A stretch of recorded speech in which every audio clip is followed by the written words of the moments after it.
Actually, ang taas ng range ng dalawang teams na to. You have the Gatot Kacha as well to negate the burst damage na meron ang next play solid. But I think ang ganda nitong X-Borg pick ngayon ng next play solid. Dalawa na kagad yung nasagot.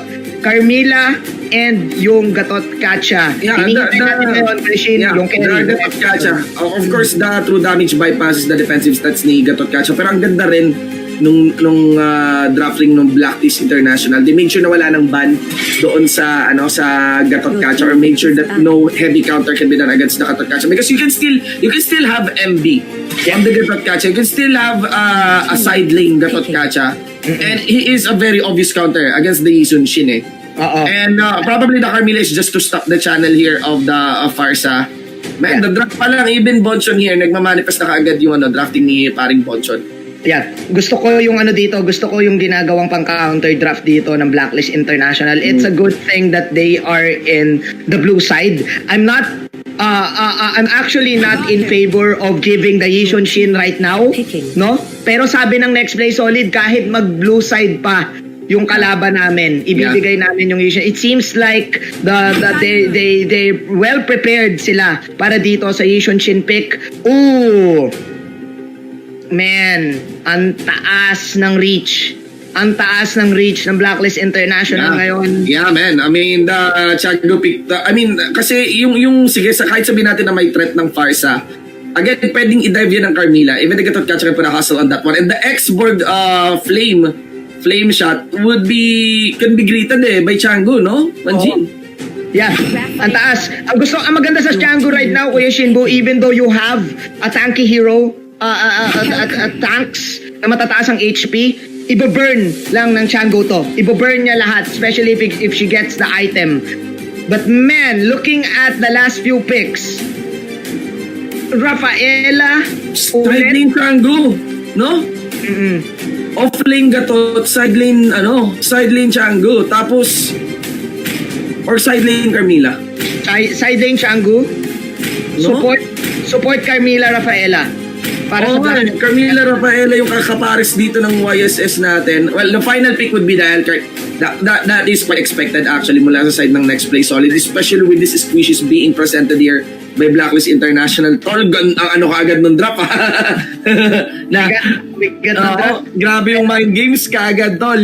And we have to vote. To give the verdict, I think it's 50-50. It went down to the last few picks. I feel na ang lambot ng Blacklist International dito kapag naunahan sila. Kailangan lang mauna na next play. That's their win condition. Pero pag nakuha ng Blacklist International yung power spike ng Yishun Shin and Chang'o, it's going to be dangerous for next play. I'm gonna give this to next play. For game 1, it seems like mas madali nilang may execute yung lineup nila ngayon, Shinbu. Textbook draft yung sa next play. Walang anything na kakaiba. Like, ganun lang, basic composition lang, which they have been doing so. Tapos they've been encountering a lot of what is said to be unique picks or weird picks, no? But for this case, sinasabi lang ng next play, just follow the fundamentals lang, mga tol. Diba? Ganun lang lagi next play. So, we'll go 2-0 on this. I'm also putting my vote on next player. But I'm really looking forward what Blacklist has prepared. Yeah, mukhang preparado ng malupit yung Blacklist dito, Shinbu. Ang taas ng damage output nila in the early game and ang bilis din nila. They are ready for the aggressiveness na ihahatid dito ng next play. Solid. Again, with the movement speed na meron ang Rafaela, it is a good combination with the movements na kailangan gawin ng Carmilla dito. So, both of the teams, actually, magkaiba yung startup. Blacklist International now giving full clip his orange buff para makakuha kagad siya ng levels. And interestingly, Kuya Shinbu, si Exxon nila. Ngayon, binigay nila yung level 2 kagad para kay Dexter dito, no? You can actually see the rotation of full clip here along with Eson. They just went for the buff directly, you know? And just allow for Dexter to maintain the lane or in the mid. And that's it, no? Lito Wanderer. So it's a very safe rotation here para sa Blacklist, prioritizing and quickly rushing for the buff. Now, ang pag-uusapan natin dito siguro yung timers niyan, no? Nabasa yun na next place solid down for the second turtle fight. And for the first turtle fight Mamaya magkakaalaman yan, especially kapag papasok na ulit yung orange buff at 2 minutes, around 43 seconds. Pero mind you, Kuya Shinbu, the vision control again from the Mountain Chopper is way too much for next play. They don't want this. Nakita na kagad din na full clip. Nasaan manggagaling dito? Si Kukra, si paring Yawi. Nakapwesto na si Yawi. Yun ang pabundol, mga kaibigan. Bouncing ball kagad, tol. Burns the traceless mula dito kaya full clip. And here comes Chester. Trap yata dito ng ating Carmilla. Pero makunat yung Carmilla. That's it. Still no casualty. Look at the mind games, Kuya Shinbu. They know na doon manggagaling si Yawi after the few moments ng Mountain Shocker. They know na doon siya manggagaling sa bandang Tribush. Doon sa bandang baba. In-expect nila actually, they want to contest it. Alam nila na papasok si Yawi doon sa crab coin take. But unfortunately, walang nakuha ang next play solid. Kung hindi aware yung blacklist doon, probably that was a pick-off para sa next play. And it's a very bad mistake from Aqua. That's quite uncalled for. Kasi face check talaga yon, anong napakalinis. It got cash in quick by next play solid. Yun yung magiging dilemma ni Aqua dito. Like what we've said, masyadong malambot ang Chang'o and masyadong malambot ang Carmilla. And easy reach dito yung wolf form ni H2O. Speaking of reach, tsaka ito, tol, grabe talaga. Pag nakakuha ng lead kaagad, mga membro dito ng next play solid, manggugulpin-gulat na yan. Bumakap si Dexter dito, but even that is not enough to sustain the Carmilla. Kahit nagkaroon sana ng failed attempt ang next play solid sa baba, sabi nila, why not? Pwede naman natin i-transition yon sa taas, ay dito sa kabilang side, na pwede naman. Fortunately, nagkaroon pa sila ng turtle. Beautiful thought there by Edward. Was 2-man, followed up kagad si Dexter dito. Buti na lang hindi ganun pakahapdi si full clip. Nagkakaulian din mga tol. There's gonna be a stun towards MB. Another thought kay Edward gets torched back by the flame shot. Ay, farm missiles mula kay Export. Kailangan respetuhin dito na next play solid yung combo ng Gatot Kacha and ng Carmilla. Paring Shinbu, there you go. That is the Mountain Shocker again. Last insanity na binurn din dito ni MB. Binati sila kaagad ng meteor shower. Next are gonna be going down. There goes for the Basim. Eso naman sa may pinakalikod, masyadong malalim. That's it. 2-4 na in exchange for the turtle. Sabi dito ng Blacklist International, ayaw natin ibigay ang kahit anong objective sa next play solid. But I think that was a worth trade para sa next play solid. Bakit? Ayun, nakita nyo ngayon doon sa inyong mga screen. But before we talk about that, let's look at the Gillette instant replay. Masyadong malalim si Eson dito on boxing out. He did not expect again the damage right there, and mas naging worth it pa yun sa next play even though they didn't got the turtle. They got kills, dalawa, and na-open up yung top lane. Mapapwersa ngayon ang ibang members ng Blacklist dito dumepenta sa top. And they can start cornering Aqua dito, pero buti na lang bintawang kagad din ni Aqua yung kanyang meteor shower. Aimed that for the minion wave dahil hindi nagdadadge yung minion wave. And makes it awkward for the dive dito ng NXP. Mataas ang clear actually dito ng Blacklist International because of this Chango pick. At sabi nila dito, Shinbu, sige, kailangan na rin natin gumalaw. May damage si full clip. They know na mag-isa si Yawi dito. Kaya nila. Alam nila mag-initiate si Yawi doon na medyo tachado mga tol. And now they might cash in their second turn for this game. MB does what he can to go for the wave clear. Last insanity. Once again, malayo-layo pa naman yung minion wave. Para dito sa mabag, ginagawa dito ng Blacklist International. Now they're overstaying there. Yeah. And every second counts sa laro. Actually, Kuya Shinbu, mas pinili nila mag-overstay kasi ayaw nilang mag-react sa ginagawa ng next play solid. Si H2 at si Rene J ay nasa top lane, forcing Blacklist International to back off. Makikita mo yung risky na ginawang ultimate ni MB doon para takutin, para sindakin yung Blacklist. Pero sabi ng Blacklist, hindi nyo kami pwedeng sindakin. Kami ang maninindak. Ang taas ng movement speed namin. Even though malambot kami bago pa kayo makalapit, pwedeng bawasan na kayo. And nagkakaroon na ngayon ng items. For sure, itong Blacklist International, Shinbu. Totoo yan. Maganda yung bagay na bawasan na kayo kasi alam mo yun, it makes the engagement awkward. Pero alam mo yun, when things go south for next play solid, titingin ka lang kay H2. Tapos kapag okay si H2, di ka mag-aalala. Pero there's strike na ginawa dito ni Chester ngayon. Tangent, papunta sa may turtle, yawing malalim. Pumopyang na lang para sa ultimate bago pa siya matuluyan. Nakagib si Eson dyan. Red position dito mga membro ng Blacklist International. That's gonna be the 5-man ultimate ng ating Hellcurt. Sinecure na lamang yung turtle. Then, kaagad dito ni H2.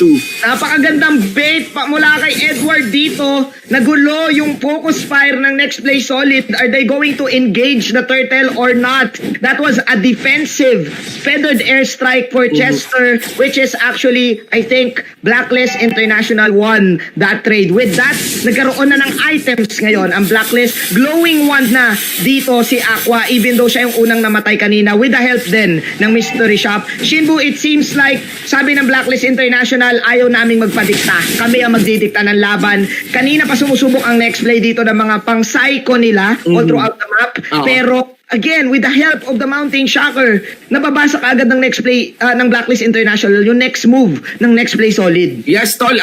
Things are getting even. Actually, I was thinking that next play has better control nung laro just by looking at H2. Pero si full clip, tol, hindi na siya shutdown. Hindi talaga. It's just playing fundamentally din. As in, napaka-basic lang. No high risk, no ansi plays. Yeah. Feeling ko, dito na magkakabatean yung mga bagong carries talaga sa MPL. Full clip tsaka H2, bantayan nyo yan. Eson, niyayakap ni H2 dito. Overstaying ulit sila para kay Eson dito. Di yun, Mountain Shocker na lang at umaray ang buhay dito ngayon ng mga taga-next play. Napakaganda nung combo noong link ni Eson, the Carmilla with the Mountain Shocker. Sure ball na dalawa. Yung pwede mong tamaan, but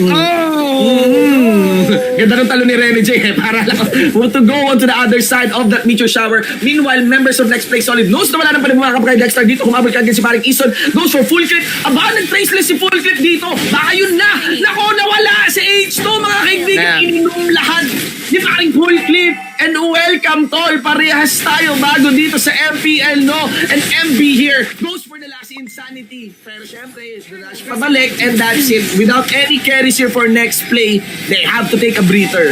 wow. Uhaw na uhaw sa team fight. Sana yung next play. At ayun, pinainom siya. Sabi dito ng Blacklist International, uhaw ka ba? Eto, ibibigay ko to sa'yo. I just want to commend the combo ngayon dito, Shinbu, ng Yishon Shin at ng Rafaela. Yishon Shin has this mechanic na kailangan mong i-switch yung weapon mo. So with the extra movement speed na meron ka, hindi mo kailangan mag-traceless in. No, may ganun ka pwedeng gawin. Lalapit ka na lang. Lalapit ka na lang. That's Tapos, why matik glaive mode ka na, di ba? nagkakaroon ngayon si full clip ng opportunity to proc the crits. Kaya nagmumukhang malambot pa rin si Yawi dito and si Kuya si paring MB. So with this, Blacklist International, what they need to do right now is to discipline themselves, find the right positions. Again, they have the vision, and wag lang sila maunahan na parang ganito. Pero kailangan bantayan pa rin, ha. Alam natin kung gaano kalakas maggulang ng next play dito. Pag nahuli talaga si full clip, tapos na. Pero kita mo naman sa Stars ang ginawa dito ni Aqua. Grabe naman. Tumigin pala yung laro natin. H2 tsaka Aqua, man. Nakakauhaw talaga. Pangkapihan ko na eh. Parang mamaya, parang pangkapihan itong laban natin. No? Ay, nako, tol. Alam mo, hindi na uso yung I love you ngayon. Alam mo ba yun, tol? Ano na ba uso ngayon, Kuya Shinbu? Gusto mo ng kape? Ang sarap pakinggan. Tol. Abangan nyo na pag sinabihan kayo ng ganyan. Speaking ng kape. Uy, so dito, siyempre pinasimulan. Fender Airstrike or Lady Bendar. Here comes Renny J. Targeting full clip. Magkipasala yun. Full clip in third personal. Nakita siya ni MB. Pumasok si H2 and that's it. Welcome back, tol. Welcome then. At dito si H2 went for the tower dive. Dance around like an bounce palayo. Goes for the human form. Hinabol ni Edward doon. At yun, nakatakas din. Parehas lang tayo ditong baguhan. Tingnan natin kung sinong mas uhaw. Oh, my H2, that was clutch from the line out. I think yun yung pwedeng maging advantage ng isang farm na hero ni H2. Yeah. Dahil he has the opportunity to dodge out a traceless shot, to dodge out a flood, the second skill na meron ng Yishon Shin, the Roger's capability to do that with a crit. Let's look at the Gillette. Not to mention the like and bounce. Easy access talaga sa hero Pag sinilip mo dito sa ating Gillette Instant Replay. Yep. Ayan, Tama H2. There you go. The like and bounce to the normal hits. Question Bo. So with that, na-reset yung laban dito. This is next play solid. Sabi nila na, natalo tayo kanina sa early game. Natatalo tayo. Pero try natin sila i-outplay. And dito naman titest ngayon, yung pinag-uusapan natin kanina, Shinbu, na chemistry ng next play solid. Paano sila pagdating sa outplay mechanic? Diba? Ganda ng series. Dalawang tore magkaparehas pa. Oo. Magkaparehas pa kung saan nabasag. Ladies and gentlemen, Eason once again, lagi na lang siya nakakasukat ng damage pero siguro matutuluyan na. Dexter na hindi ka agad nakabaka. Feathered airstrike na lang dyan. For the back. Ako hindi pala back. Sugod, sabi dito ni Edward. Aqua Otto nasaan? Palamig ka muna mga kaibigan. Full clip naman. Kami naman and break the hole into the face. Here ang next play. They get to take in Yowie and Chester in exchange for Eason. Nahirapan dito yung next play. Akala nila lamang na sila because of the pick-off na nakuha nila kay Eson. Pero kaya nga siya may esports sa pangalan niya. Pala ni Eson. Mambay talaga si Eason. Talaga nila. Sa harap.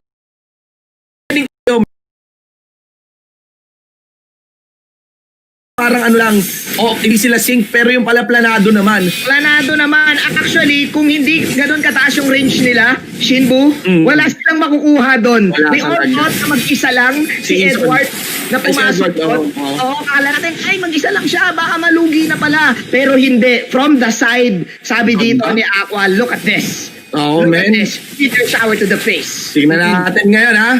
Ito na nga ba, hindi lang si full clip. Pinaruli. Ninay na lang ni na kung alam nila kung nasaan yung Hellkurt, that's more awkward for him. So now he's going sneaky for the backline. Shin, actually, I think dito na nag-switch bigla yung next play Solid. Bago nangyari yung team fight kanina na nanalo yung Blacklist International, next play Solid was doing the next play Solid, Renny J, papasok kami. 3-9 nilang gawin yon. Naligaw actually ng onte yung Blacklist International kasi hindi nila alam nasan si Renny J kanina. No? Siniista nila kasi again, binabantayan nila yung side lanes nila. And Hellkurt can pull off a miracle side lane push. Meron siya ditong high and dry. Meron siyang petrify. Kaya niyang pumatay agad kahit sino pa dito sa Blacklist except for Edward. So nagiging ating mga manonood gusto ko lang emphasis sa inyo kung gaano kagit-gitan yung laban ngayon mga tol. Hindi lang po ang nagsasakalan si Full Clip tsaka si Full Clip tsaka si H2. Nagsasakalan din si Aqua tsaka si Renny J. I cannot but feel na si Renny J mainit na dugo niyan kay Aqua. Oo nga. Feeling ko kasi side lane parehas and without doubt if you want to kill the Changu, use your assassin. Kailangan talaga niyang makapasok dito ng maganda. Aqua is doing the best he can to position himself right. Aware si Aqua dito kapag nahuli siya ng Petrify, pwedeng end na ng buhay niya. Grabe, kahit si Edward para aray na rin mga kaibigan, pero ang bilis ng follow-up talaga ng Blacklist International. Look at the cut dito ni Renny J. Man. Tamang ano na lang. Just Renny J thing. This is the Renny J thing. Tamang dugas lang. Sabi dito ni MB when I talk to him, Renny J's playstyle talaga is interesting kasi hindi mo to mababasa. Wow. Iba eh. Parang minsan nagtitiktok siya sa gilid eh. Habang naglalaro ng Hellkurt eh. Meron nga tayong tawag kay Renny J, di ba? Si Renny J Potato eh. Renny J, ang bagong bomba. Oo, na generasyon. The most explosive. ML player. At away doon yung next play Solid na ganun ka-explosive si Renny J. At pag sumabog na si Renny J, sasabog din yung mga teammates niya. Pero sabi kasi ng Blacklist International, ayun na, meron kaming pan-diffuse. Tsaka nagbatian na si Aqua tsaka si Renny J. Hello! Alam nila sila talaga yung magtutuos dyan. Magkaiba playstyle mage, side lane. Tapos Hellkurt. But look at this again, this is the inhibitor turret push na ng Blacklist International. They have the YouTube chin. Pero clearly, ito na po yung phase talaga ng game na meron ka parang another lifeline, the inhibitor turret push.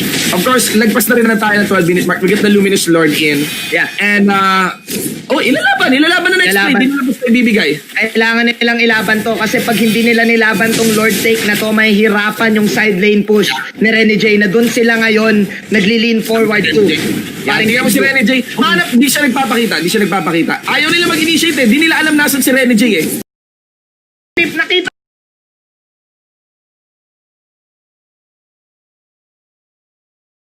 expecting someone Yeah. 6 cents mula dito kay Full Clip. Yeah, and that's the problem. Alam nila na wala na si Rene J. Ni-reveal na yung pwesto niya, inilaban. Doon nagkaroon ng problema ngayon dyan. Wow. And this is a minion wave, an artillery minion that they can actually juggle in taking the inhibitor turret push. Wow. At kapag tinamaan pa at nagkadalan, dito matalo na ni Rene J. Baka tapos na yung laro. Hindi talaga nila si Rene J. That's it. That's the first defeat against Next Play. And the code has been broken for this game 1. It's a victory for Blacklist International. Beautiful 6 cents move, the spider sense mula kay Full Clip. What a way to introduce this kid. Kukunin niya na yung orange. Kukunin niya na. Gusto niya. Eto na. Pakitapusin na natin kunin kay orange. Oops. Baka nandito si Renny J. Teka lang. Spot out. Oo. Faceless out. Grabe. Tol, yung composition. Gatot Kacha. Chango. Yes. Rafael. Yes. Pang content, man. And I think one note to take away doon sa composition na yon is mahihirapan si H2O with a Roger. Kasi if you are a Roger, gusto mo Alam nila yung siya doon. Medyo tsado mga tol. And now they might cash in their secondary for this. Why they went for the Hellkite 2. Kasi pag nagpitabi, gusto mo rin para doon sa extra procs ng Deadly Poison Stinger. Tsaka ano eh, tsaka quick follow na to Carmina eh, di ba? Oo. Grabe. Mga kaibigan, we're heading on to a very, very short break. After which, we will have the insights mula sa ating resident analyst. And we're actually looking forward anong thoughts ni Wolf for that. Magbabalik po kami for MPL Season 6.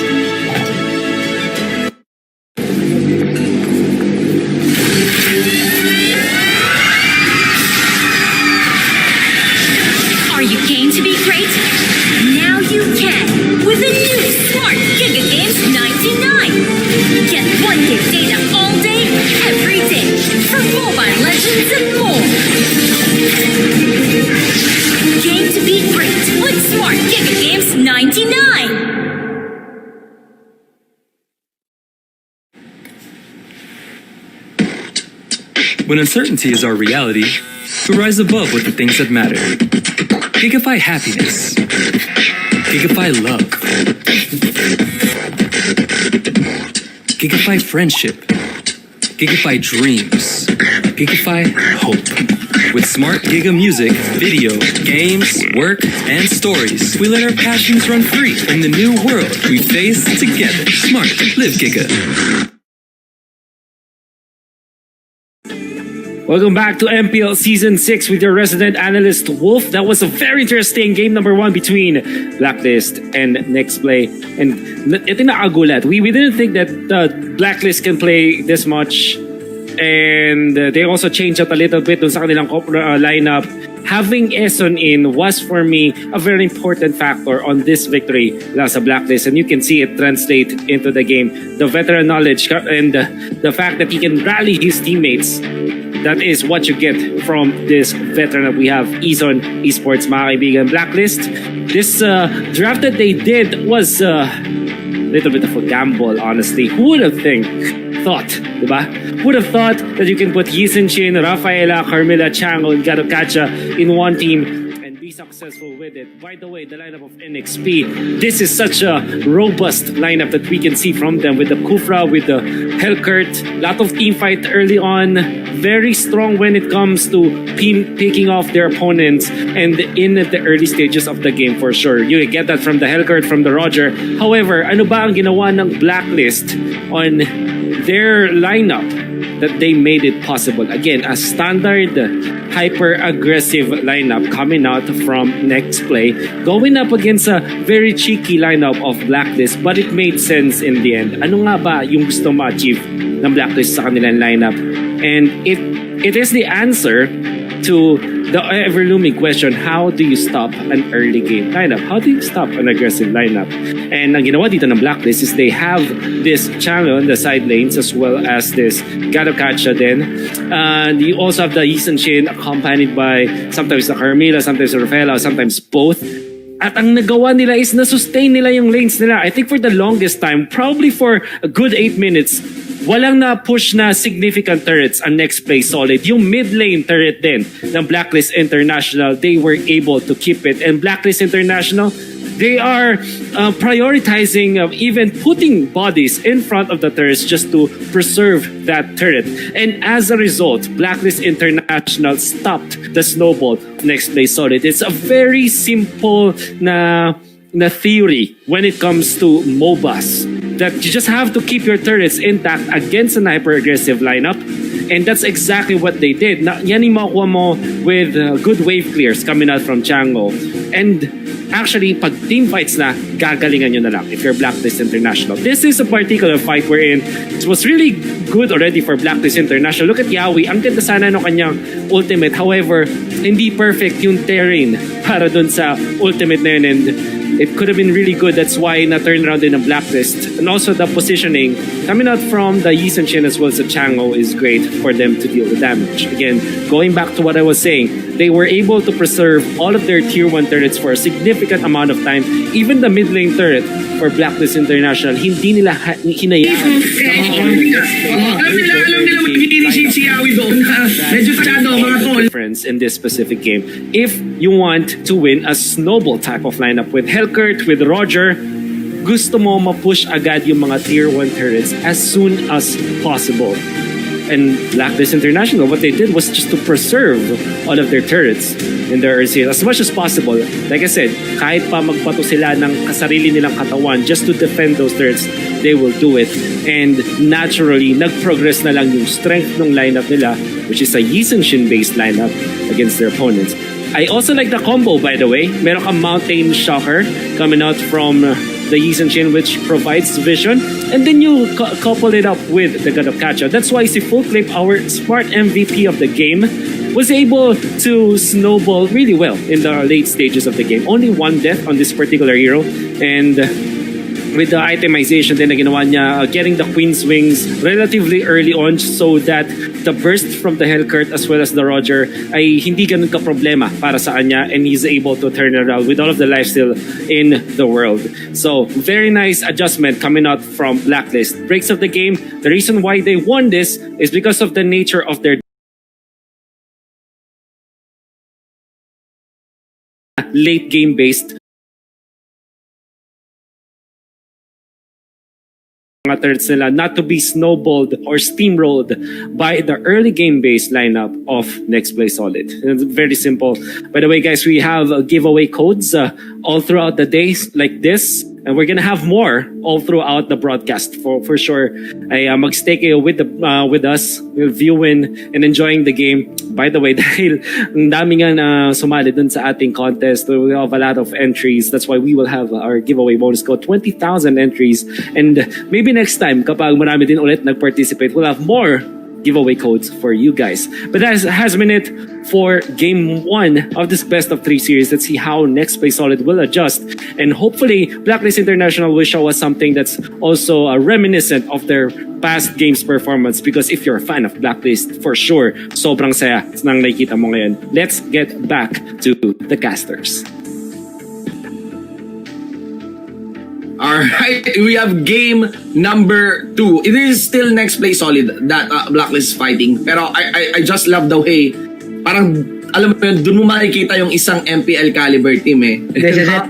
Na hindi ka lang basta pipick up ng nasa meta. Yeah. Ikaw talaga. Pick up what works for you, no? Pick up what works for you. And man, Dexter has been known to be playing Rafaela since season Season 3. Yeah. Season 3. Season 3. And even until now, is making it work. Hindi, wala nga sa notes natin na halos yung Rafael. Ang ganda na ng formula. Ang ganda ng formula, the movement speed, the heal, the sustain, and the wave clear. It negated the early game. Team Next Play Solid, they really want to punish the early game as soon as possible. That's why they're known to pick up tempo heroes such as Lancelot, Ling. Yan yung mga trip talaga nila eh. Diba? O pag na-snowball yan, gera. Hanggang mawasak yung base, gera. Pero yung Blacklist International, it seems like ang dami nilang dalang bala. Well, maraming dalang bala yung Chango talaga. And nakita pa nga natin na nagkaroon ng death si Aqua sa baba. Pero it did not stop Blacklist International for getting the first win. And men, Shinbu, this is the first loss of Team Next Play Solid ever since MPL qualifiers, yung official MPL qualifiers. So, finally, they have tasted defeat. Paano sila mag-a-adjust ngayon? Yun ang tanong. I cannot but feel but the composition of Blacklist really was designed to counter NXP Solid.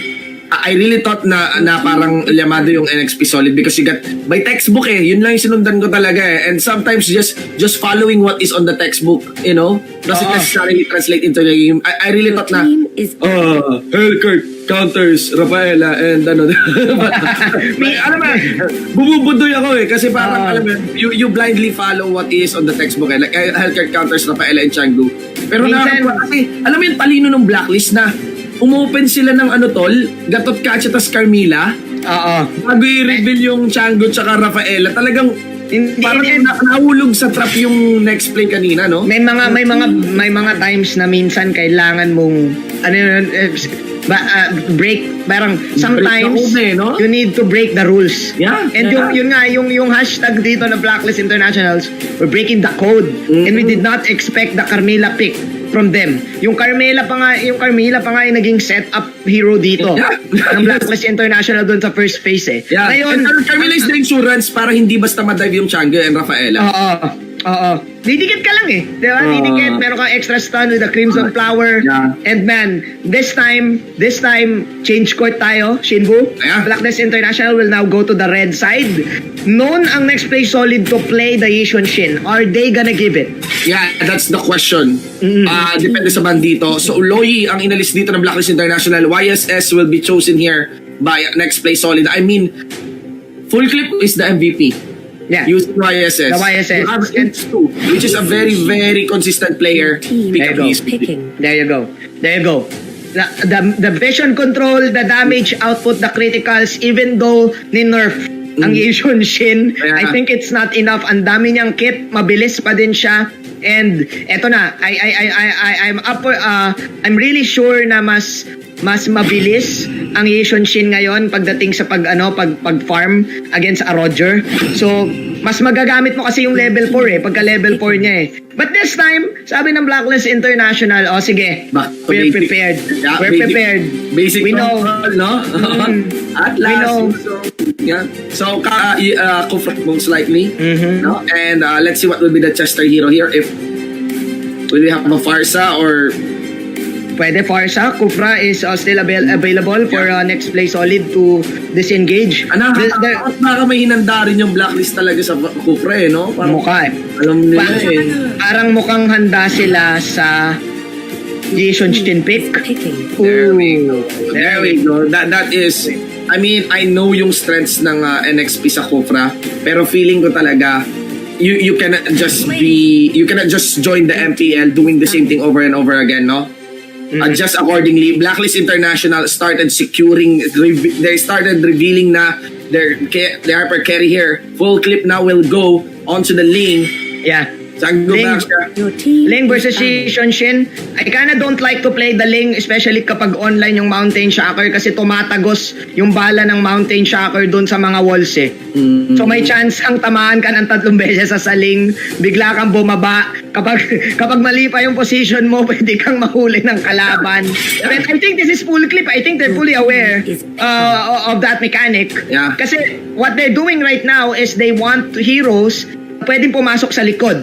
Kasi meron kang Chang'o ulit with the wave clear na easy access ang Ling and easy access din sa Yishun Shin ang Ling. Plus may Atlas at saka Yuzong ka. It's a full-on 5-on-5 composition para dito sa Blacklist International. Meanwhile, next play, mukhang mas gusto nila yung mga maliliit lang na skirmish. Yeah. Mapa. This is an MB or Chester hero. Yun ang tatanungan ngayon.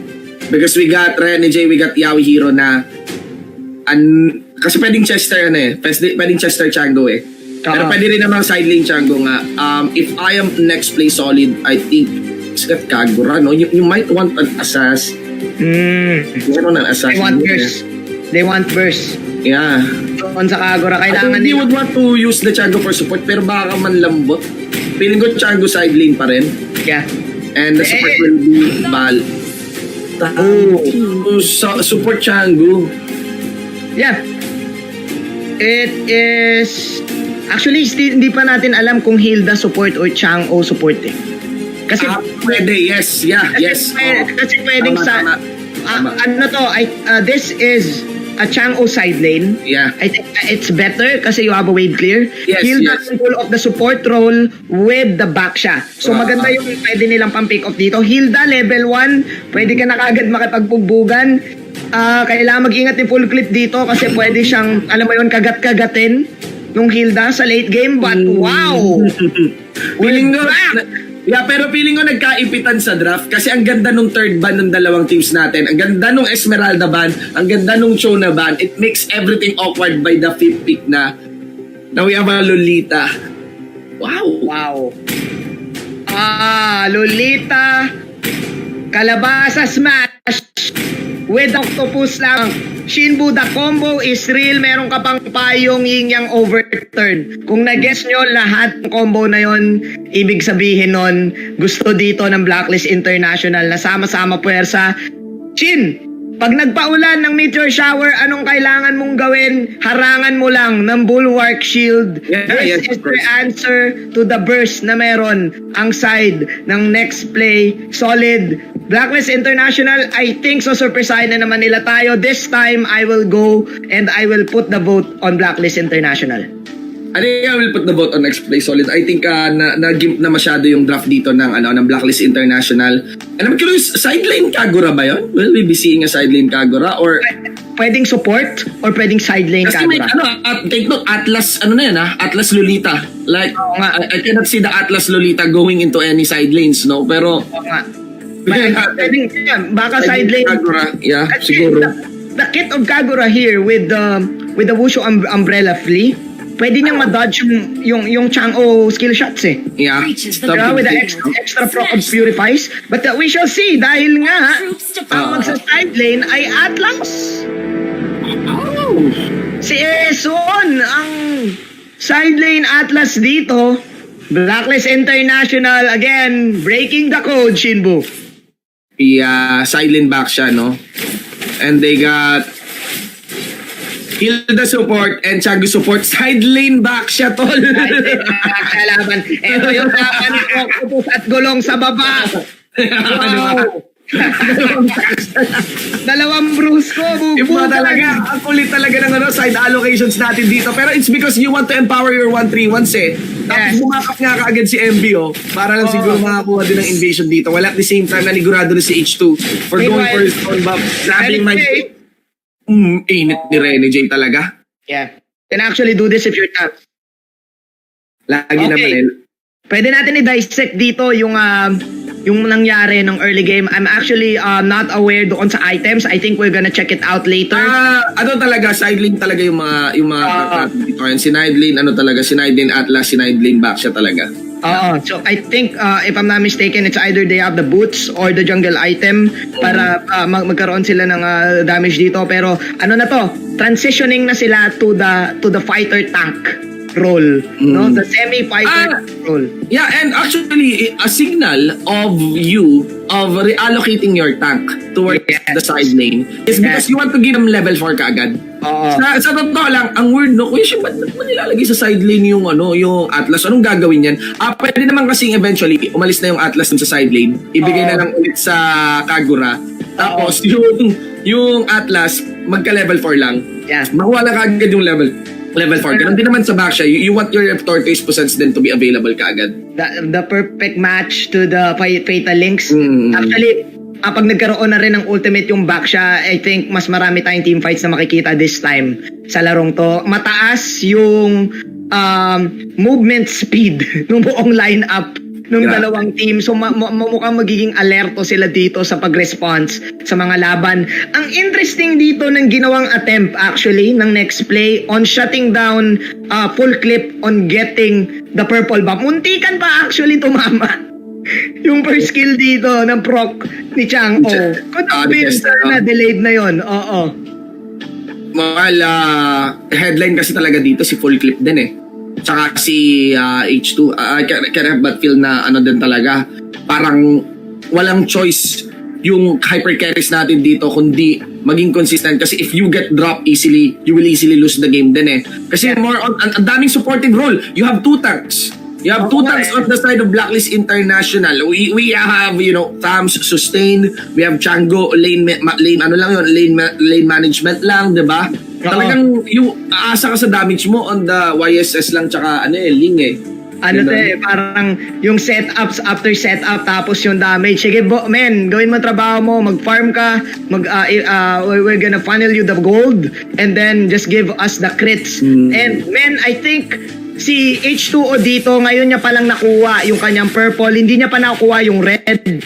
Same as full clip. So now looking at a mirror type of Pero nagagawa ng NXP. combo, pero mauna yung NXP dito. Yeah, ginagawa ng NXP. Pero gusto yata nila i-convert into a kill. Renegade here, wala siyang Cyclone Eye na nasakyan. Blurs the flicker, lapit si Aqua level 2. Chester bumak up. And that's the winder.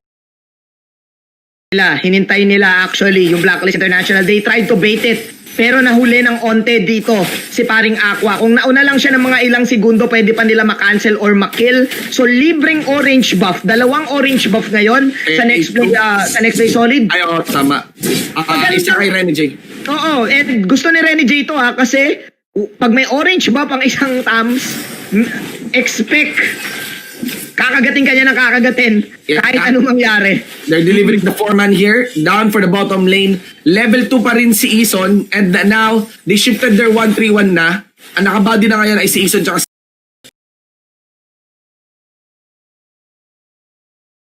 awkward na dito para sa Blacklist International because first, Ison sits at level 2. That's one. Ison sits at level 2. Ito naman ang turtle fight. Feeling ko naman may ult pa rin naman silang ready. Pero ang laking kawalan and feeling ko hindi na account ng Blacklist yung laging habit ni Rene J na mag-invade sa orange, no? Oo, kailangan pa dito ng dalawang levels ni Ison and probably dalawang wave pa yon ng minions bago niya makuha. And going back to what you're saying on Rene J's signature Tams move, mapupull off mo kasi kagad yun pag Tams ka pag level 1 eh. Ang bilis ng movement. Kahit masya nga ginagawa ni Rene J pang ng orange. Oo, and I think mas nag-play safe dito yung team ng Blacklist International. Hindi nila in-expect actually yung follow-up. May nagsuporta kay Rene J that time eh. Kung si Rene J lang mag-isa yun sana, diba, i-go nila eh. Pero sabi nila full clip, teka, bait natin. Pero ayun, may kasama pala. But again, yeah, they want to deny Rene J here, pero they're lacking in damage. And again, classic talaga mula sa Yusuf Shin. You know, mountain shocker lang, lagi. Alam mo agad. And mukhang lugi yan. Lugi ang usong, basta pag may red ang Tams, what you want to do is to just fight and put in the lifesteal. Nakita mo dalawa na yun kanina and without heavy supports na early damage sa Blacklist kasi Lolita ano yan eh, passive type yan na support eh, 'di ba? Hindi nila na-punish si Rene J. Na-punish ang bilis ng backproc kaya agad dito na nilagay ni Chester. Buti na lang nakuha pa rin naman yun ni full flip. But still no level 4 for Ison. Laking ayun, nag-level 4 na. Kaka-4 lang. Actually, pwede nga sana ipag-surpresa. Pinasimulan na yung turtle fight dito, mga kaibigan. Naka-focus si H2, nakapwesto si Dexter.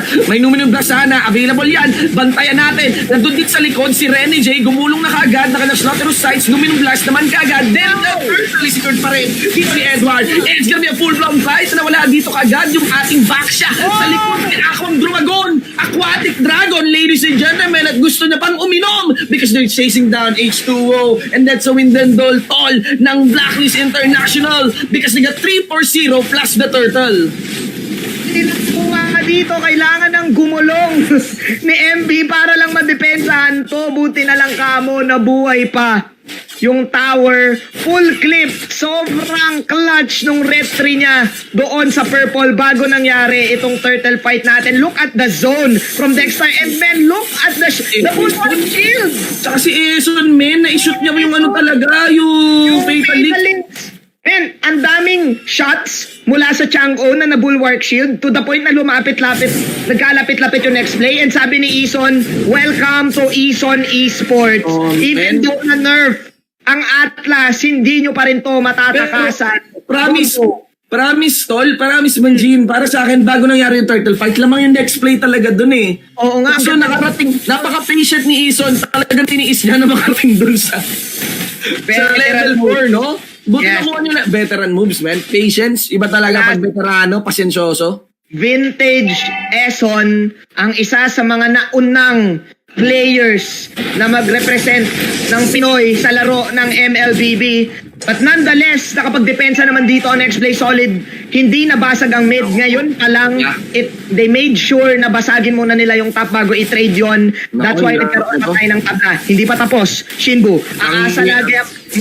Ang hirap na ito pag tumusiro yung blacklist, man. Ang gandang pambati nun sa MPL. Tingnan natin ngayon, full clip again on his third rotation of his buff. Binatik agad sila ng Mr. Shower dyan. Lapit sa Edward dito. Let's go sa Kagura. Nasang binugan ng Kagura. Nominun Blast. Ayos ba yun? Dahil katabi ka agad yung Lolita na nakuha yung kill sa Changit. Nabura na rin. Pati si H2O. Todo. Tol. Habol doon. Para sa backshin natin, that is MB. Make that MD because he is momentarily dead. And that's Rene J as well. Backline na ulit ka. Si Rene J. Man, blacklist na yung may control. Huli si Rene J. Ay, di. Nangyari na naman ulit. Rene J trying his best to deal with two heroes here. But I think hindi na magmamatter to kasi pinipigilan lang ng blacklist tong Rene J things. Yeah. Kailangan lang na mag-overextend. Follow up dito ni Chester. Hindi na nila kinomit. Pero, of course, Turtle. Then naman ang kukunin dito ng mga taga-blacklist. Look at that fight. Shinbu, that was part 2 of Next Play Solid. Na 3-9 nilang kunin yung purple cup dito. They don't have a retribution, Shinbu. Ganda, tol. Ganda ng triangle formation. may Lolita. Triangle offense eh. May Lolita, tapos may Kagura sa Gedli. Kompletos. Men, Combolicious, break the code. Yun ang ginawa dito ng Blacklist International. Men, kung may pelikula dito, yun yung part 2 ng pag-fail na invade ng Next Play Solid. Again, may red 3 si Full Clip, and Full Clip patient enough na nandoon lagi sa wall na, hintayin natin mamula. For sure, mamumula yan dahil mag-ulti yung Chang'o. Easy red 3. And with that, nakapag-set up sila ng magagandang combos. Yeah. Vintage. David, be careful ha, kasi na-shoot ng blacklist. Na-shoot ng blacklist yung setup nila. May tinatamaan ng Numinon Blast, may fatal links, and maybe hindi ko lang nakikita, pero I'm sure may tinatamaan din nung yun yung overturn. For sure. Ang dami lang dito. Okay, Black Dragon form. Mukhang bait lang naman. Under 30, hindi rin naman i-commit ni Aqua yan. Yes. Okay, we'll be toning down dito sa laro natin. Ito na items to, tingnan mo. Yeah, actually itong side ng Blacklist International actually hindi naman ganoon kataas. I think pwede pa to. Pwede pa. Next Play Solid even though may endless battle na si paring Full Clip this time. Ang kailangan kasi ng Next Play Solid sana dito is to shut down the Ling. Kapag nawala at na-target nila dito si Full Clip, pwede pa kasi nakay full clip pa rin yung damage. Again, masyadong mataas dito yung yung cooldowns ng ultimate. Kanina sinisilip. Alam mo, sorry. Kanina sinisilip ko, tol, yung items. Okay na sana si Aqua kaso 3 yung physical attack dagger.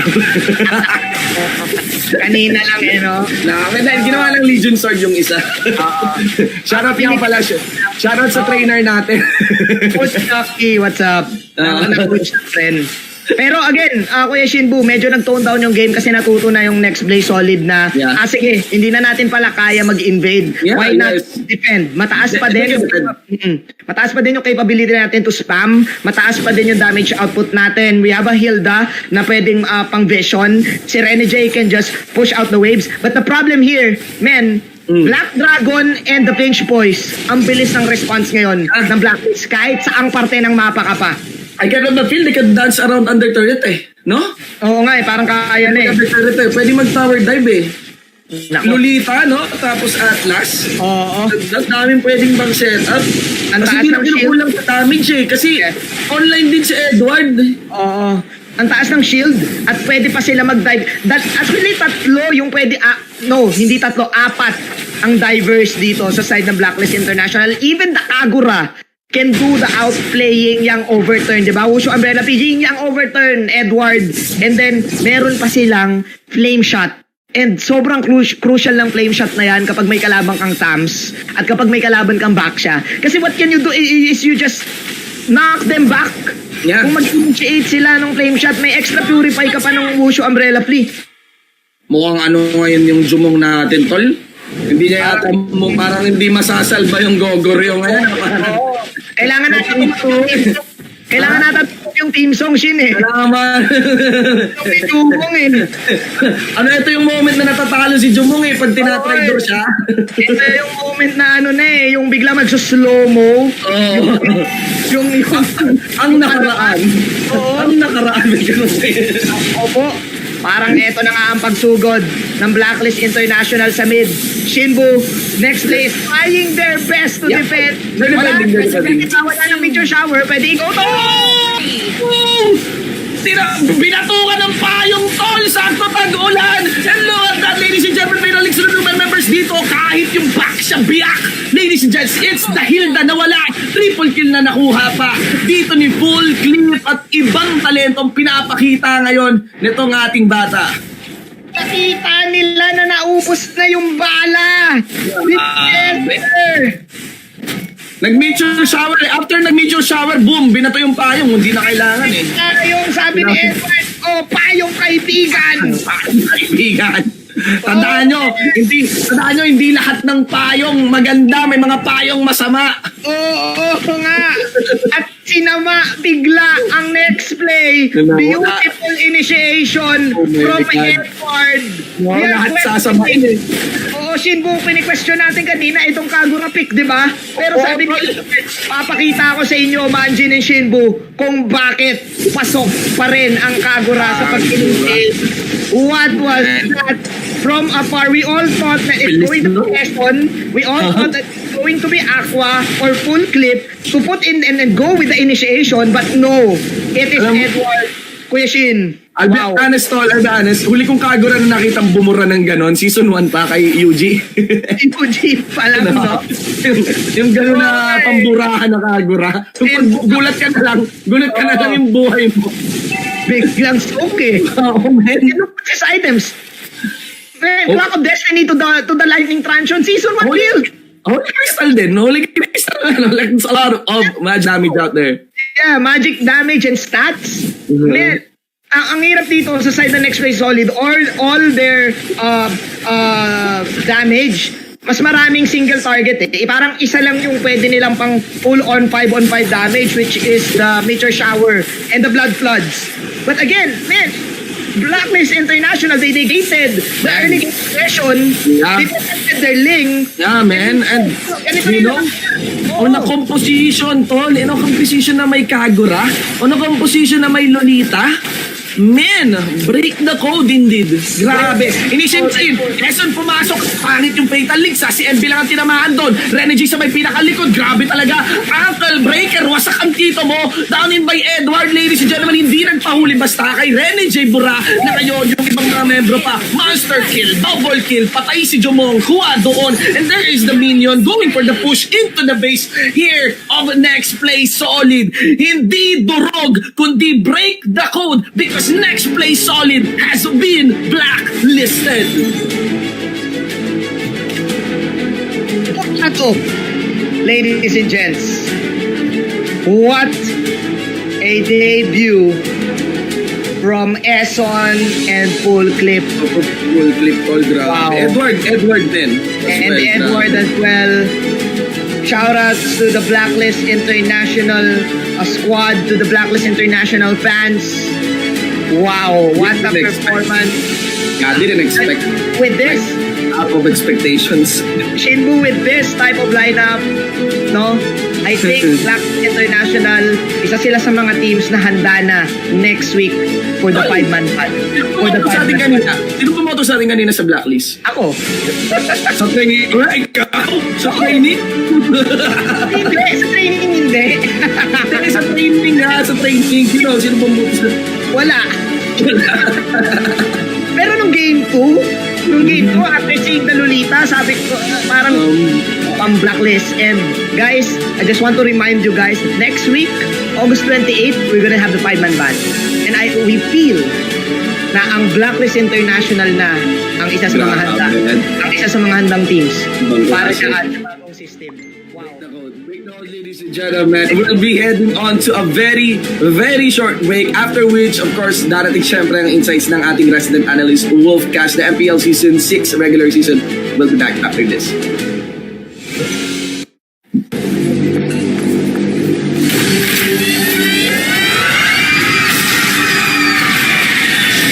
Are you game to be great? Now you can with the new Smart Giga Games 99. Get 1 gig data all day, every day for Mobile Legends and more. Game to be great with Smart Giga Games 99.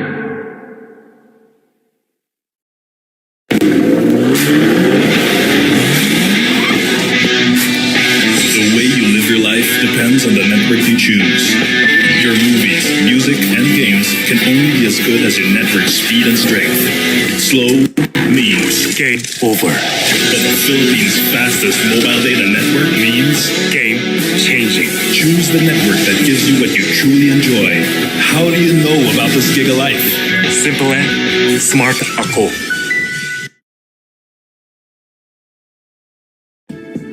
Back in action for MPL Season 6. My name is Wolf, your analyst. And we're going to be breaking down Game 2 between Next Play and Blacklist. Wherein Blacklist actually won it by a storm, I'd say.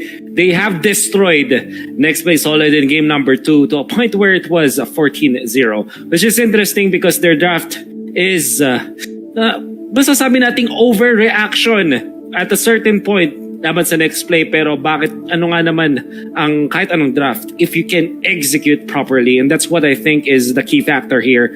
Dexstar as well as Ezon coming out from Blacklist, Ezon Esports and Dexstar, veterans in the scene for the longest time since the start of professional ML. Nandiyan na yung dalawang yan. They have now teamed up together, and in the meta game that we are playing right now, hindi natin masasabi na maganda ang Lolita at Atlas, let alone a two-tank setup na meta game that we're playing. It's not gonna work. It's masyado lang talagang mabagal. But Blacklist International, they drafted this because of two things. One is to counter the opposing lineup, obviously. Lolita answers the Chango. It also answers the Yisun Shin for sure. And second is because they are prepared for this. Mukhang handang-handa ang Blacklist International. That's one thing that we want to point out. Okay, so bakit nga ba hindi nag-work ang isang double tank setup? That is because of the fact that it's very slow when it comes to taking the waves. In fact, in this specific game, napakaganda na simula. Coming out from side of Next Play Solid, they were able to invade. Nanakawan nila ng orange buff ang Blacklist. And in the start, they are really on the lead. However, Blacklist, meron silang konting adjustment kasi alam nila na talagang mas mabagal silang mag-clear compared to Next Play. What they did was to put Ezon, which is a tank. Nag-mask po yan. Ganun siya. Ganun ka dedicated to being a tank itong si Ezon in this specific game. But he started in the bottom lane against MB at a certain point. The back siya. So, bakit ba nila ginawa to? As we are looking at the smart highlights of the game, bakit sila naglagay sa simula ng isang Atlas dun sa may bottom lane? Well, because they needed the wave clear coming out from Edwards Kagura in the mid lane so that the first set of buffs, at least, they will match up when it comes to clearing speed. Obviously, Next Play Solid, sila pa rin yung nauna, but the effect of the start of Blacklist International is that both of their tanks are level 4 in the first clash of the match. Nung unang clash na nangyari, na full-on 5v5 team fight, they were ready with their yin-yang overturn, with the fact that they have the fatal links as well as the Lolita ultimate. Kaya sobrang handa sila dun sa unang laban. And I would just honestly say that Dexstar as well as Ezon's in-game knowledge that they have accumulated all throughout their career in MPL, full display sa game na to. If you look at the ultimate of Lolita, the way it's used, may mga times na hindi siya ka-combo ng Fatal Links kasi ginagamit nila to laban dun sa backlines ng Next Play Solid.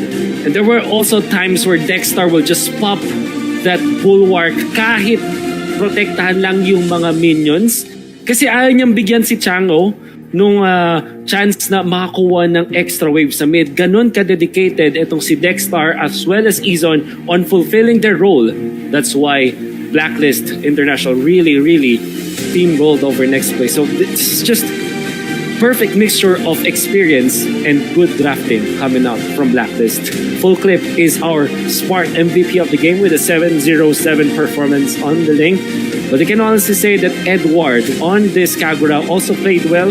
Pati na rin yung mga supporting cast dito coming out from Blacklist. Aqua played well. The two tanks coming out from Blacklist International were also very good. At hindi lang yung kanilang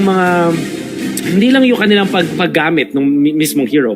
It's very smart on how they were able to execute with their lineup. And I think that it's just important for us to mention kung gaano kaganda ang addition ni Izon dito sa Blacklist. For the longest time, reserved from other teams that he played in, particularly Signal Ultra from before, as we have the giveaway codes, by the way, guys. So reserve, but now use yung kanyang experience and yung kanyang in-game knowledge paired up with another brilliant mind in the scene, which is Dexstar. I think that this is Blacklist International having a lot of preparation din. I think na-mention ng mga casters natin, ang dami nilang, mukha silang handang-handa. Yun na nakita natin, handang-handa sila sa ating laro, and it's a full display right now in this game. So very exciting to see dito sa Blacklist Dex play. They will have a lot of chances then to actually get back to the game for sure. Dami pa nilang lalaroin, and they would have to treat this as a lesson that anybody can be prepared against them. Nevertheless, this is MPL Season 6. Marami pa tayong mapapanood na matches today. We still have 2 series remaining. Before that, let's thank the people or the organizations that made this possible. Again, MPL PH Season 6 is brought to us by our official tournament telco partner Smart. Forge stronger bonds with your team as you conquer the battlefield with Smart Giga Games. So enjoy 1 gigabyte of games all day for Mobile Legends, Facebook Gaming, and more. Just dial *123# and choose Giga Games. MPL Season 6 is also brought to us by our official sponsor, Realme.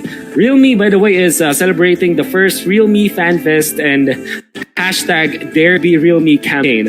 Visit their official page at fb.com/Realme Philippines to know more. We'd also like to thank our official sponsor, Gillette. Get up to 50 diamonds with every purchase of Gillette's Mac 3 Razor, Vector 3 Razor, or Blue 3 Simple Force pack in select pure gold doors nationwide. #Shave the day with Gillette. We also would like to thank our partner in esports, Paymaya. Get 7% balik bayad when you purchase your gaming pins via Paymaya, and the better way to pay, of course. Promo runs until August 31. Big thanks, by the way, to our partner in esports, TikTok. Search MLBB on TikTok just to win premium skins. Search lang MLBB sa TikTok para manalo ng premium skins. Sobrang simple lang. And of course, MPL Season 6 with our official gaming headset partner, Logitech G. Here like a pro, and this is powered by Moonton. Mga kaibigan, we still have 2 exciting series remaining, even a very important match later in the day. For now, we're going to be hopping into the break, and while we do that, why don't we enjoy the top 5 plays of this series?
network you choose.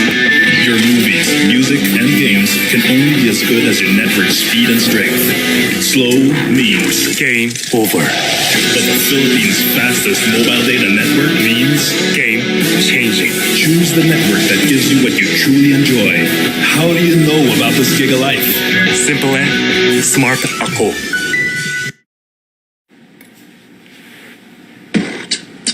When uncertainty is our reality, we rise above with the things that matter. Gigafy love. Gigafy friendship. Gigafy dreams. Gigafy hope. With smart Giga music, video, games, work, and stories, we let our passions run free in the new world we face together. Smart. Live Giga.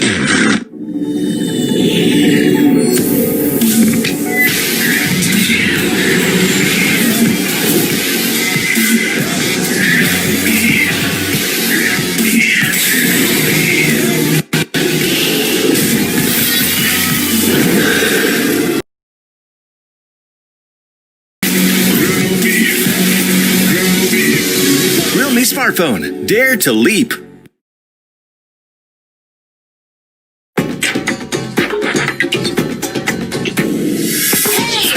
Watch me, feel me.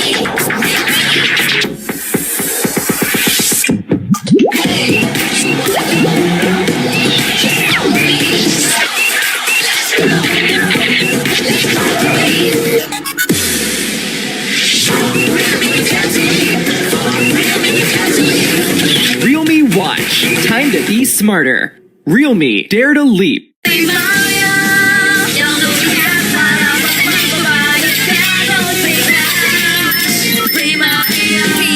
Don't pay cash. Balik ka.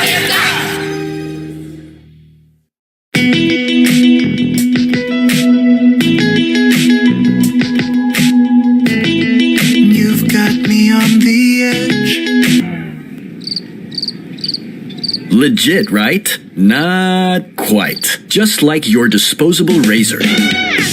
It's time you switch your disposable razor for your legit first shave so you can be every bit legit. Gillette Mac 3. For a closer shave, less irritation, switch to Gillette Mac 3.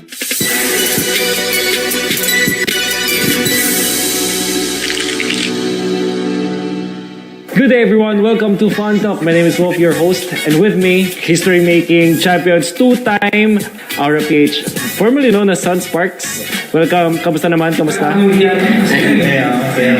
Sige, kasi may mga hindi rin siguro nakakilala pa or baka nagulat sila kasi nakaputi na kayo bago na yung jersey. Pakilala nyo naman yung sarili nyo, ano yung role nyo sa team. At Ako si Christian Pifora. I joined Grace Rapisha and ako 22 years old. Ako yung tank support ng Aura PH.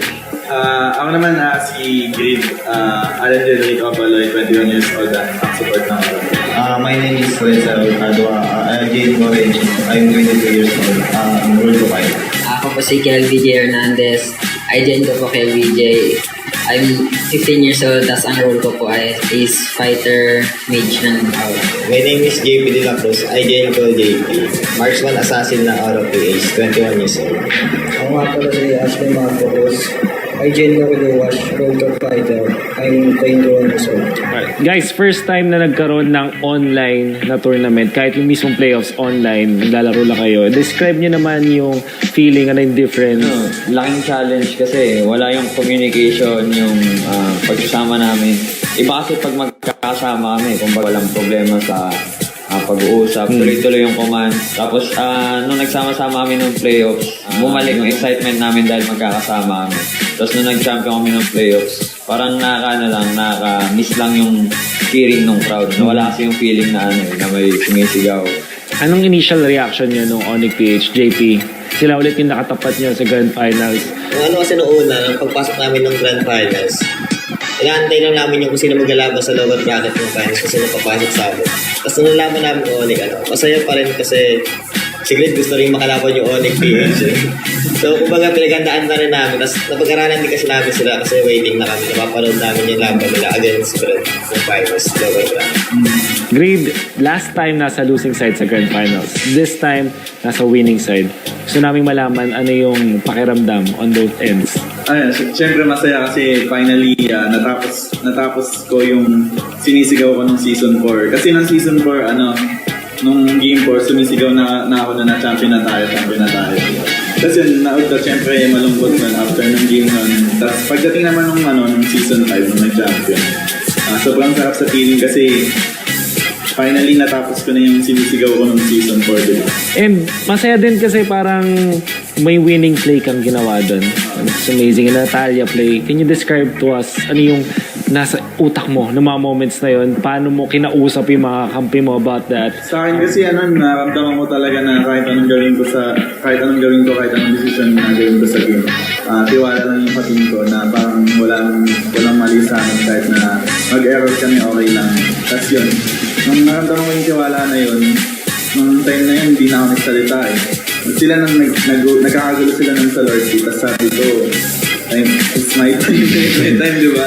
Anong mas masarap na feeling para sa LVJ? Yung first championship o yung etong most recent one? Para sa akin yung first championship kasi nung na-2-0 kami, parang tumingin talaga ako sa audience nun eh. Na parang ang dami pala namin supporter. Parang sabi ko kagad na, tara Blaze ba? Pakita natin na kaya natin. Sarap din ng feeling ng sinasabitan ng medal sa stage at saka inaangat yung trophy sa stage. Guys, lahat naman na nandito deserving na mag-champion. Lahat kayo may pinatunayan. Pero isa sa mga tinitingala ng mga viewers natin ngayon, syempre si KLVJ, the king. Pero before MPL Season 5, meron kang pinramis kay Mami. Actually, let's watch this video now. Ang promise ko, Mami, magbaback-to-back kami, tapos mag-MC tayo nila ate, tapos champion din doon sa ibang bansa. So, Kel, yung promise mo, natupad mo na. Medyo lang kasi may konting hiccup na. Pero ngayon na back-to-back champion na natupad mo na yung sinabi mo kay Mami, meron ka bang bagong promise? Hindi man natupad niya sa MSC, pero pangako, champion kami ulit gamit naman yung Aura PH, tapos sa M2 buong mundo naman yung champion namin. Captain Reflesha, solid mga players mo for sure. Pero ano yung pwedeng abangan ng viewers? Feeling ko yung pinaka-abangan nyo lang is yung same enjoyment, excitement ng team namin pagdating sa paglalaro. Siguro abangan nyo na lang sa Aura PH yung same na game. May kita nyo pa rin, pero yung improvement namin, ipapakita din namin sa inyo. Aura PH, your back-to-back champions ng MPL, two-time history makers, at hindi daw sila magbabago para sa MPL Season 6. Kabang-abang for sure. This has been MPL's Fun Talk. See you in the next one.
to the MPL Season 6 regular season, Day 2 ng ating Week 1. Kami ang inyong makakasama. I will be your anchor for this game. Ako si Manjin. And of course, I'll be your analyst naman, Shibu the one, for an eye, at kami ang Anjin po tandem. Bago tayo magsimula, nais muna nating pasalamatan ng ating official tournament telco partner, Smart. Forge stronger bonds with your team as you conquer the battlefield with Smart Giga Games. Enjoy 1 gig games all day for Mobile Legends, Facebook Gaming, and more. Dial *123# now and choose Giga Games 99. Official sponsor, Realme. Realme is celebrating their first Realme Fan Fest and #Dare to be Realme campaign. Visit the official page at facebook.com/Realme Philippines to know more. Official sponsor, Gillette. Get up to 50 diamonds with every purchase of Gillette's Mac 3 Razor, Vector 3 Razor, or Blue 3 Razor. Simple as Force or S-Pack in select pure gold doors nationwide. #say shave the day with Gillette. Siyempre maraming salamat din sa ating partner in esports, that would be of PayMaya. Get 7% balik bayad when you purchase your gaming pins via PayMaya. The better way to pay. Promo runs until August 31. Isa pa sa ating mga partner in esports ay ang TikTok. Search MLBB on TikTok to win premium skins. I-search ang MLBB sa TikTok para manalo ng premium skins. Siyempre maraming salamat din sa ating official gaming headset partner, that is Logitech G, Hear Like a Pro, and the MPL PH Season 6 regular season is powered by Munton. Yun na nga, Shinbu, we are now at game number 2. Is going to be BSB versus Signal Ultra. Signal Ultra coming in from the MPL qualifiers. Tight match-up versus Archangel. This time, sabi nila, kami naman ang magpapakitang gilas, kami ay magbabalik. Pero nandyan, na humaharang sa kanila ngayon, ang team Horns Up na team BSB. I just want to mention, no, kanina we just had the conclusion of the match between Blacklist Inter zero. And remember na kaya ang baba ng impressions natin sa because they are in a quite low ranking, that is 6th place. Pero ang kasunod nila doon ay itong BSB. Sitting at 7 to 8 place, no? Ayun yung ranking ngayon ng BSB.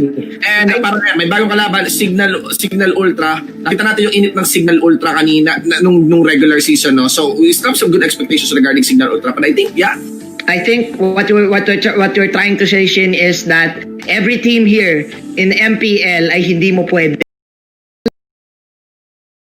ang intro para sa team ng BSB.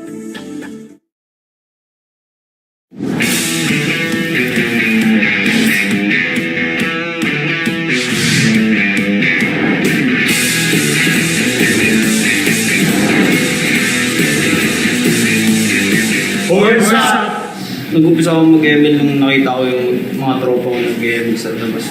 Tapos nagkukwentuhan sila sa ML. Tapos tinry ko i-download. Tapos hindi ako natulog ng 3 araw. Laro ko. Ako, na-discover ko yung naglalaro lang yung mga pinsan ko, tapos nilaro ko na din. Galing ako second team ng BSB, tapos nung nag-ECQ, nag-uwian kami, ay nagbata ako maglaro pa din. Hindi ako tumigil, sabi ko tuloy lang. Etong Season 6 nga, sabi ko parang nag-looking for team ako. Dapat second team ulit ako, sabi ni Shider mag-tryout ako sa main team. Kaya ayun, nakakuha naman ako. Gusto ko lang pustahan lang talaga eh.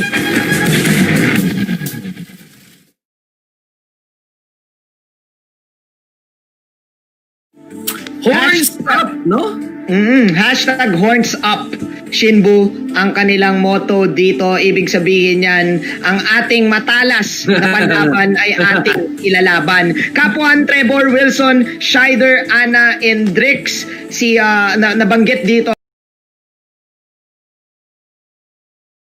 Sabi nga ni Ana, Team 2 siya last time. And with that experience in hand, maganda yung pwede niyang maiambag para dito sa Team BSB. I can therefore say that they are the chameleons of the tournament. Kasi they can adapt in every situation na nandyan sila. Minsan, may times na yung mga big names din dito sa game ay unti-unti rin nilang nilalason. Yeah. This is Team BSB. Again, like what you've said kanina, Shinbu, you don't underestimate every team na meron dito sa tournament. And ang interesting dito sa BSB, nagsabi nila na mag-switch up din sila ng lineup. I think Scheider, the veteran one here, is now going for the 6-man position. Shinbu. And not to mention, of course, they had Jerax, Nu, and Esman going up to have Ana and Drix come in, no, for the off-season draft change. Anyway, guys, silipin naman natin. Isa ba sa mga pinakabagong teams and rather nagbabalik din na brand sa MPL, ang Signal Ultra, mga kaibigan. To be not applicable because this is their debut match. Tanong dito, Shin, are we going to see pressure and jitters para dito sa Signal Ultra? Imba DJ, Chujin, Rhea, Bensanity, Hades, and Yeb Meister. Wala pa sila ditong KDA kasi this is their debut match. But for the fans of Signal Ultra, yung mga old fans and the new fans, alam nila ngayon maglaro ang Signal Ultra, ang tinaguriang Comeback Kings, at mukhang nag-comeback na nga with the new roster in hand. As one gumalaw, Kuya Shin, ano sa tingin mo, like, ikaw nakas mo tong game na to Nakas mo recently yung kanilang qualifiers, and I think mag-agree ka sa akin na ang napakalaking threat nitong Signal Ultra. I think napakalaking threat talaga nung Signal Ultra. We cannot deny the fact what is the perceived thought or strength dito for Signal Ultra, just basing it on their qualifier match. They said that the Signal Ultra came in from the death group of the qualifier, di ba? Sinasabi na mas mahirap yung grupo nila compared sa pinagdaanan ng NXP Solid. Ayun yung impression ng community di ba? Tapos not to mention, Signal Ultra has been making waves on semi-pro tournaments and other tournaments aside MPL, and they've taken their fair share of championships consistently. To add to that, Kuya Shinbu, alam mo din kung gaano ka-dangerous itong Signal Ultra dahil recently tinalo nila ang defending champions. PH, no? Ang dami nilang napagdaanan at ang dami na rin nilang nakalaban. And again, this is not looking dangerous. Imagine that, di ba? On a finals, tinalo mo ang Aura PH. Tinalo mo ang Aura PH. Probably, magandang confidence boost to para sa Signal Ultra. I think they're hot right now. So as BSB din naman. Guys, I think mas marami pa tayong malalaman na analysis in terms of stats dahil ipapasa na natin yan sa ating resident analyst na si Wolf. Thanks so much, casters. Interesting ang makikita ating laban dahil in true Comeback Kings fashion, nagbabalik ang Signal Ultra dito sa ating liga. Gone for Season 5 because of some of their mishaps in the past seasons.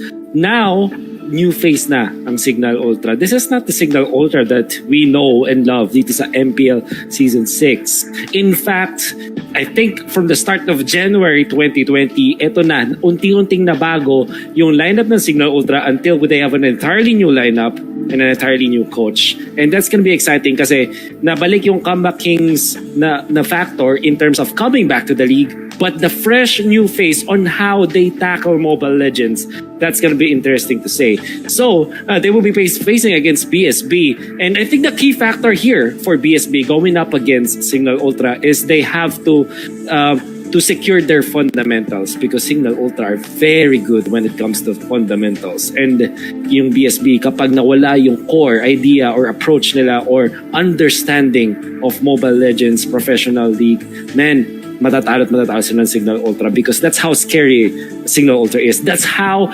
exactly they won against the two-time back-to-back champions of MPL in a tournament that's outside of MPL, an off-season tournament. But at the same time, matouts pa rin yung competitiveness. So, ang atake dito ng Signal Ultra is definitely fundamentals. That's one thing that you have to understand if you want to follow Signal Ultra. One thing na masasabi naman natin na konting advantage ng BSB compared to Signal Ultra is the fact that even when Signal Ultra is a new team in town or fresh new face nga katulad sinabi natin, marami kang mapapanood na games ng Signal Ultra.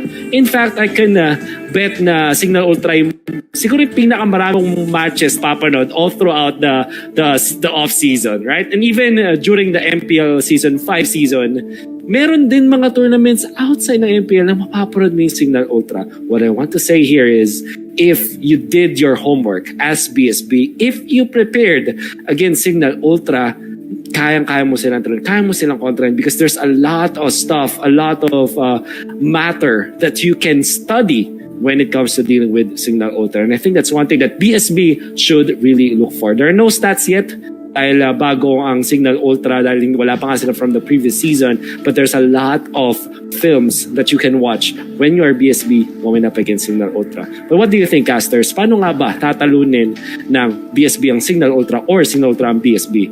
Back to you guys. Hindi na ganun kadali sabihin no? Sa totoo lang, going back doon sa analysis ulit ni Wolf mag-a-analyze nag-iiwan ng challenge. That manifested on the blacklist versus NXP match. Like right now, clearly after this, baka ditong Saturday pa lang kailangan ulit mag-recheck ng pinag-aralan natin. Actually, regarding the hero pool. And yes, ano yan natin? Interesting point actually coming in from Wolf Shinbu. Like, sabi niya, mas marami kasing, nag-agree ako mas marami kasing VODs right now for Signal Ultra. Yes. They've been joining tournaments too. But mas nagkakaroon ng success ang Signal Ultra off-season. And like what you've said, na nakita natin kanina in the early game na mas marami pa tayong pwedeng may dissect right now in this game. Like, picks such as Rafaela and Kagura, Chango on the side lane. I mean, matagal lang yung Chango on the side lane, but it's now working, right? It's now here in the MPL. From the looks of it, it might be a mainstay here, But I want to get into into the Signal Ultra BSB match, One thing is for sure, I want to watch out, of course, for Anna and Drix here, because from the looks of it, the running trend for MPL are the new drafts, like really showcasing and stepping up, to the challenge. New players. Pakita yung talenta nila. Kung tulad ng ginawa ni Full Clip kanina, may meme na nga mula kay Daddy Shark agad si Full Clip. Pero, isa sa mga pinakamalaking deal breaker ng laro dito ay bantayan natin yung support, yung utility support, saka tank support ngayon ng bawat teams, because Imba DJ still has been stellar, on the post and his command of this role. Gusto ko yung point mo doon, Shinbu, na sa supports na tayo titingin. Dati parang, parang carry, mage. Ngayon, yung mga supports kasi yung talagang nagdidikta kung kailan papasok yung laban, and na-witness natin siya all throughout the games. And Imba DJ, like what you've said, has proven himself with the tournament. Meron na silang motto ngayon na tinatawag nating Kalmado Ultra. Kalmado Captain. Oo. And mukhang kalmado sila sa draft dahil eto na, Shinbu, for the running draft, for the first phase, interesting picks and bans. Signal Ultra right now banning the Popol and Kupa and the Kufra. Meanwhile, Atlas and si Khalid para dito sa BSB. Shin, eto na, bumalik na naman ang kapangalan mo, Yishun Shin. Si Jumong nga yan. Ang tagapagligtas ng Gogoryo, diba? Ang taong may dakilang layunin. Yan si Jumong. Anyway, for YSS, it will be no surprise. I still believe he is very, very strong. Ang ang pinagtaka ko lang is of the PNK band dito ng Signal Ultra. From the looks of it, they just really don't want to, they have no plans of playing that.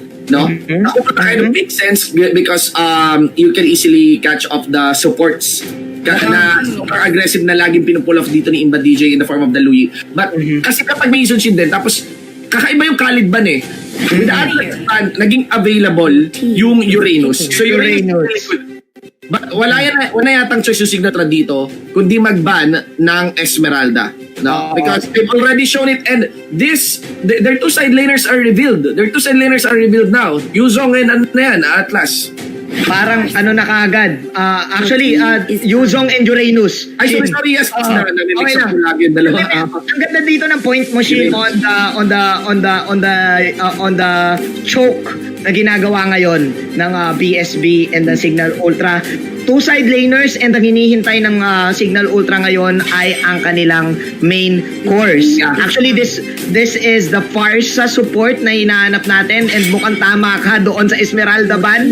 Kasi parang wala nang kukontra dito sa Uranus pick ng Signal Ultra. Ano pa kaya mga pwede nating makita this time on the lineup of BSB? Parang interesting na binalik din nila yung Valir on their composition. Nakadepende actually sa side lane dito ng BSB tol. Right now ang awkward i-deadly blade kagad Tams. And the matchup will happen on that part no para sa Uranus, pero there is a heavy demand na is oh my god, the draft is getting better and better sa Signal Ultra. Sus ko po. So Deadly Blade is might be good here para sa BSB. But I'm curious about the Hylos. Hylos is good, you know, for that instant stand if you are playing protective, but I find Hylos really slow. Parang ni Hylos, yun lang inaalala. Yeah, parang nag-agree ako sa'yo na yung Hylos kasi siya lang yung parang pwedeng rumesponse. Actually, may Choden, pero sa Signal Ultra, kailangan natin ata i-take note yung capability nila mag-roam sa map. Mayroon kang Ibon, mayroon kang Dragon, at mayroon kang umaakyat sa dingding. So, let's see kung doon lahat sa sinasabi mo, no? Parang mas heavily umakyat sa dingding. Tinutukoy mo ba doon si Yuzong Butike? Si Ling. Si Ling, okay. Caller yan eh. Akyat bahay, no? Ay naku, sinamahan pa nila ng sinamahan pa nila ng gulong. So, wala pa silang tag eh. Yeah. Ang taas ng tempo ngayon ng Signal Ultra. Let's see kung saan papasok dyan yung Deadly Brave. Kasi mukhang sa side ng BSB, they want to get and put pressure sa lanes. Lahat kasi ng lineup dito ng BSB mataas din pa lanes eh. Kuya Shinbo Ano problema yung Cho sa Tams for this lineup? I may sound too confident on this one, but right now I think it's for this part no. I think it's very easy to me to make my vote right now. It does look like Signal Ultra was able to get what they really wanna get. Simula pa lang dun sa first two bans nila. My vote is for Signal Ultra. Fire Sound, Imba DJ. They have Atlas, they have Yuzong, they have Ling. Parang nakuha nila yung mga list tier na heroes dito. S+ pa yan sa totoo. Parang S+. Then even though na yung Hishon Shin napunta dito sa side ng BSB, I would agree with you on this one, Shinbu. Signal Ultra din ang pipiliin ko. I'm not really seeing the Hylos with a good win rate right now. Sa pubs and sa rank games and even sa mga tournaments na napapanood natin kasi ang tataas na ng damage di ba? Yes, and sobrang importante ng mobility for skirmishes and even transitioning between lanes talaga ngayon. There you go. I will struggle. Guys, ironically, kung sino pa yung may glorious pathway, kung sino pa yung apat na paa, mabagal po talaga yung Nahabol. Makikita natin yan. Kapag kinumpara mo sa tank na tulad nila Atlas, no? Na may perfect match na tulad ni Kufra na may talon. Well, we are into the game, ating mga kababayan. Welcome to the first game of the second series ng ikalawang araw sa unang linggo ng MPL regular. Sa debut match ng Signal Ultra, one of the teams that come in from our qualifiers against BSB here, the 7th to 8th place, no? Kumbaga, parang sabi nga ni Vice President, nasa laylayan. Pero kaya ng pinakita nga dito ng Blacklist International kanina, we are still an MPL expert team. Shoot pa din. Shoot pa din ang threat. Habang nakakuha na ngayon dito si paring Hades na dito with the knockout onto the finish, but this is too deep. But I think it's okay. That is a 1-for-1. Shinbu, what was that? Yeah, I mean, ang lalim ng entrada ni Ana dito, but you really want to disable Signal Ultra eh. If you made your preparation against Signal Ultra, napakalaking factor. You know, over their previous games or napakalaking contributor, lagi ni Imba DJ. Actually, let's read on to that. We have here the Gillette instant replay. Basically, nakita lang talaga ni Ana that Imba DJ was dancing around and you can complete the burst for that. Hindi rin pwede mag-transform si Imba DJ. By that time, naka-cooldown na yata yung Curse of True and Energy Impact. And I think okay din na si Imba DJ yung nadali dito. Shinbu, no? Again, Ana right now, the new kid on the block para dito sa BSB. Sabi niya dito ganito ang unang entrada natin. First blood natin si kuya mo Imba DJ, even though dapat sana si Hades. I think it's okay kasi nabawasan dito yung tempo na gustong gawin ng Signal Ultra with the Ling pick. Right now Kuya Shin, papasok na tayo sa pangalawang buff. Abangan na natin yan under a minute na delay ng onti dito, men. Ang Signal Ultra. Tingin mo ba malaking factor to? Kasi si Yishun Shin, si Drix, mukhang okay. And plus, meron pa silang retribution. Too early pa talaga to say, no? And things can go out easily, but the Ling is getting steadily farmed. And marami na nagsasabi, madali na hulihin ang Ling, marunong na yung mga players maglaro. Pero threat pa rin eh. Threat pa rin. Like, para sa akin, the easiest counter and the most effective counter for the Ling is not to really catch him, but to starve him. Alisin mo yung resources talaga niya. Deny the blue. As long as the blue is given towards the Ling, as long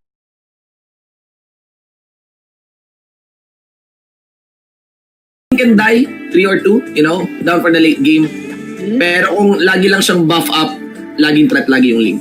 Pero sa tingin ko, isa dyan sa mga resources na sinasabi mo ay yung resource din ng mga kampi niya. Kasi kapag wala ka ding mga kampi that can provide you utility, can provide you movement speed, stuns, parang mababawasan din. So I think okay pa din sana yung nangyaring pick-up kay Imba DJ. Let's see kung kaya bang ituloy-tuloy ito ng BSB dahil papasok na lang sila dito sa bandang crab coin dahil ayun na yung follow-up dito ng gulong. The stun will connect onto 2, but that's the revitalize coming in from Cap 1. Drix coming in with the proc of the melee shots. But where's the damage?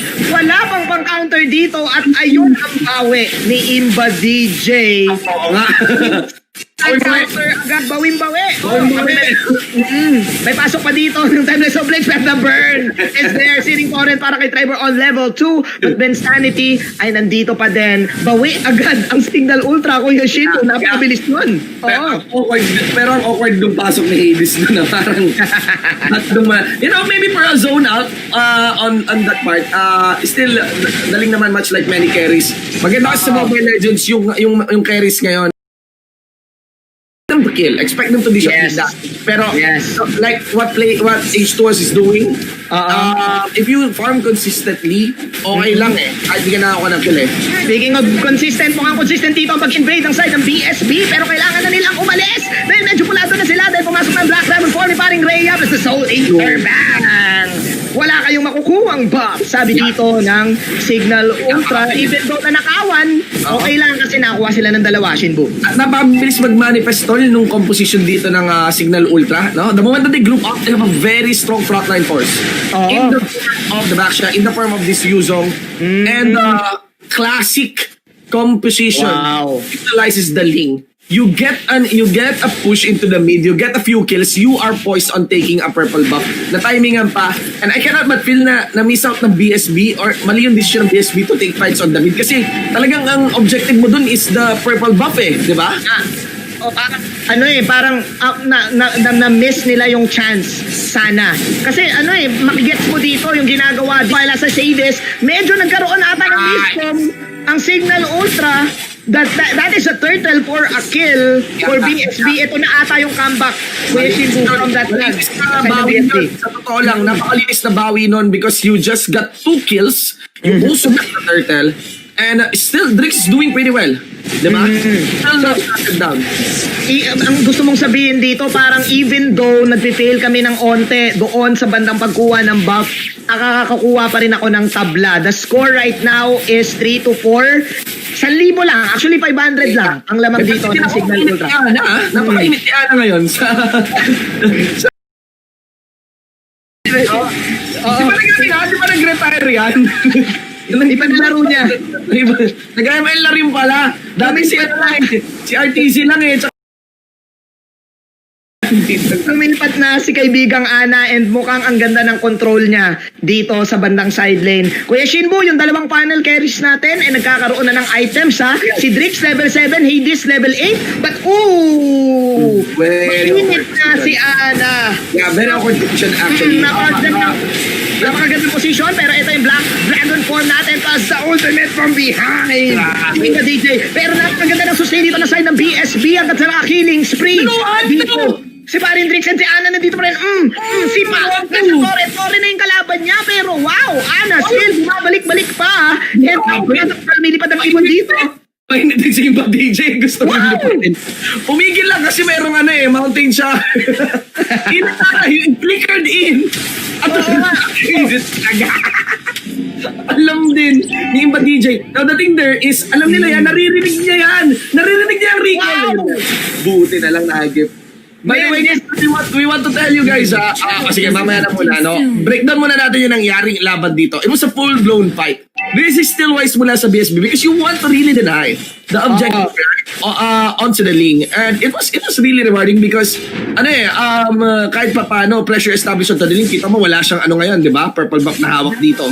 And that's a big handicap na ibibigay para sa link. Not to mention Drix being consistent. And again, going back on to Ana, no?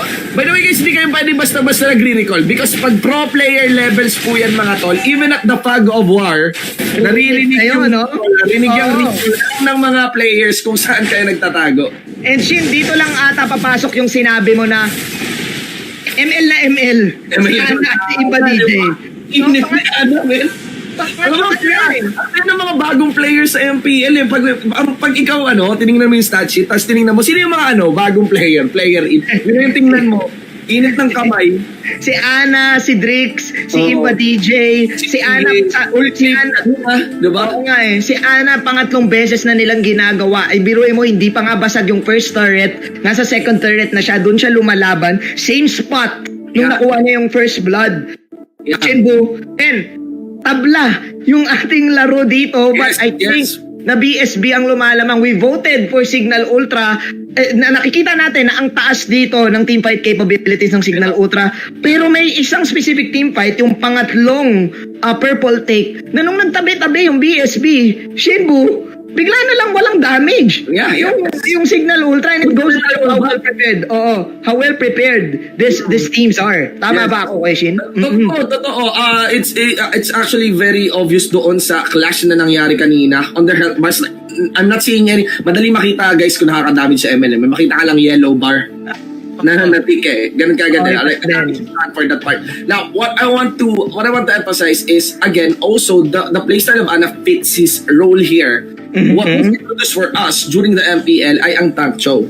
So, wala na na meta because of some preference for the side laners, but right now hindi ito tank show guys.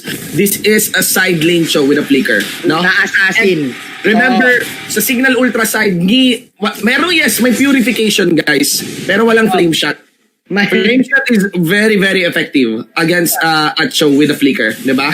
Na meron kang pang counter go. But I think they also have the stun coming in from Imba DJ. So, alam mo, dito mo mapapansin na 7 minutes in, na-reset na yung game Tabla pa din. And Shin, eto na naman. Papasok na naman sila dito sa purple. Nakita na si Hades dito with the mountain shocker. Pipilitin ata to ng side ng BSB. Ayun, mula sa likod si paring Chujin at uunahin nila dito yung purple top 1. Papasok dito. But Trevor and company from behind. Sino nakuha ng purple? Patay! Ana, tol, talagang... Ana! Napakaganda ng Sipa and si Drix. Susubukan niya dito. May bawi ng onti Signal Ultra pero wala na sila ang main carry. Parehas na wala ng main carry dito. And wow! It's still BSB. Grabe siya, Every team fight, Ana with the clutch face. Kuya Shinbu, Assassin Show is back in the ball game. How do you deal with this, Shinbu? Well, yun, chase him down. Chase him down talaga. Uranus, stick to the basics. Actually, kanina, minamaliit natin yung high loss na pick. Meron ako nakalimutan regarding the high loss pick, no?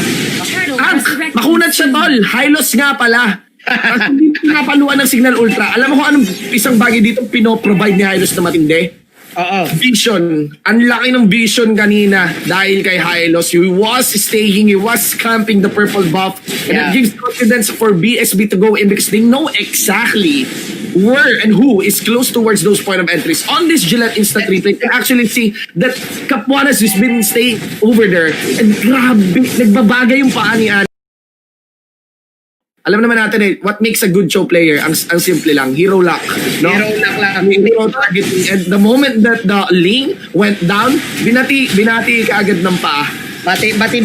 And ikaw na nagsabi, may vision dito si Hylos at alam mo kagad na makikita mo kagad yung kalaban mo. But then again, it seems like Signal Ultra is still in control dahil lagi na lang kumukuha dito ng purple ang BSB pero wala silang nakukuhang objective. Even though nakuha sila ng tablang kill, yung Signal Ultra, na-even up nila yung trade. Looking at the items right now, hindi pa rin pumapasok yung sinasabi mo, Shinbu, na pwedeng pang counter sa Uranus and sa Yuzong dito on the Deadly Blade. So Deadly Blade, yeah. What they have right now is the Durance Ring. That is so bad. Nakakatakot yun na decision dito ng BSB. Magiging malaking problema nila si Chujin. Chujin directly counters Ana here. And he can dance, he can re-engage even with this half health. Ng Deadly Blade. Speaking of re-engage, nandito na naman ang ultimate coming in from Iba. Ang Dragon! Behind ako! Ang Dragon! Inik ako yung Dragon! Pero nandun na din sa kapila. Grabe, flanks coming in from everywhere. With the flanks that they have, mukhang eto na nga. Ang kalmadong ultra na galawan. Four heroes falling down for the side of BSB. Signal Ultra, ladies and gentlemen. Shin, ayun na nga. The problem, they burned, I think we have a replay coming for that, but the problem there is they burned so much onto Chujin and without any Deadly Blade. It was so Haven't was si Chujin doon during that time, no? And still he didn't die. He didn't die from whatever was berserker ng mga taga BSB. And just because there is no Deadly Blade, there is no anti-heal. Yeah. You know, hindi naman ganun kalaki yung lamang ng BSB. I feel like they were able to get some lead if they are taking fights under the purple buff of Signal Ultra.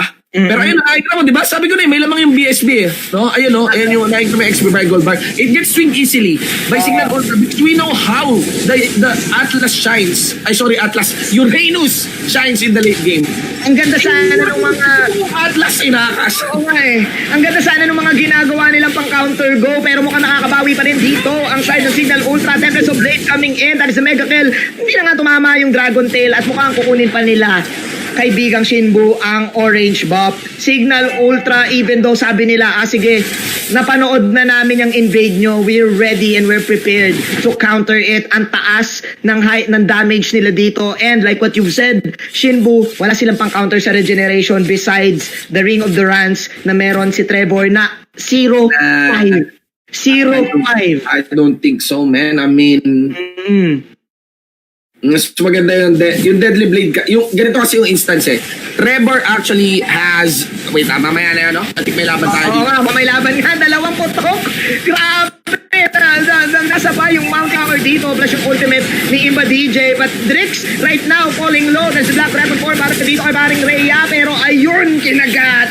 Nasa loob pa siya. Walang pangsagot dito ang side ng BSB as Signal Ultra just dominating and pummeling them. Pulado dito ang Torre and si Insanity ay buhay pa din. Another ultimate coming in from Imba DJ. That is the execute shutdown from Wilson. Is this the best way? Pwede ilaban to Pero, nako, full si kaibigan Chujin dito at nilabas dito mga kaibigan ng mga fidget spinner. Pangalawa pang fidget spinner para kay Ben Sanity. Fidget point coming in. Torre lang pala ang kalaban dito ng side ng Signal Ultra. Tempest of Blades just to get out. And it doesn't matter even though mag-Way of the Dragon. Unstoppable. Tusok pa din kay Hades. Glorious Pathway coming in but the mission has been done. 3 ang mawawala dito sa side ng Signal Ultra pero ang kapalit nun ay Torre. Shinbu mukhang kulang talaga ang damage ng Team BSB. Yes, tol. For that. But it took Drix for him. And there was a good amount of hit that was done by Drix. And hindi pa rin namatay si Chujin simulat kanina. Nung tinalunan yon ni Ben Sanity. And what I want to mention here is napaka-impact talaga ni Chujin. Yes, may necklace of Durance. Ito yung gusto ko i-point out kanina. May necklace of Durance kay Trevor. But look at Trevor right now. Hindi walang glowing wand yan. Passive lamang ng value yung pwede niyang gamitin pang tick. Hindi magic worship. Not even a magic worship tol. No? And ang kailangan ng necklace of Durance is continuous damage para tuloy-tuloy yung proc ng anti-heal. Compared to the Deadly Blade, which is an auto-attack based anti-heal, mas laging naka-up yung debuff kay Uranus kung Deadly Blade yung ginamit mo na dito. So, and not to mention, binabato lang ni Chujin yung katawan niya sa laro. Actually, hindi lang ata si Chujin ang nagbabato ng kahit si Ben Sanity, Yes. talagang pumapasok lang, may vengeance pa siya dito, kaya talagang nag-a-agree siya na papasok din ako. Like what you've said, Shinbu, ang daling maging confident dito ng side ng Signal Ultra sa pagpasok. Nakikita natin kanina yung BSB talagang purple buff, nakailang attempt sila, but with the outplays na ginagawa ng Signal Ultra, napakahirap pa tayo actually bitin na talaga Play mula kay Ana. Walang no choice, tol. I mean, they have kind of a decent way play.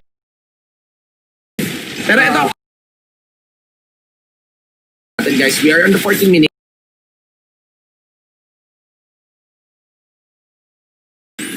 BSB has a composition that can fight under that Lord. kaya pa to kasi pwedeng mag-flank si Chujin dito, no? Again, siya yung naggumagawa ng mga malulupit na plays kanina, and mukhang may plano talaga. Sorry, si Ana pala. And again, mukhang may plano siya. Nandun na yung Lord, pumasok na siya. Oo, dumedepensa na lang ang BSB.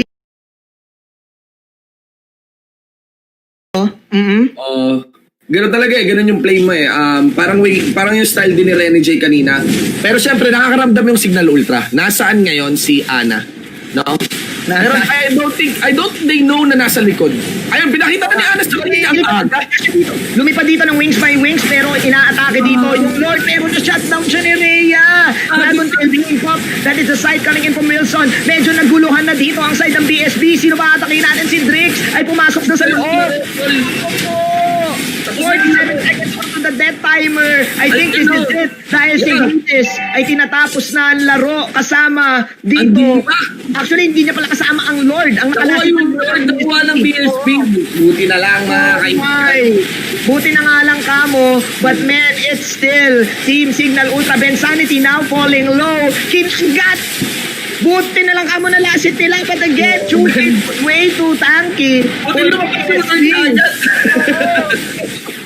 Oh my, Signal Ultra, this is it. Game number 1. Nahirapan dito ang BSB. Another knock-off, Chujin with the fidget spinners. Of course, Ionic Blades. Let's go.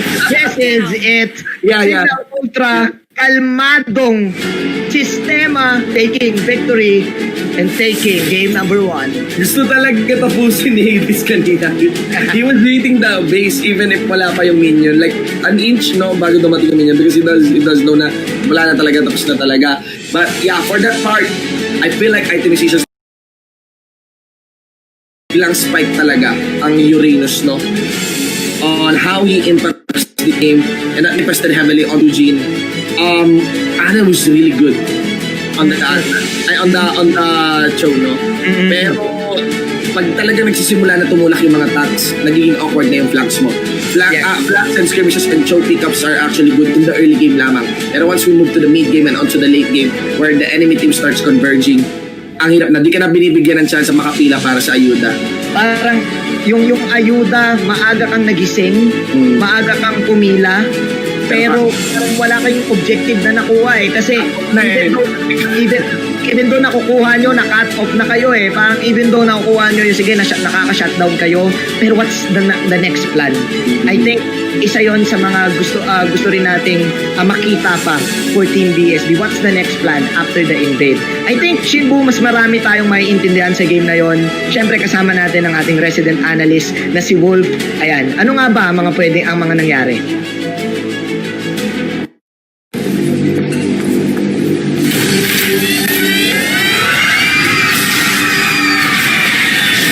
Are you game to be great? Now you can with the new Smart Giga Games 99. Get 1 gig data all day, every day for Mobile Legends and more. Game to be great with Smart Giga Games 99.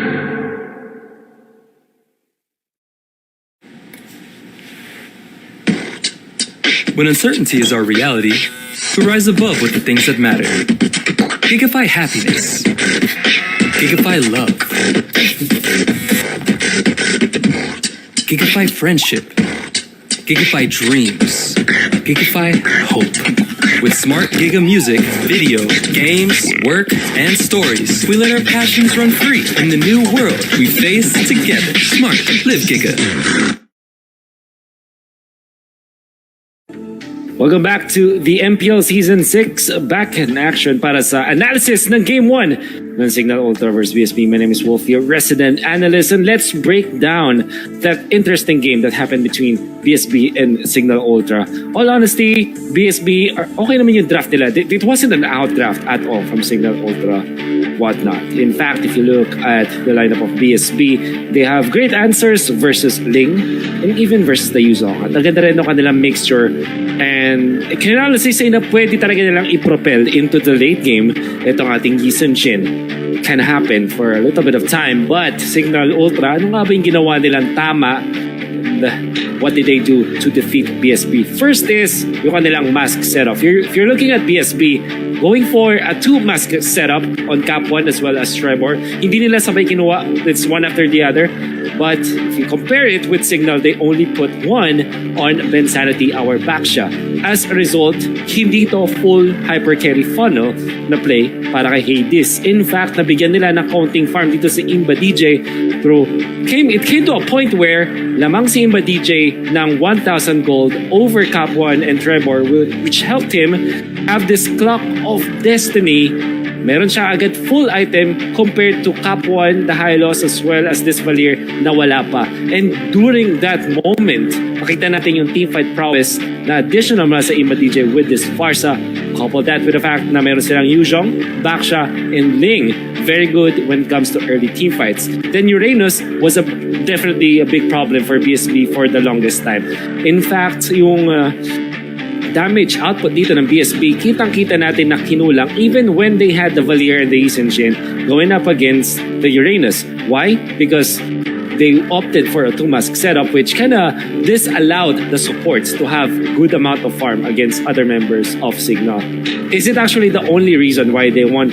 Absolutely not. Isang bagay din na masasabi kong maganda para sa Signal is the way they handle loss of Skirp. Kung ano natalo sila sa Clash, the way they handle it is good. Look at the Lord's Lane, at the Turtle's Lane. Hindi laging nasa side ng Signal because of the fact na nanako ng BSB. Pero yung other objectives na na-secure ng Signal Ultra while they are teamfighting against BSB is good. Okay, so unang-una, ang masabi kong magandang way para Signal Ultra is hinabol ni Ana doon sa unang-unang clash. Eto, si Imba DJ. Correct na rin natin smart highlights of the game. Yes, napatay si Imba DJ. By the way, that's the only death of Imba DJ for about 10 minutes or even more. But the exchange is Ana, which is a core. And then BSB, they actually will win several teamfights thereafter. Sila yung mananalo sa mga susunod teamfights. And Signal Ultra, this is the particular clash that we're talking about. Signal Ultra are, after this, nag-flip sila ng switch na sabi nila, okay, hindi yata okay na lumaban sa moment na to dahil nararamdaman natin na malakas yung BSB, particularly around the purple buff. So Signal Ultra just opted to go for big objectives like the turrets, like the turtles, and they take the fight when they know that they can. Lalong-lalo na yung pag-peel nila sa Yisun Shin. Uranus actually did a good job doing that. Afterwards, since Signal Ultra nag-focus na sila sa pag-take ng objectives, na-force nila yung BSB to take team fights na this is really because of the positioning din ni Imba DJ and other supports. The fact that they are able to get to the backlines, get those squishy heroes from BSB before the tanks para mas maganda yung damage output, that's also good. And afterwards, Signal Ultra, tamang mga laban na lang kanila mga pinipili laban sa BSB. The Lord fight was interesting because it really was Signal Ultra's Lord to take. Talagang free na. All things considered, BSB did a good job here contesting the Lord. However, they weren't prepared for the fight afterwards. Natalo sila even after getting the Lord. And eventually, they have lost control of the map. And it's interesting because they had the Yisun Shin na maganda sa late game. Then again, if you have a Yuzhong, Uranus sa side lanes, wala ka rin mapapatay as the Yisun Shin. If you have a Yuzhong and a Uranus, diba? Na maganda at solid yung farm doon sa may side lanes, dito na natin masasabi na talagang kukulangin ka ng damage as the Yisun Chen. Look at the Queen's Wings. Look at the itemization, di ba? Parang yung impact sa laban talaga ni Rhea as the Yuzhong as well as the Uranus ni Shujin is incredibly high. Yung Ling nga parang cherry on top na lang at the end because of the sustain na nagawa nila dun sa late game. Late game, makita natin yung Yisun Chen kapos na kapos sa damage compared to what the Signal Ultra's composition can dish out.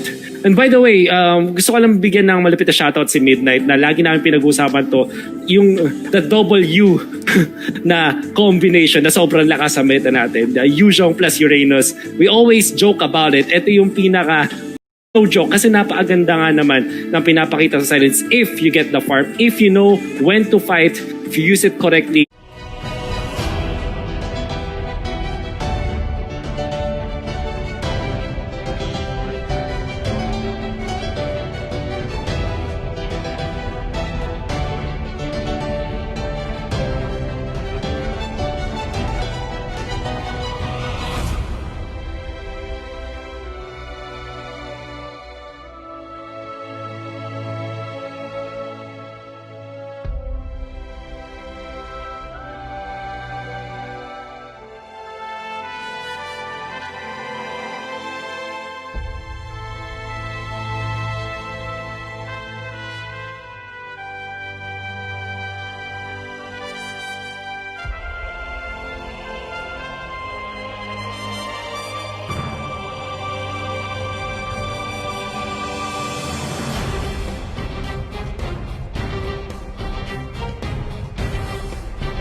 yan kung ano yung nilayout na case ng ng mga players natin. Mukhang RM, I think technology na naman ang nadali dito. Pero yeah, man, dahil sa nangyari na to, Roger right now, I think parang isa siyang flavor na carry para sa iyong team, no? Maganda ang kit, maganda ang damage, pero I think pagbitin yung damage mo at pumasok ka sa isang team fight, nag-pounce ka, no? Pwedeng ikaw pa yung mabaliktad kasi wala ka ng ibang no choice Pwede kang mag human form out, tapos no normal, pero ano na yung next kit mo? I think yun yung magiging dilemma ng Yuzong pick dito. Ng Roger pick dito. Ang taas ng kits, pero ang daming pang control ng side ng Signal Ultra ngayon, pare ko. Yes, and hindi nga lang yung Roger, lalo na pag parang inawin na pamali na wolf form, tapos lumapit. Because within the melee range, napaka-threatening nung sa Signal Ultra. What I want to find out is the novelty of the Balmond. I've seen the Balmond become successful, but not here in PH, no?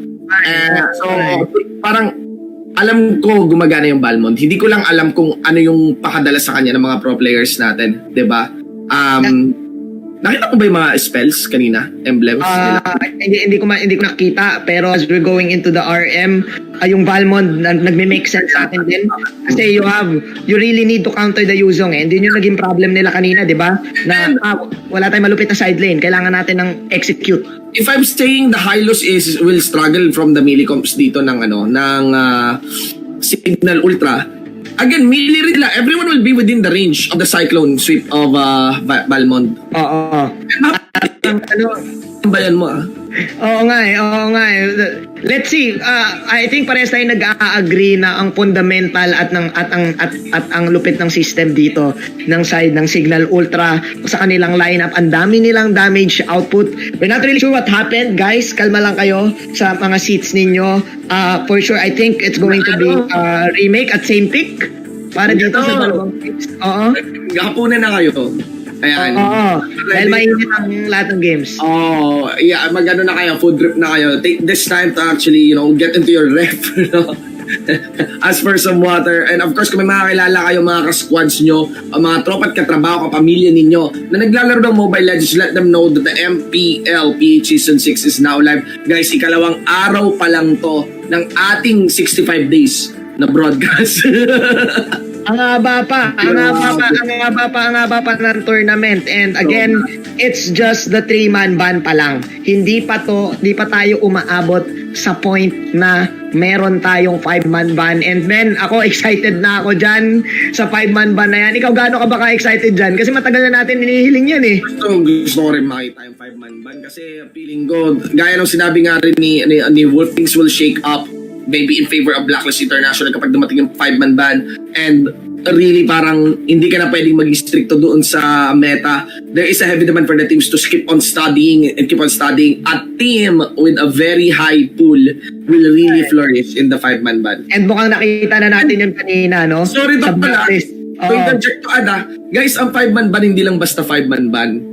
Yung ban ng kalaban, affected din po kayo. So, I mean, yung ban ng kalaban, yung ban din ninyo, affected din kayo. Kasi that's literally 10 heroes that will not be allowed to be used in a game. Per game instance, ang laki pong kawalan nun. We only have 3 tanks right now. Nagugulat tayo pag napipila ang Lolita. Still have doubts on the Hylos. It falls between Atlas, Kufra, and Uranus. No? Ang pinakamalaking pull ngayon for the meta would be the fighter position. No, marami mga fighter and side natin.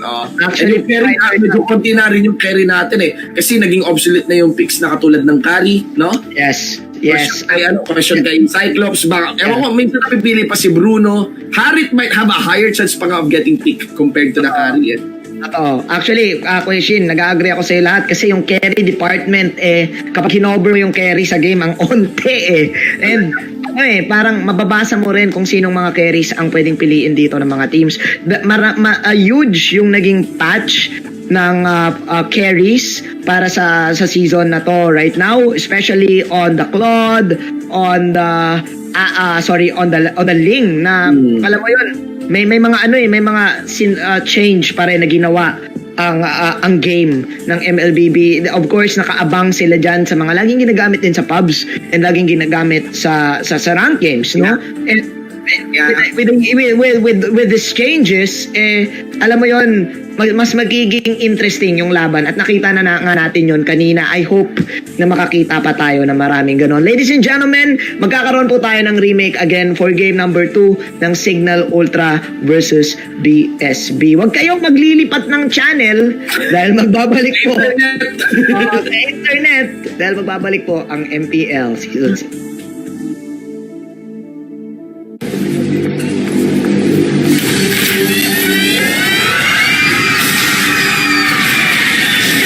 Are you game to be great? Now you can with the new Smart Giga Games 99. Get 1 gig data all day, every day for Mobile Legends and more. Game to be great with Smart Giga Games 99.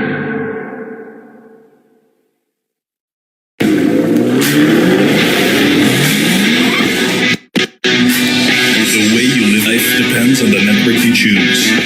Your movies, music, and games can only be as good as your network speed and strength. Slow means Game over. but the Philippines' fastest mobile data network means Game changing. choose the network that gives you what you truly enjoy. How do you know about this Giga Life? Simple and smart ako.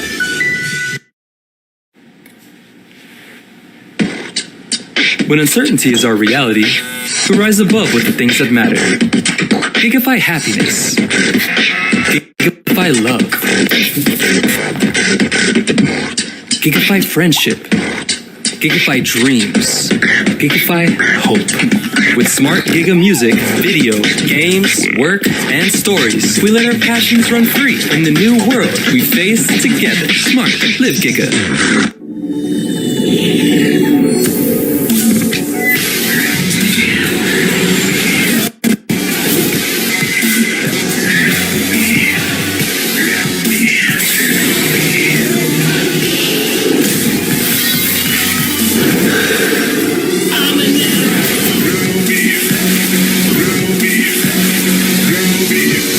Realme smartphone. Dare to leap.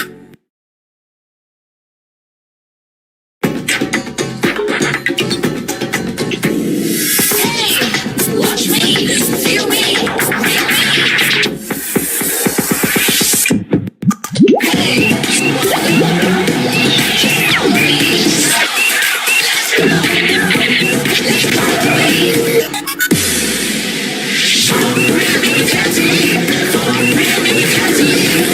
Realme Watch. Time to be smarter. Realme Dare to leap.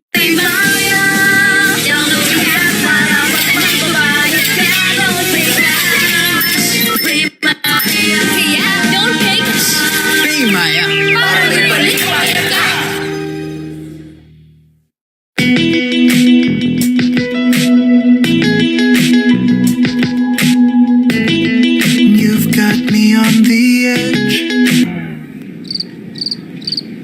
Legit, right? Not quite. Just like your disposable razor. It's time you switch your disposable razor for your legit first shave so you can be every bit legit. Gillette Mac 3. For a closer shave, less irritation, switch to Gillette Mac 3.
hindi kayo naglipat ng channel kasi ang bilis lang ng ating break. Nagkaroon tayo late chance ng remake for game number 2 of Signal Ultra versus BSB. Horns Up versus Laban Ultra. Shinbu back to the lineup.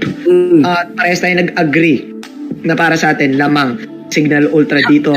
Yung pick pa lang, no? Parang But this time nagkaroon ng bagong flavor ang BSB, and I think one thing na kailangan nila i-adjust is to be, alam mo yun, parang careful on their invades. No? Nakuha sila ng mga kills pero nasa objective, parang biglang nawala. Sa tingin mo, ano pa kaya yung mga, like, ano ba yung certain na mindset kapag ganon? When you're going to invade, going to, alam mo yun, going to team fight, parang ang daming nasayang ng BSB kanina eh. Yeah, it's the same mindset. There are two mindsets when you go for an invade. The first is how you counter, how you get countered on the invade. You always assume that the enemy will react when you invade. And what cost? Ano yung cost? That is always a risky one, no? Pero what cost? Merong mga matatalinong player na when they get invade, ang isa sa mga response is iti-trade lang nila. So, what you want to do is, when you're accounting for the cost, hanggang gaano ka lang mag-i-invade? Gaano mo kapag gagawin yung invade, no? At kung mag-respond sila, gaano ka magko-commit? Kasi for example, nag-respond sila, nanalo kayo, siguro with a 1 kill lead on that invade. Pero may ibang mga teams na iti-trade ka agad yun. Paano kung trade sa Torre? So parang ano din, di ba? Parang wala din. Parang masaya yung puhunan. One is the response to your invade. The short-term response, yung mga malalapit kung paano gagawin yung laban ng invade. And the other one is the cost for it. With accounting in accordance to time. Meron lamang, parang pag nag-i-invade ka talaga, meron lang time limit yon. Pag sumobra ka doon, magugulat ka, may kapalit, magugulat ka, may nag-i-split push na sa inyo. Things like that. And also, yung style of opposition in itself, diba? Oo nga eh. This time, they have a Roger na right now. And one strength ng Roger dito, pwede siya mag-sneaky eh. Mag-sneaky steal. No? Meron na napapansin kanina sa BSB. Ana was really good on the show. Like, Hyper, di ba? As in, side lane to. Hindi nga off lane. He was really participating into the fights. He was really kicking the hell out of Imba DJ. Pero I cannot but feel na he was doing that play solo. If you compare it to NXP, whenever this like hyper carry or like mga ankle breaker plays Renegade, may follow up lagi yung NXP, di ba? May follow up lagi yung NXP eh. And ayun, I can but feel na maybe kailangan i-communicate properly ni BSB whenever they do this kind of plays, whenever like Ana tries to be really hyper and tries to be very aggressive on his solo play. Ana right now, holding at maximum uptime to para sa Tams. Mas may sense na, mas madali baka pa ng Tams kaysa sa show kanina. Yes, anyway, Kuya Shinbu, let's see kung gagawin pa rin ni Ana ang playstyle na ganyan. Dahil mukhang siya ngayon na nandoon sa side lane. So kung nagkakaroon ng maliitang skirmishes dito sa bandang gitna as Cap 1 will pop the low punishment habang nandyan nagugulo din si Chujin sa kanyang mga sites dito, the sad sites. Team Signal Ultra right now, sinagot dito yung wave clear na gusto nilang gawin, but BSB, wow, now preparing for the purple thing. Meanwhile, there is the wolf bounce coming in, sabay may baby bouncing ball. Magkakaroon tayo ng pause. Shinbu, mukhang BSB ngayon ang kuha ng gusto nilang tempo. May response kayang gagawin ang Signal Ultra dito. Yeah, actually, gusto ko sana makita kagad kung sino nakakuha ng buff because that is very, very important. And I think, may invade talaga nangyayari doon. So, sa fight na yun, napaka-decisive na kaagad. You can actually see the power kaagad din nung Khalid. And about the Khalid is yung kawalan na naman ng mana, another hero na wala na naman mana. Hindi mo kailangan mag-Azuri Blade agad pag mag-endless battle. Para sa I cannot really think na bakit ang gawa ng mga heroes na walang mana. Although yes, they are fun. Hindi mo kailangan i-micromanage yung mana, pero parang ano ba to, dahil hindi pa pwede mabalance, mas madali i-balance yung walang mana kasi pang fine-tune yung mana di ba? Restricted limitations yun sa isang hero So siguro parang dinisregard ng, but ayun, kasi ng mga non-mana based na heroes, di ba? Just keep on playing your spell. Speaking of non-mana based na hero, si Ana ay non-mana based din. Kanina nung Oo. So, now, yung TAMS niya ngayon ay nagtatry ng invade. Ang layo actually ng Signal Ultra dito para sa sagot ha. Parang nagpaunahan sila ng wave clear eh. Kasi again, importante ang unang wave clear. Ayan, lalo na sa mid lane. Kasi pauna sa Litos yan eh. At pauna sa Oo, nagkaagawan. Naagaw ni Drixtol. And it was the night against Hades. That is big para sa side dito ng BSB. At saan pumapasok yung sinabi mo nga kanina na Drix can pull off a sneaky invade. Level 3 na siya ngayon at mukhang papasok pa siya sa purple. Ayun, yung knock up on the Tyrant's Revenge. At mayroon papasok dito ang rotation ring pero may nakaw si Trevor on the Searing Torrent. Nice knockback pala, hindi nakaw. Tamang nakaw para Searing Torrent dito. 2 purple buff, Shinbu, para kay Drix. Yes, and that leads him into level 4. Hindi na siya basta Drix. Bobby Drix na siya, tol. Bobby Drix na siya, Bobby Drix na evolve. Ang orange buff na yan, tol. Level 4 na nga. Maganda yung skills na dito. They're poised to actually take a fight. Maybe convert for 4-man gank, a 4-man unit onto the top lane. At yun, umadvance Chuji. Ang ganong tulak ng side. But let's see Chujin right now just using the Desert Tornado to clear out the waves in the top lane. Mukhang nag-aabang pa dito si Imba, DJ, Drix. There you go. Pinap niya na yung kanyang 6th sense. Mukhang nakita niya si Imba dito. Meanwhile, in the bottom side naman, Shin, Wilson. Sakto, nakapang-basketball pa siya.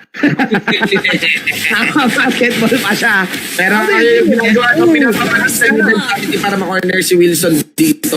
And there is a reward. Nakuha si Ana. Nakuha nga bigla si Ana dito as Cap 1 still with the low punishment. Nandito si Temple Flicker in. Wow, Torrent pabalik. Iba DJ Pulado as that is the proc of the Rising Fireball. Unti-unti nakakuha ang BSB dito ng kalamangan sa top lane pero may onting control pa rin. Ang Signal Ultra dito sa baba, Rhea, siya ang kumakat instead na si Wilson. Actually, ayun isa sa mga nagkakarakterize sa BSB even back at season 5. Mahilig kilaban talaga tong team na to, kumalag, kumbaga.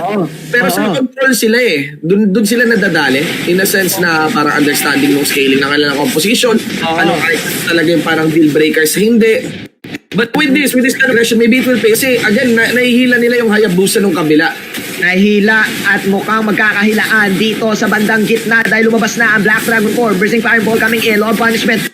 Oh, napaka-counter ng diversion. Actually, dispersion pala from Imba DJ controlling everyone. Pero sabi dito ni Haring, ako din. Ako din. Kaya ko kumalmot with the Wolf Pounds. Imba DJ running for his life. Pero ayun, double kill mula kay Drix. Napagandang positioning sa BSB, kaibigang Shinbu. And that is a very heavy miscalculation na yata dito para sa side ng Signal Ultra. They're an all millicom, tol. They're an all millicom. And you can actually see kung paano capitalize ni Trevor. 2-0 to on that KDA. Lahat ay tatamaan eh. Tapos hindi naman aaray yung kahit Kufra, umaaray sa Valir eh. Mukhang hindi na nga umaaray din si Wilson dito ng kakaunti sa nangyayaring laban ha. But meanwhile, it is still Rhea controlling the bottom side. Pero before we talk about that, let's look at that replay. There you go. Then, Drix dito, free hit ha. Ang ganda. And ang rewarding lang, makikita mo yung pagka-minimal damage ni Hades talaga. Like, not enough to even be a heavy threat onto Trevor. I'm not so sure do kung saan binato ni saan binato ni Hades. Yung kanyang Ugi Shadow Kill. Kasi doesn't like na-touch masyado din yung Valor dito. Maybe ginamit niya lang siguro para mag-face out shot, hindi siya matarget ng spell. Probably use it defensively. Siguro, ang mahirap din kasi dito, yung setup noon na nagawa ng side na Signal Ultra not in sync. And again, ang ganda na naging farm ni Drix. Napag-usapan natin to kanina. Pag nabigyan mo yung Roger, parang link din yan eh. Nabigyan mo yung Roger ng umpisang farm at nabigyan mo ng damage, kakalmutin ka kasi easy access siya sa'yo eh. Dali lang gamitin eh. Mag-wolf form ka lang kasi sa swipe mo lang tapos kung sino yung nasa harap mo, easy access. At kapag lamang ang damage, pwede ka mapatay. May pang nakuwang meron pa nakuwang turtle shield.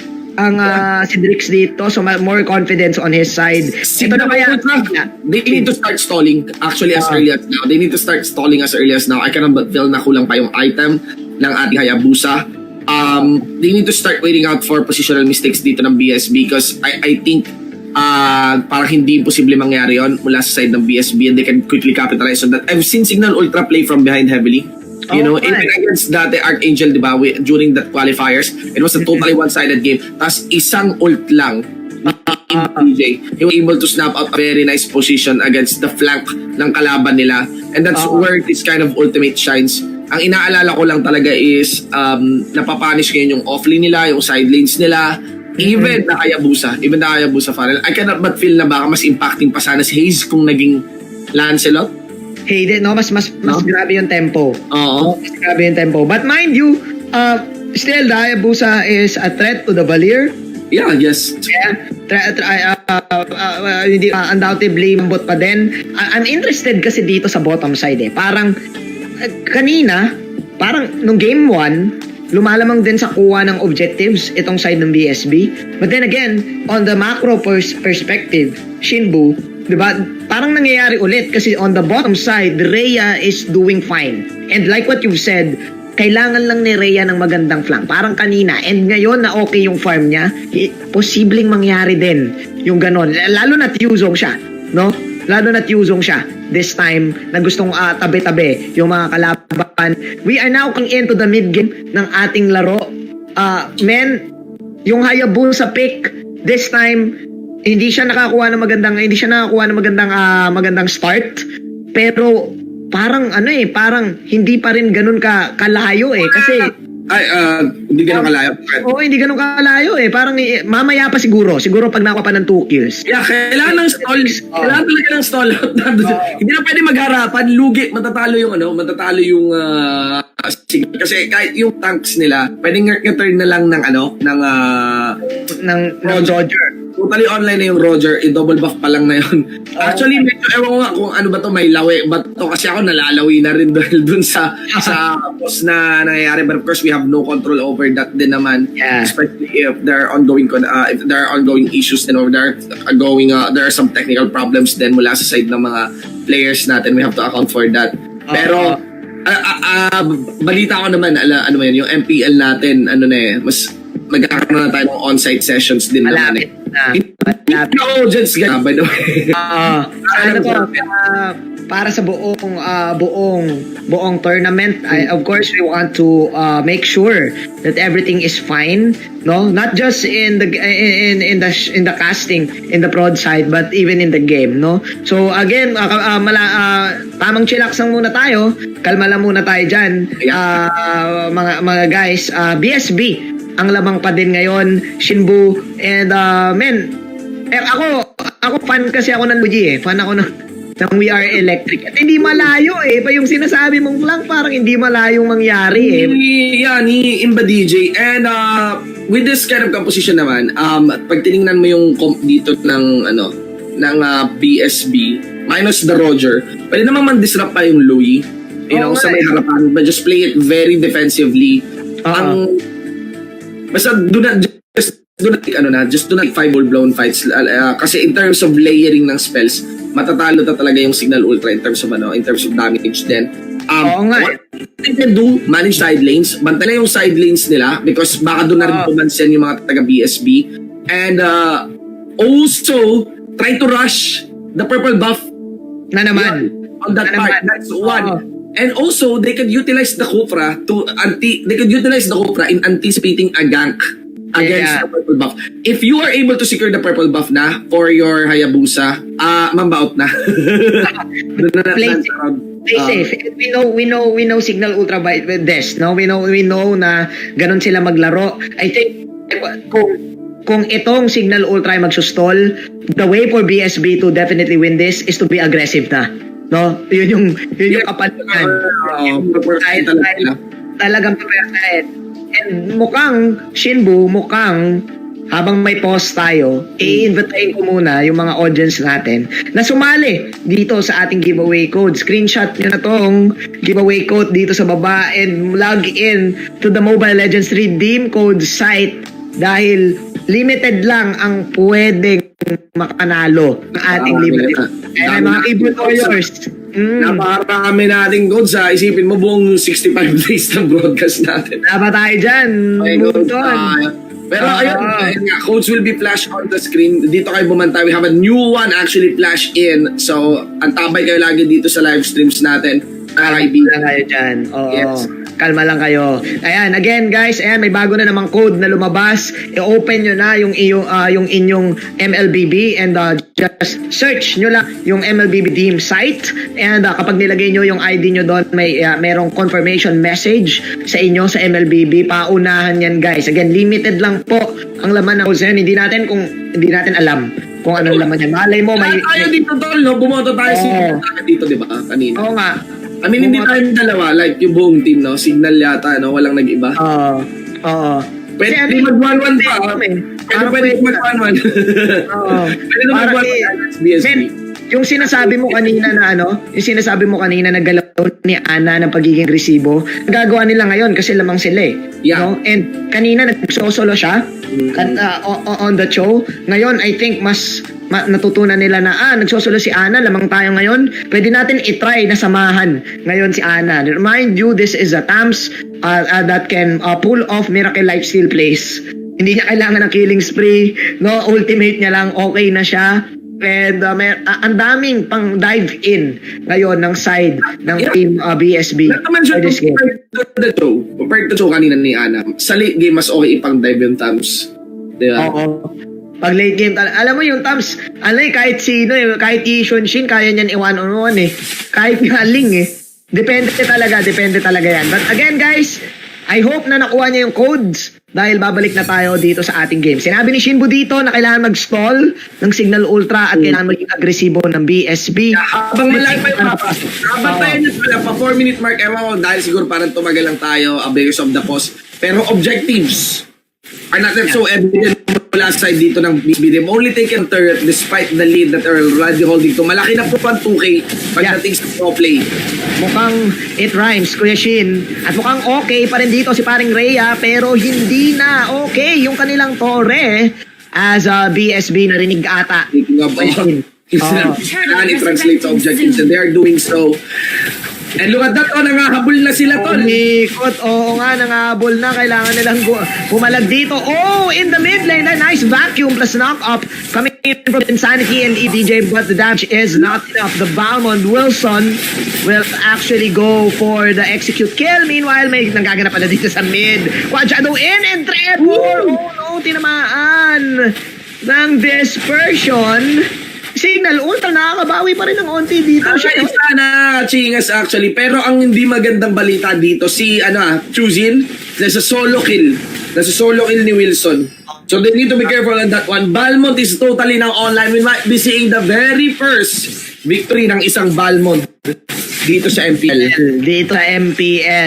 Again, yung ultimate ng Balmond dito, Hiyashi, napakalaking execute. Meanwhile of execute, so ma-execute dito ni Drix, si Kuya Rhea, but this is the life steal and the bottom side. Shin, pumapasok na tayo dito sa mid-game, nakakuha ng mga macro objectives na ang BSB. Signal Ultra, makakabalik pa kaya? Dahil nakabuo na dito si paring Heptasis ng item. It's looking bad para doon sa naboto nating team. Sabi ng BSB, puprove naming mali kayo. Naman. Look at the items right now. Sabi. Ang baliwan to pag itong series na to, klinosat ng BSB because tinalo po ng Signal Ultra ang Aura PH. Oo nga, kaya baliwan talaga, no? Since sila ng BSB, di ba? Oo, chingas is real talaga at mukhang kumichingas dito sa gitna. Si Cap1 and syempre ang tropa niya na si Trevor. Men, yung items na sinasuggest mo kanina, nandito na. Deadly Blade on the Chujin, pero hindi enough para patumbahin si Wilson. Wilson now has the Bloodlust. Actually, 2 core items na pala siya. Si Wilson. Ang bilis mag-farm ng Balmond, pre. Oo nga eh. Bilis talaga mag-farm yan. Tapos kinurse helmet pa nga, no? Para talagang Alam mo yun, Oo. outright ka lang pag umiikot ka. Kasi you just want to cyclone sweep and just put yourself in the middle of the fight. Yeah. Oh, meanwhile, that is the knock-off. Tapos yung girls pathway, Mamba out. Para dito, pick up on sumubok ng initiation sa Hades dito. Pero wala nagkapatayan. Meanwhile, dito na sa top lane. There you go. There's the Wolf Pounce. Pero, ayun, yung ultimate dito ni Chujin para lang maka-out. Anxiety stretch on the Tyrant's Revenge. Apat dito sa side ng BSB ang aalis. Meanwhile, Black Hero dito flicker out. Si Ana, Banana, tumakbo ka na. At mas naging successful pa ang Signal Ultra sa pagpitas ng kalaban nila. Kunat ni Wilson has been doing those tower dives then. And look at that. Bensanity. Oo, Bensanity. Meron pa rin laban dito na magaganap. Oh, kinagat. Mega kill. Para kay Drix. Confident na siya, pare. Ayun na nga. Yung mga Wolf Pounds na sinasabi mo. Chujin think his best. Nag-ultimate na. Pero hindi magiging enough. This is the top lane BSB right now. This is their lane for the taking, Shinbu. Parang ilagay mo lang talaga sa no? Pag-disrupt lang talaga yung Khalid pero lagyan mo lang ng makuna sa lane niya. Pwede mo diretso in or lakarin na lang kahit ang dami niyang mga kits talaga in and out. But look at this. This is what we are saying of how Hades is just trying to stall out the game. And guys, the game will drag out. 8-minute mark with the leader by BSB. Ito pala yung nagtulak sa Torre. You can see, ayan, kung paano kino-corner ngayon yung Khalid. They really want to totally shut down the Khalid na. And this might be a very big consequence in the composition ng Signal Ultra by the late game kung yung Khalid wala siya maging contribution sa laban. Sanity. Speaking of contribution, ayun na nga, ladies and gentlemen, yung ultimate coming in for the Cupra Glorious Pathway na naman. Si Chujin ang best target dito. Meanwhile, Hades tumatakbo na din. Quad Shadow out, pero napakasigang dati ni Drix. Lumipat ang Wolf Form at ayun, Wolf Power kalmot. Habang nag-sweep, paikot dito si paring Wilson na matitira ay si paring Rhea. Rhea right now falling down. Drix having the time of his life. 7-0-3 siya dito. Shinbu at mga bullet pa nila si Hades. Lit na ang aso. Shinbu. Yeah, napakahirap. That's another fight na naman. Ba't nilaba? Hindi talaga kaya eh. I mean, naka-double back pa naman yung Roger Rocker natin, mga tol. Talagang nakahataw yan. Nakahataw talaga yan, men. Ayun na nga, hataw na din. So, ultimate, pero sabi ni Trix, grabe pa rin. Ang lifesteal ko, at ayan, pero siya na lang mag-isa ang natira dito. Pause ang ating game. What happened? Shin, nakakabaliw yung nakakabaliw yung post mga tol, pero ganda ng pasok dun ni Imba DJ, no? Ayun eh. Yun na yun. Alam mo naman, Signal Ultra, may brand yan na comeback Kings eh, di ba? Yun na yun. And they know when to fight. They know when to play the right way, no? Parang alam nila pag lamang, alam nila to go. And mukhang crucial yung pwedeng mangyari doon sa bottom. Kasi, pulado si Drix. And kung mamatay si Drix, I think he is at 8-0, shutdown yun. Kung mapunta yun kay Hades, huge spike ng gold. Yeah. And pwede makahabol sa items. Hindi na. Ang very curious what is the running problem here on the side of BSB. But so they've taken good control naman ng laro. And ayun yung isa sa mga heavy win conditions dito ng Signal Ultra. Again, prevent the engagements, especially if you are in the lead and especially if you have a lot of map to spare. From the looks of it, BSB is not like a team who quickly converts their lead to an objective, no? Yeah. Kaya parang yung pressure nila every lead, parang nararamdaman mo kaya pa. Pwede parang gigil kasi sila masyado no? I get you kasi they've been getting kills. Pero the problem here is that kaka-kill, they tend to overstay their welcome in a certain lane. And nangyari yon kanina on them getting Chujin, the Khalid, na nagkaroon pa ng space in the bottom side. And this time, nakikita natin ngayon, after the pause, na eto na yung naging payment nila, ito na yung naging kapalit ng overstaying in the bottom side. It's looking dangerous right now. Ang laking swing nun, they're leading by 3K. It's huge. Shin. Pero with this shutdown, tignan natin yung spike mamaya kung ilan. Kasi ang taas nun eh, 8-0, malapit siya mag-godlike eh. Actually, godlike na nga ata. Oo, doon ko rin mabantay. Kapos mid-fight, hindi natin alam kung ano yung mangyayari after that fight, guys. Pero ayan, please bear with us. There is of course technical pause coming in mula sa side ng mga players, no? I've heard it's coming from the BSB side. But again, guys, 1-0 pa rin naman yung series, no? The best part here is BSB is able to push this to a 1-1. Yeah. I cannot but feel that there's a lot of room for adjustment dito mula sa Signal by game number 3. But there you go. Nakakaduda lang ba? Hindi pala nakakaduda, pero ano din eh, kinakashi ng BSB yung lamang sa comp nila, no? Oo nga eh. They know na lamang din sila sa sa utilities on pushing the searing torrent, the glorious pathway. We shall see. Shinbu, bumalik na tayo sa game. Nabuhay si Drix dito. He is at 803 level 14. Ang kalaban niya sa Hades level 13 lang, men. Nakakatakot. Itong Wolf at papasok na tayo sa Lord. Question bu ha.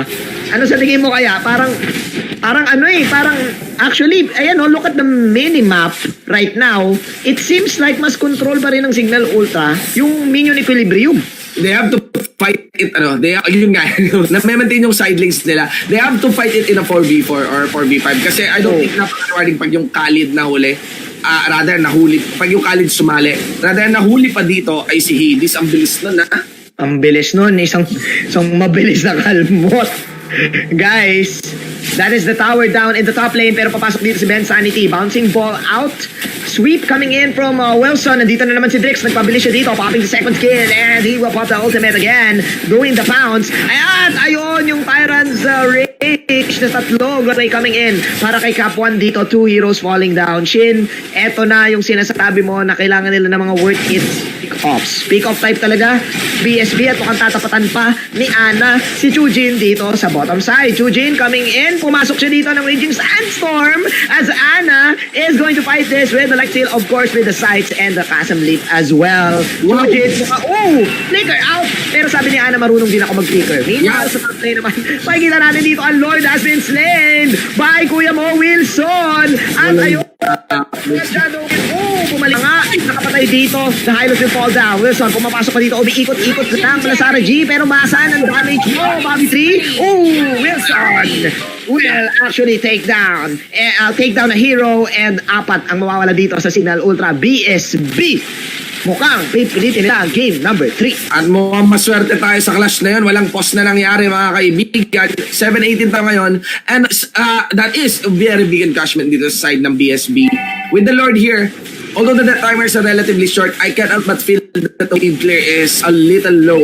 Low mula sa side dito ng Signal Ultra. They don't have the Valor of Fire Saura Chango for that. Low Yi is not really that good in being played defensively rin for this wave clear. And maybe they could finish it. BSB. Mukhang eto na nga ata ang katapusan. Mega kill, Wilson. Sabi namin hindi nyo kami pwedeng batain. This is our town. Horns up, says Team BSB. Take the victory for game number 2. It's well done, and medyo ang weird basahin, but because of the pause, no? But in terms of execution, how it was executed in the game. But to simplify things, guys, it may start on the way of how their funnel has taken good lead, and hold on to that, no? Yun yung maganda eh. Dalawang purple buff. Nakuha niya rin yung kanyang red buff dito. And Signal Ultra wasn't able to gauge it. That's likely that can be done by the Roger. I don't see as well anyone who can really overwhelm the Roger in terms of damage. Medyo hindi ka talaga ganun kaganda yung early game damage din ng Hayabusa, no? Pag simula pa ng laro. And yeah, sunod-sunod na fights na natalo yung Signal dito. And ayun, BSB able to cash in. Ganun lang. At hinawakan lang ng BSB. Sabi ng BSB, Kuya Manjin, Kuya Shinbu, you want us to play macro? Papakitaan namin kayo ng micro to a macro. Yeah. No? Pick-offs after pick-offs after pick-offs. Na-utilize nila yung pack na sobrang lamang ni Drix dito. Nabibitin man tayo sa team fights, well, hindi naman tayo nabitin sa games. Dahil papasok tayo sa game number 3. Then all things said, mas maririnig pa natin ang ating post-analysis mamaya. Manggagaling yan kay kaibigang Wolf. So huwag kayong aalis guys. The post-analysis of this match is up next.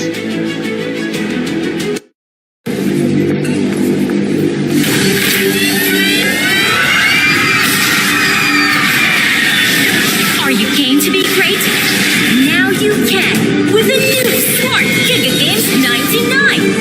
Get 1 gig data all day, every day for Mobile Legends and more. Game to be great with Smart Giga Games 99. When uncertainty is our reality, we rise above with the things that matter. Gigify happiness. Gigify love. Gigify friendship. Gigify dreams. Gigify hope. With smart Giga music, video, games, work, and stories, we let our passions run free in the new world we face together. Smart. Live Giga. Welcome back to the MPL. Back in action, Wolf, your resident analyst para sa Game 2 ng BSB versus Signal Ultra. This is a full 3-game series na nakabawi ang BSB sa game number 2 and I like their adjustment. Ginulat nila ang fundamentals ng Signal Ultra by showing us that one pick that really changed the tides of this match. That is the Balmond last pick. Who would have thought? Nasa professional play ngayon, ang pinaka-basic, hindi naman pinaka-basic, one of the first heroes that you'll ever control sa buhay natin sa Mobile Legends. Balmond ang makatalpas sa Signal Ultra. To kind of bring it down a little bit, this is a last-picked Balmond if I'm not mistaken, and it answered a lot of the issues presented dito sa BSB. So far, yung BSB na setup nila, yung fact na meron silang Roger, they also have Hylas Valier. Very good when it comes to funneling Roger. Specifically in the early game, para mapalakas siya sa first few minutes at mag-snowball from there. And that's exactly what happened. Now, Signal Ultra kind of answered with a decent amount of control. Instead of going for the Uranus, they went for Yuzhong plus the Khalid. And ano pa yung ng mga heroes na to? Just like the Uranus, das Esmeralda, ang ganda na kanila sustain sa team fights. And the fact that they can survive for a long time, absorb damage, yun naging problema. However, it's the Balmond pick that really was a problem for these heroes. Problema din yung Balmond, definitely, for this Hayabusa dahil hindi ganun kadaling takedowns. One of the tankiest heroes out there. Tapos, ang ganda pa niya sa lane kasi si Khalid, normally, siya yung nagpapauwi ng mga kalaban pag kinarap mo.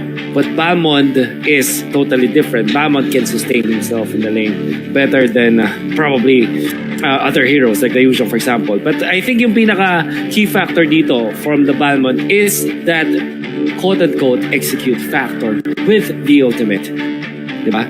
The problem when you're facing like Uranus, the Khalid, your Yuzhong, ang galing nilang mag-regenerate or mag-sustain ng sarili when they are very low. But you cannot perform like that when you're facing up against the Balmond because of that ultimate. I always felt na ang sagot sa mga heroes na magaling mag-sustain is the execute mechanic or the actual ultimate like this coming out from the Balmond. Anyway, the smart highlights of the game, we can see that all of the team fights, the early stages now favored the side of BSB compared to the previous game. And lalong-lalo na yung mga fights around objectives, which I think is very important.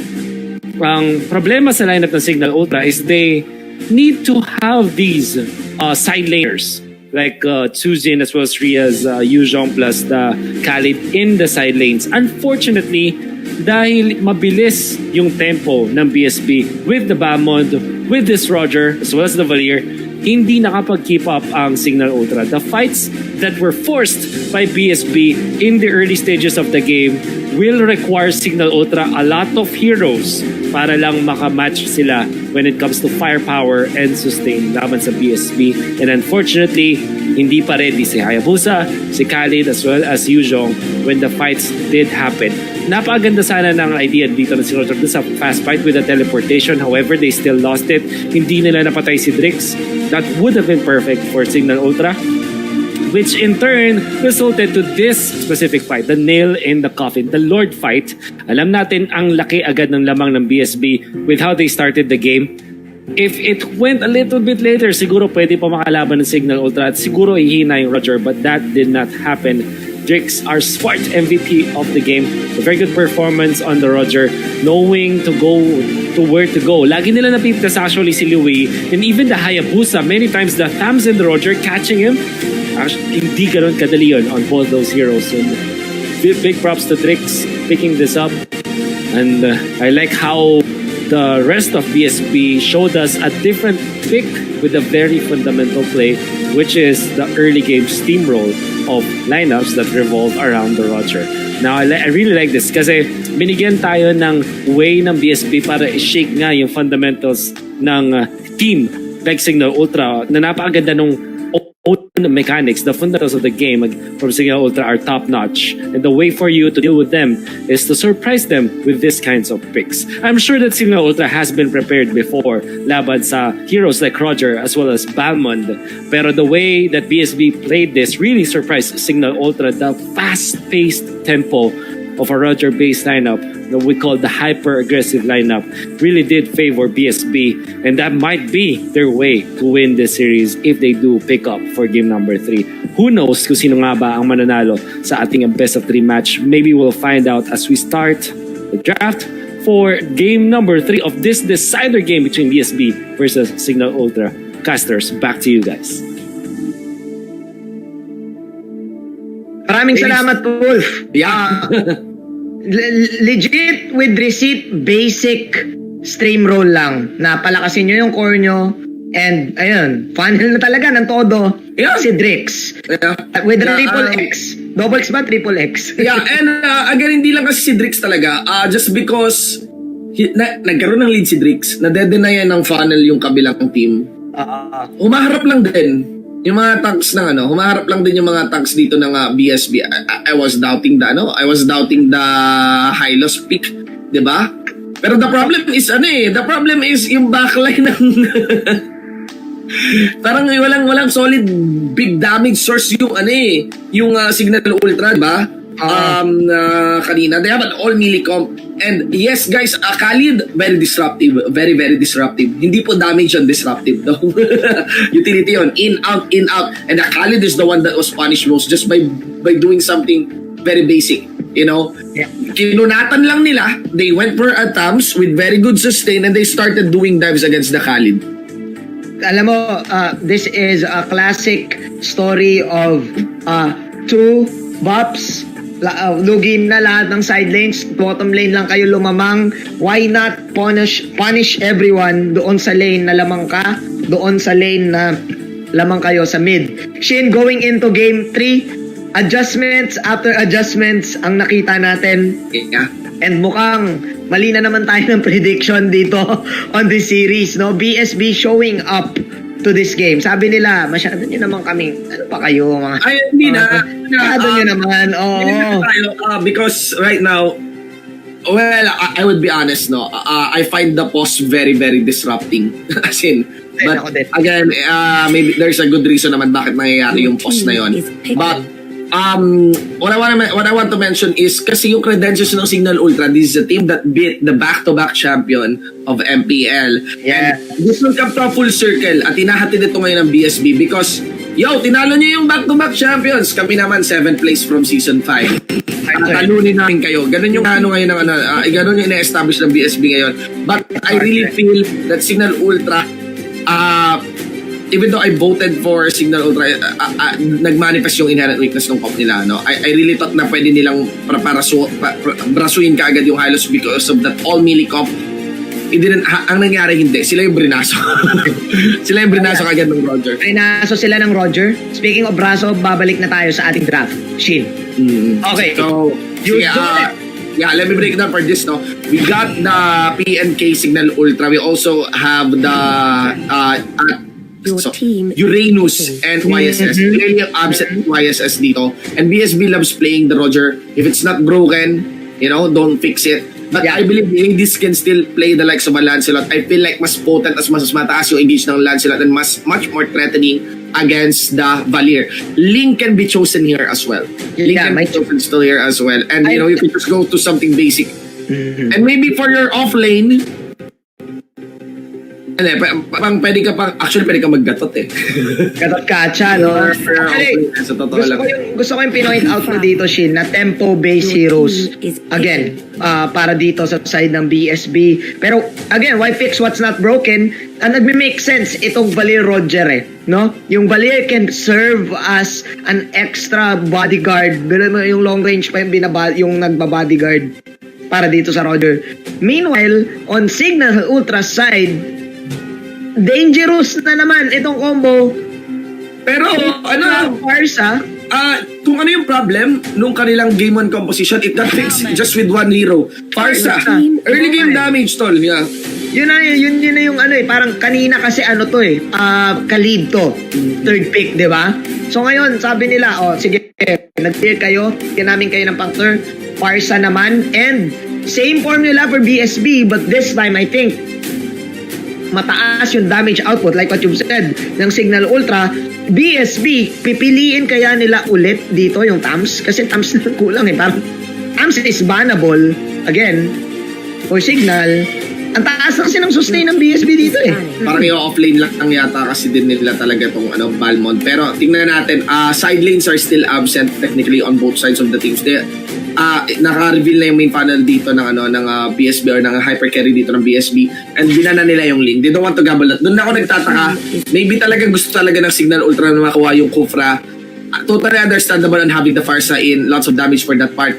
And Signal Ultra, despite kahit ako parang I keep on dissing on the high loss here, they acknowledge the high loss. Very totally disruptive. Maybe they don't want the vision, maybe they don't want the space being created by the high loss. Pero marami pang options eh. Marami pang substitute for the high loss here. Maybe kasi ayaw rin nilang naiiwan yung backline nila. And Tams, okay sa side ng BSB. Like what we've said. Okay. Same. High loss na nga nawala dito sa lineup ng BSB. So anong substitute ngayon para sa high loss? Binana rin yung Ling. Sinadjust mo to. Clearly it's not Khalid. Clearly Khalid, I think should be getting chosen dito. I think as a different silent should be pick. You can go for Chango, sa totoo lang. No. You can go for silent Chango, sa totoo lang, Pero, ayun, carry is revealed. They went for the high loss. Clear, parang napaka-preferential nito sa side ng Signal Ultra, but that's what Hades wants. Ano na, Gatot Gacha, like we were saying kanina ko pa sinasuggest din kasi you're looking for a side lane. Namomroblema ka doon sa Balmond, no? Pero Gatot Gacha and Balmond matchups, like, you don't expect the Balmond to easily kill the Gatot Gacha. Although, drop Gatot Gacha to a certain amount of health, pwede pa rin siyang ito damage ng Balmond dito. Pero look at these compositions. Both composition may panulak na grabe. In their front line, both carries has a lot of mobility in itself. Ang tanging ko nakikitang lamang lang dito is of the Farsa over the Valir. Yes. Mas mobile ang Farsa. At mas nakakataya ang Farsa kumpara sa Valir. I agree.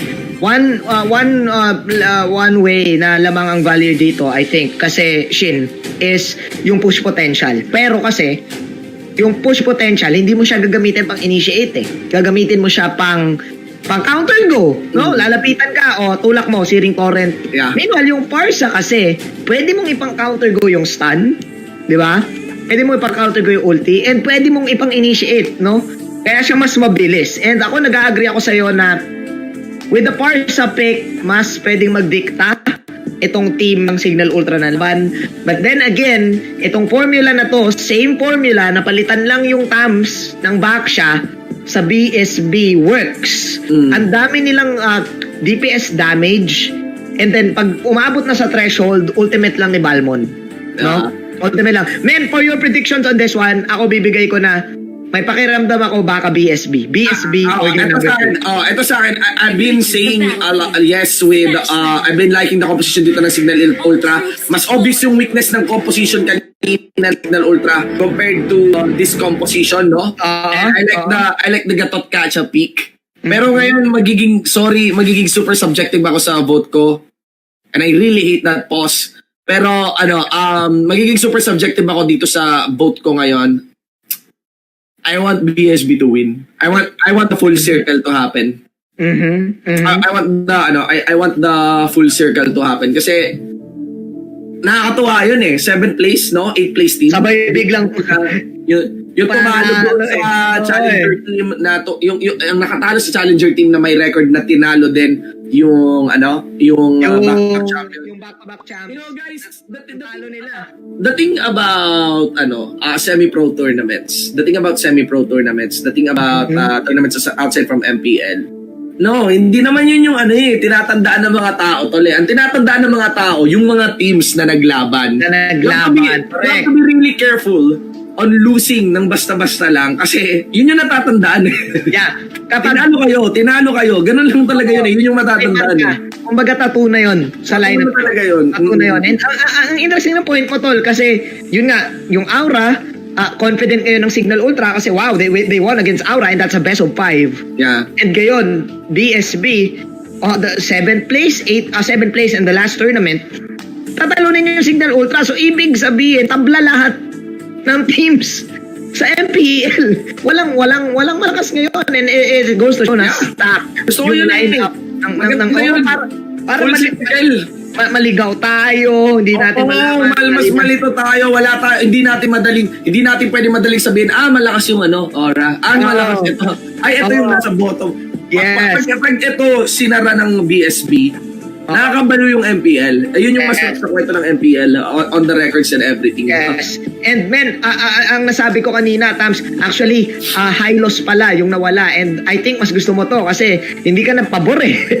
Medyo hindi ka na pabor sa high loss pick right now, di ba? Parang medyo nawala siya ng onte sa laruan. Ngayon, back siya sila and mukhang mataas yung damage. Actually, feeling ko back siya is a great answer to sustain heroes, no? Kasi nung bandang November na uso yung back siya hero dahil dun sa kanyang ultimate, no? Voice Hans. Voice Hans. Voice Hans. The Voice Hans. Ano ba yun? English word ba? Para tunog Italian eh, no? English naman. English na. Masarap lang sabihin ng Voice Hans. Masarap talaga. Ayan, sige ko masarap. Nagpapasarap dito sa paring kapuan sa bandang purple buff ng kalaban habang retribution para kay Hades dito. Going in for the Pro to dash in. Imba DJ. Form na at Ana naman. Grabe, gitnang-gitna ka agad si Ana. Ang sarap nung juggle doon ng BSB. Wow. Yes, nag-agree sa'yo. Nag-agree ako sa'yo, Shinbo. Another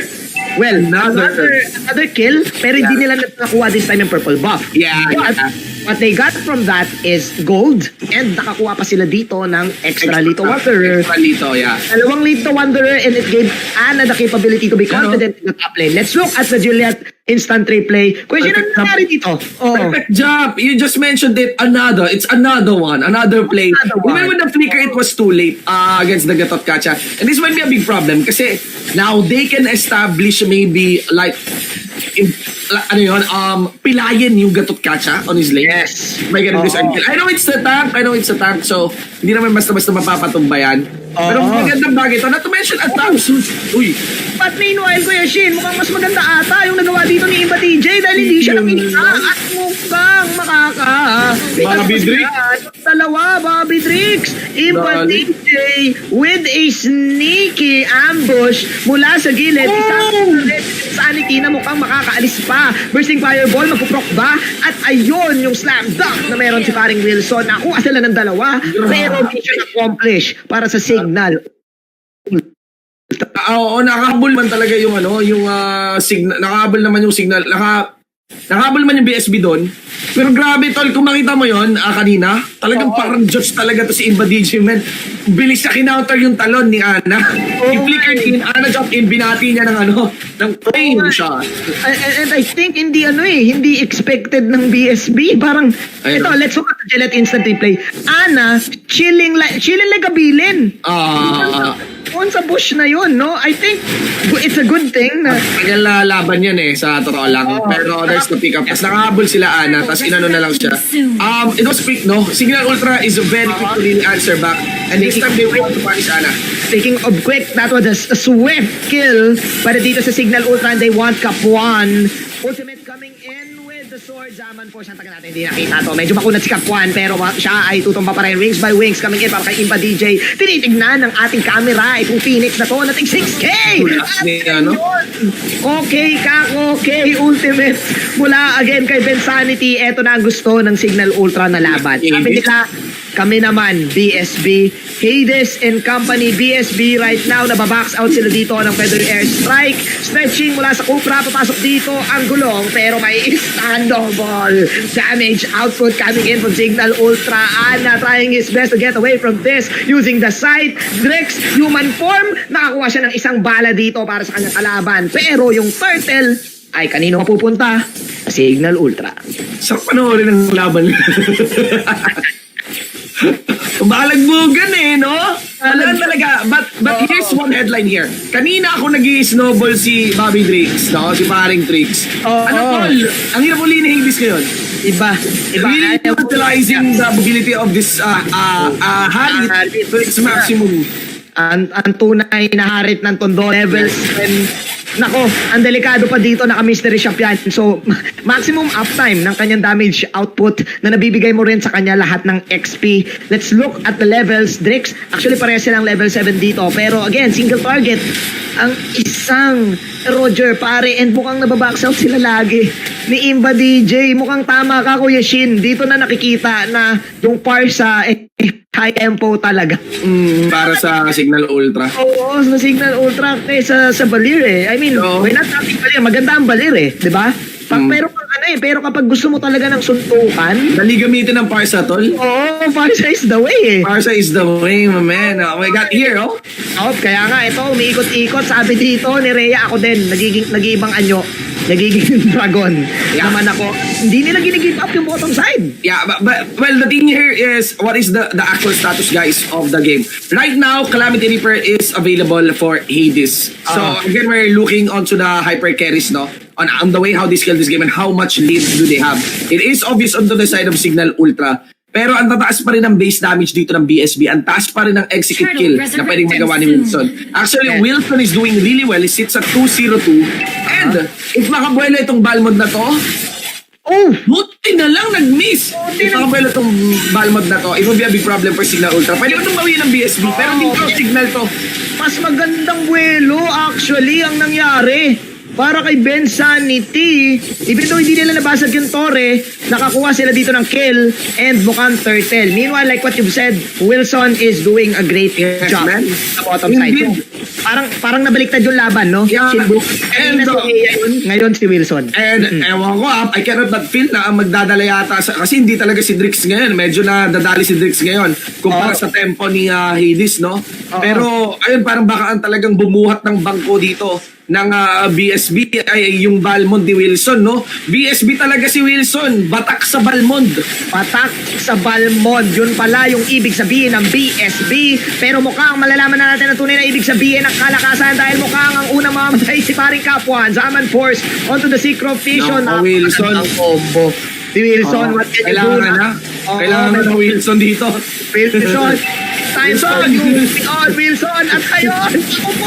Sabihin mo, James Wilson nandito na sa gilid pero naku po, binabox out siya ng mga kalaban niya. Kung si Rhea ay masyadong malalim na. Wilson, sino inaatake niya? Actually, si Ana pala to. Ana, get the support. Yung Wilson! Slam dunk! Sabi sa iyo Triple slam dunk para kay Wilson! Sabi na yun Patak sa Balmond! Sabi ko yun, tol. Ito yung tropa mo sa basket. Kapag papawis lang, ice tubig pusahan. Ito yung inaantay mo sa team eh. Alam yung sharing kayo sa dayo eh. Pag may Wilson ngayon. Si Wilson, yung tropa mo na nilalaban mo sa mga varsiting dayo, yung varsiting na sapatos, si Wilson nakachinelas lang. Amoy chinelas siya, pero ang lakas mag-basketball. Ganon. Alam mo yung pag sa elementary school, yung sabi kids lang, pero may damulag. May damulag pala. Nagpinapasarap lang ni Wilson, and that's what you get with the Balmond Ultimate. Yeah. The ano ba yan? The AOE Execute? Yes, because right now, Rhea is punished on the lane with Balmond. That's one. Yes. And right now, Chuzin is the one getting most kills dito sa side ng Signal Ultra. Yes. Hindi naman ganun direct counter talaga si Chuzin kay Balmond eh. Kasi iikutan lang din naman ni Wilson yan. Babang pa rin yung damage. And actually, nakakatakot kay Wilson. Yung execute niya, kailangan i-drop ng konti yung buhay. Kailangan i-drop yung buhay dito ni Gatot Kacha. Hindi masusulit ni Gatot Kacha yung kunat niya sa konting buhay na. Kasi may execute siya ni Wilson.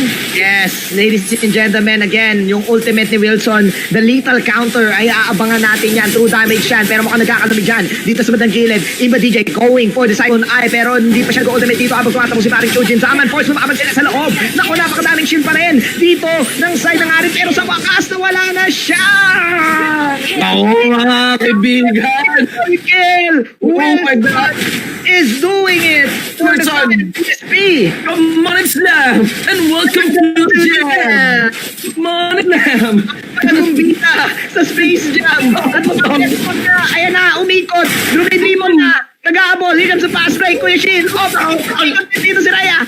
Umikot din dito! Ikat fast break yan, ha? Ikat natin drumagon! Bagon! May dagon! Hindi mo kaya makipagpanon sa dagon sa basketball. Ayaw na kay Wilson eh. Oy! Ang klase si Wilson dito. Minsan may kalabang ka talaga sa basketball. Let's go to gym. Minsan may makalabang ka talaga sa basketball na ayaw mo na lang ipesaan eh. Papashoot mo na lang, no? Papashoot mo lang. Pag dumadrive siya, aalis ka na lang kaysa sabayan mo at ikaw din mo eh. Uuwi ka pa Man, I think we need to remind the people right now kung gaano kalakas yung ultimate ng isang Balmond, man. Yeah. True damage. Yeah. Pag sinabi true damage, totoo yun. Hindi peke, no? And kasi pag totoo, meron tayong kasabihan, the truth hurts. Ay, oo, the truth hurts. Masakit ang katotohanan. Masakit ang katotohanan, Bobby. Akala nyo to masakit ang trash talk? Hindi. Mas masakit ang real talk. Real talk. Real talk. Diba, kaya nga yung mga flip-toppers, inuupan na nila yung real talk. Real talk. Magiging sakit. And ganun yung ginagawa ni Kuya Wilson. Man, and seriously speaking, the more na marami kang HP, the more na HP you lost, the more execute power can the Balmond go for. Ganon kalupit si Wilson ngayon, Bobby. At saka ewan ko, wala na ako ma-distinguish na talagang obvious counter kay Wilson. Naharap na lang, Gatot Kacha, Ako po, changes dito ko lang, meron ako!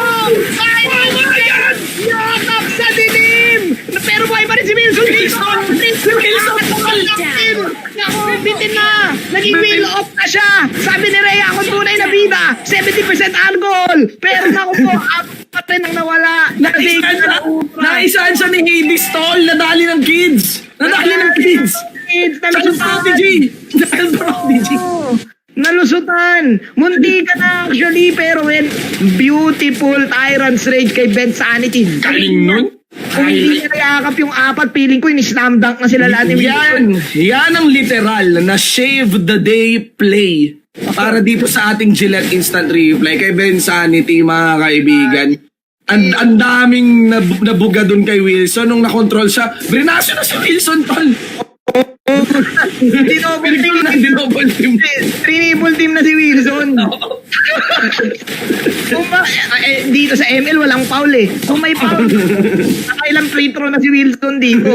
Kailangan nata ni Wilson dito, umiwas musoy muna eh. Kumbaga, iwas muna siya sa Gedli eh. Kasi pag nadali siya ng knock-up, di rin siya makakadribble eh. Parang gano'n na nangyari ko kay Shinbu. Oh, so I love this. Welcome to MPL Season 6. Well, matagal na sa meta itong Balmont po talaga during the off-season. But I love this. Isa sa mga headline ng MPL Season 6, ladies and gentlemen, would be Balmont. Balmont ni Wilson. It rhymes at mukhang nako po. It's time to take the team fight. Black Dragon form coming in para kay Rhea dito. Mag-i-engage pa si Wilson ha. Tignan natin triple double team. Triple team. Isolation technique. Buhay pa rin siya dito. Knockout coming in from Red Sanity. Mahuli si paring Treble dito. Pero Kapwan. Nako. Nakikipagkuluhan. At sino ang unang mamamatay? Nako. Yakap sa dalawa. Wilson papasok ulit. Ayun na nga. Ikot na ba siya dito? Let's see kung kailan mangyari ang lethal counter mga Bobby Tricks. Oh, knock-up onto 2. Knock-up onto 3. Nako. Sunod-sunod na nga ata. Pero si Wilson is still alive and kicking. Ikot-ikot lang. Mayroon pa si Wilson! Inulti yan na. Slam na onto 2. Pero si Aiden sabi niya magaling ka sumut. Magaling ko dribble. Dribble is real. Will fall down. Drix is the only one alive. Hades. Men, sabi ni Hades. Ganito, mag-dash in, mag-dash out sa loob ng Zaman Force. Naiwan na rin sa court si Wilson doon sa totoo lang. Actually, very interesting na masyado siyang nag-back against Rhea. Rhea was able to zone out Wilson, no? And for that part, ang daming punishment na na-deliver kay Trevor. Pero look at Bobby Tricks. Bobby Tricks. Tricks Sir Joe. Tricks Sir Joe. Tricks. Pinawi. May aso sa court. Ayaw na naman. Nagawa ko sa court. Yung aso sa court dumating, tapos nung dumating yung aso, tumawag ako. Natigil, time out muna, time out. Ayaw na, uwian na yung mga... Grabe. Shoutouts po sa mga ang hilig magpapawis. Nakakamiss yung mga golden days na alam mo yun, tamang tambay lang basketball sa mga kanya-kanyang barangay hall at basketball court, guys. Ano ang kwentong basketball court, mga kaibigan? Yes. Alam mo, wala na nga masyado nakakapag-basketball ngayon dahil sa MECQ Kaya for sure maraming mga basketballers ang mainit basketball ngayon this past days to napapalaban sa ML at si Wilson. Sabi niya, alam mo Kuya Manjin Question Boo, isa rin ako sa mga basketballers. Kaya ako pinili dito si Salmon. Nako, pero tinitipot siya dito Let's see Vision coming in. Papasok Pensanity. Hindi pa niya ina-activate yung kanyang ultimate. Pensanity will cancel out the Tyrant's Bench. Meanwhile, dalawa dito sa taas, si Tams at saka si Yuzong. Si Yuzong. Kap ka ng una mahuli dito. Mahuli siya ng stunner. Mas slow na daman. Patay na dito si paring Kapwan. Sa paring ultimate. Si paring Chujin Wilson sana matiraan. Kupo, lethal counter para sa isa. Pero nasaan ang damage niya? Nako, nagkagulo-gulo na nga. Backstreet's not back, Bobby. Pero Ana, sabi ni Ana, Control Inferno. Pero nakapatay pa rin dito ang Signal Ultra. The system is real. Kalmado lang, sabi ni paring Edis. 4 kills for Signal Ultra. Anong nangyari, Chin? Those are a lot of outplays done by Signal Ultra. Seriously, cannot but feel that BSB has the better control of that. It is okay na napatay yung backshot, no? Kasi na-burn naman yung power sa ultimate. Pero marunong lang talaga mag-juggle. Parang feeling ko marunong lang talaga mag-juggle yung Signal Ultra compared to nagmukhang parang pa isa-isa or pa dalawa-dalawa yung pasok ng BSB. Kasi mamamatay na Ilan na lang yung matandaan talaga doon. May makahagip na mapipikay si Ana. Although natuluyan si Ben Sanity, he was able to stall out big time just by using the flicker. Yes. With around less than 1% health. Man, this is a beautiful series, guys. Totally worth it. Into a game 3. And right now, lumaki na yung mga bata na sana'y nakalaro si Wilson sa court. Mukhang hindi na ganun ka-threatening ngayon. Hindi na ganun ka-threatening ngayon si Wilson. Natuto na, ginaya na nila. Sabi niya, pumipay the way cup, pumipay the way layup ako. Yun ang ginagawa dito ng Signal Ultra. Kasi, nag-agree ako sa'yo, mukhang ginajuggle nila at sabay-sabay silang nagja-juggle dito ng targets. Meanwhile, sabay-sabay din bumili ng item. Look at that.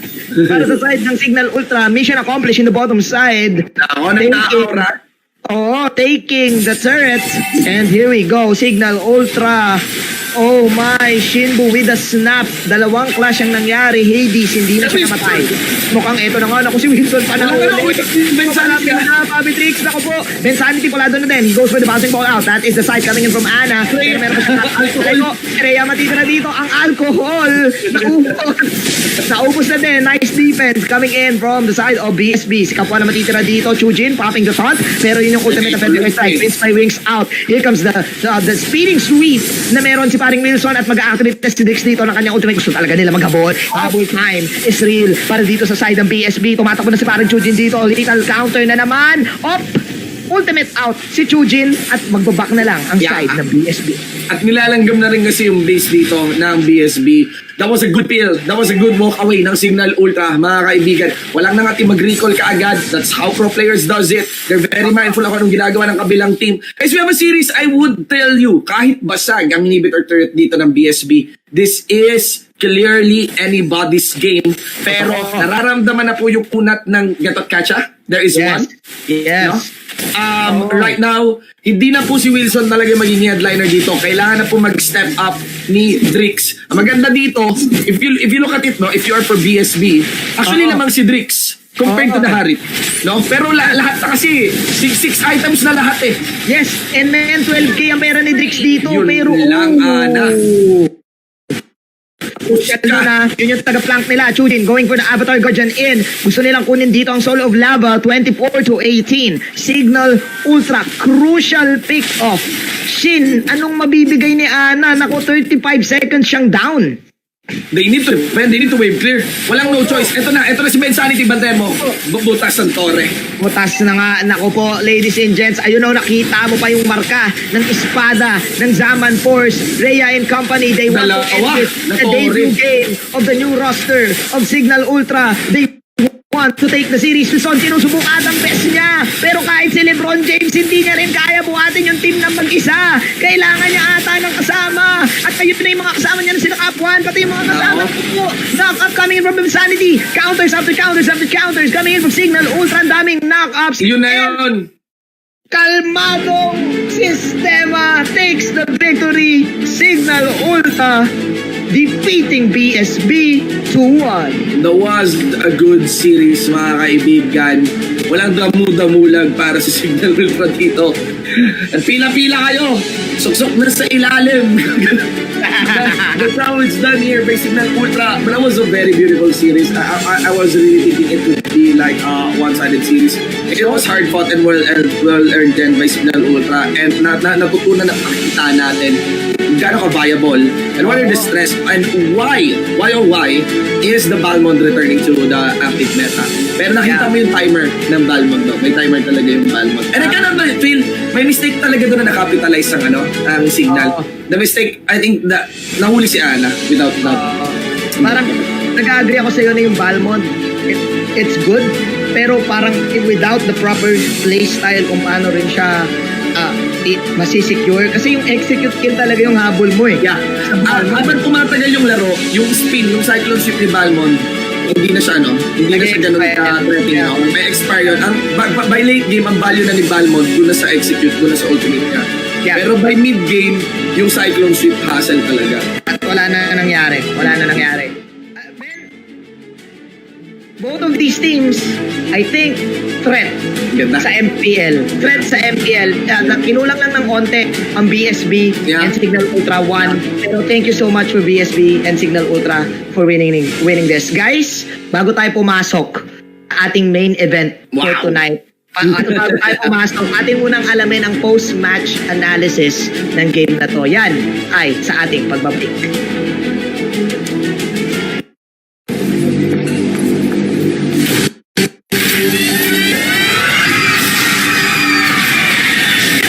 Are you game to be great?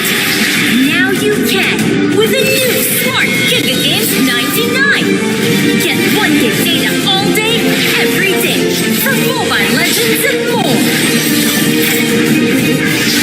Game to be great with Smart Giga Games 99. When uncertainty is our reality, we rise above with the things that matter. Gigafy happiness. Gigafy love. Gigafy friendship. Gigafy dreams. Gigafy hope. With smart Giga music, video, games, work, and stories, we let our passions run free in the new world we face together. Smart, live Giga.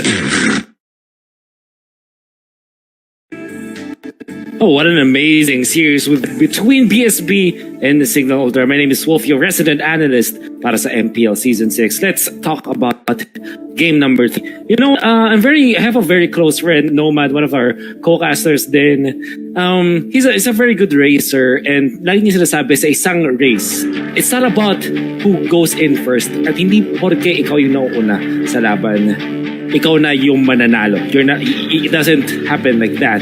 This is what we can say about this hyper-aggressive lineups from both BSB and Signal Ultra. It was a race kung sino ang magsisteamroll sa early game. Unfortunately, palitan lang sila. Sino nauna ngayon? Sino yung mas malakas at this certain point? Sa first 2 minutes, I'd say, yung Roger lineup yung magaling. But, when Imba DJ with the Kufra, katulong si Ben Sanity, made that play against the Orange Buff, it evened up the odds. And you can even feel that in the early stages, dahil dun sa play ni Imba DJ na yun, talagang napigilan nila yung pag-steamroll ni Roger. However, BSB says, okay, sige, slight mishap. Nawalan tayo ng Orange Buff na yun, nagawa ni Imba DJ yung play na ginawa nila around that bush. But this is still a race. Kaya pa natin makabawi.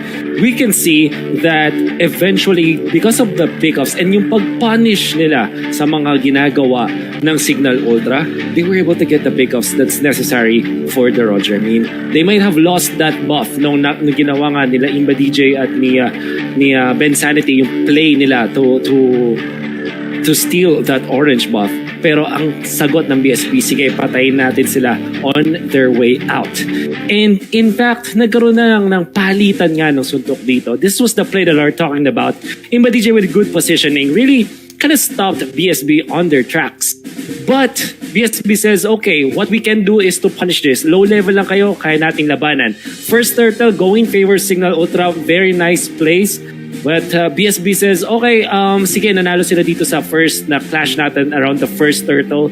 Maybe we can bring it back sa second turtle naman. I think that's what's gonna happen. Signal Ultra kind of felt that they are leading. That sometimes is the problem when you're leading in a race. Akala mo ikaw na talaga yung mananalo, but BSB really sneaks up from behind, prolonging this game, not making it sure na hindi magsusnowball yung ating Harith in the early game. Bring it back by 8 minutes, winning this fight, and eventually prolonging the match. Now, what an amazing combo from Signal Ultra. This is really, hindi naman siya game-winning, but it's game-equalizing. Sinama pa yung stun ng Lord sa combo na ginawa ng Signal Ultra with that 4 or even 5-man Tyrant's Rage into the ultimate from the Zhong. Really well to do for BSB. This is what I'd say, yung talagang nakapanalo na sa Signal Ultra. You would feel that BSB are actually winning this, but very nice po si Imba DJ, Hades peeling the backlines. Hindi siya yung nahuli dito. That paved the way for Signal Ultra to wipe them out. Well, hindi naman complete wipe because Drake still was left alive. But that big victory from Signal Ultra also allowed them to eventually win the upcoming fight, which was this specifically, as they again peeled BSB. The way I say peel is kunin mo yung backlines, hiwalin mo yung supports doon sa mga cores at pipitasin mo pa isa-isa yung cores. This was the cherry on top for sure. And what I like about this certain matchup is sobrang intense niya na kinailangan pang manalo ng Signal Ultra ng 3 sunod-sunod na big team fights before they were able to completely stop the train of BSB.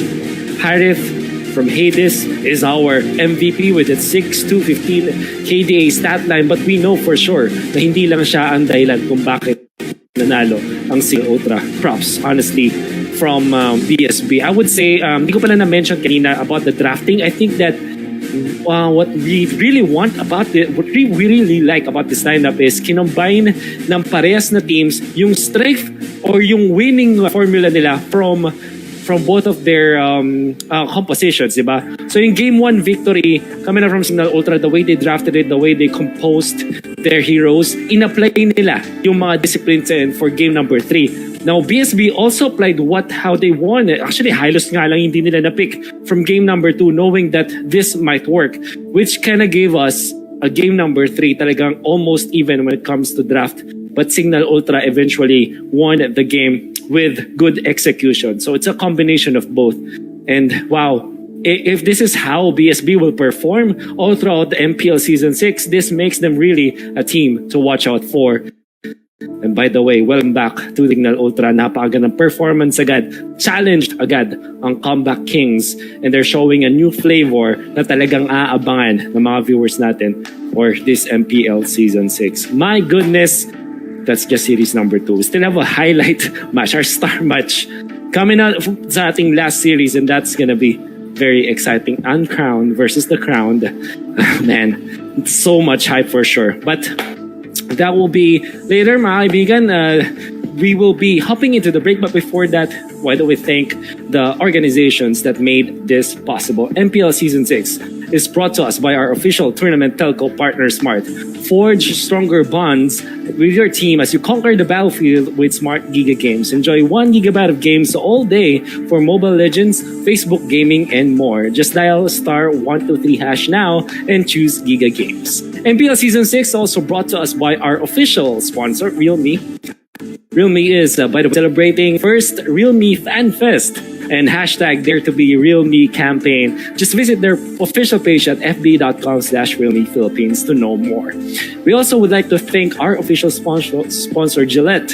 Get up to 50 diamonds with every purchase of Gillette Mac 3 Razor or Vector 3 Razor or Blue 3 Simple Force pack in select Pure Gold soaps. Hashtag Shave the Day with Gillette. We also would like to thank our partner in esports, PayMaya. Get 7% balik bayad when you purchase your gaming pins via PayMaya, the better way to pay. Promo runs until August 31. Big thanks to our partner in esports, TikTok. Just search MLBB on TikTok to win premium skins. Napakadali lang, search nyo lang yung MLBB sa TikTok para manalo ng premium skins. Our official gaming headset partner, Logitech G, here like a pro. And of course, MPL is powered by Munton. Prepare nyo na lahat ng kailangan ninyo. Pagkain, tawagin nyo lahat ng kapamilya nyo o kabarkada o sino man. This is gonna be hype. Uncrowned versus the Crowned. That will be up next. For now, why don't we look back at that series with the top 5 plays as we wait for our next round. Kita-kits.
good as your network speed and strength. Slow means Game over. but the Philippines' fastest mobile data network means Game changing. choose the network that gives you what you truly enjoy. How do you know about this Giga Life? Simple and smart ako.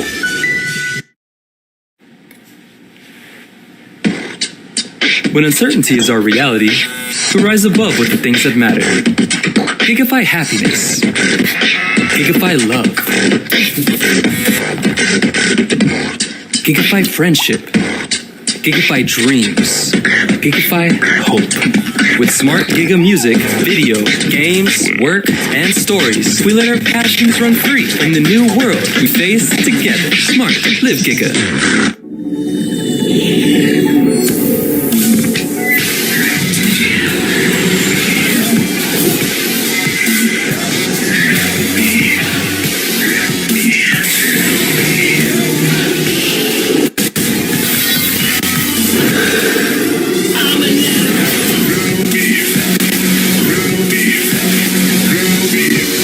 Realme smartphone. Dare to leap.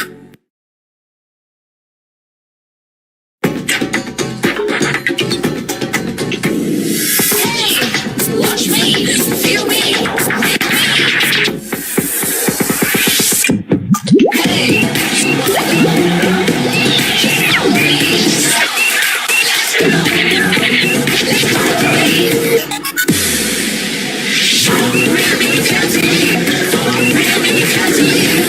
Realme Watch. Time to be smarter. Realme Dare to leap.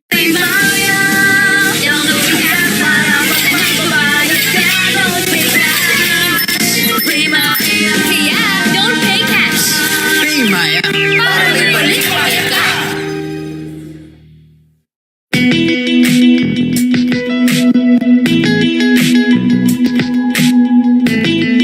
You've got me on the edge. Legit, right? Not quite. Just like your disposable razor. It's time you switch your disposable razor for your legit first shave so you can be every bit legit.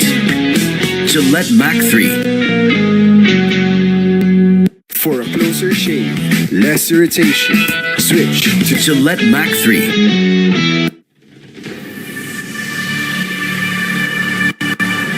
Dahil buhay na si Grid, yung pinaka-problema na natanggal nila, bumalik na naman.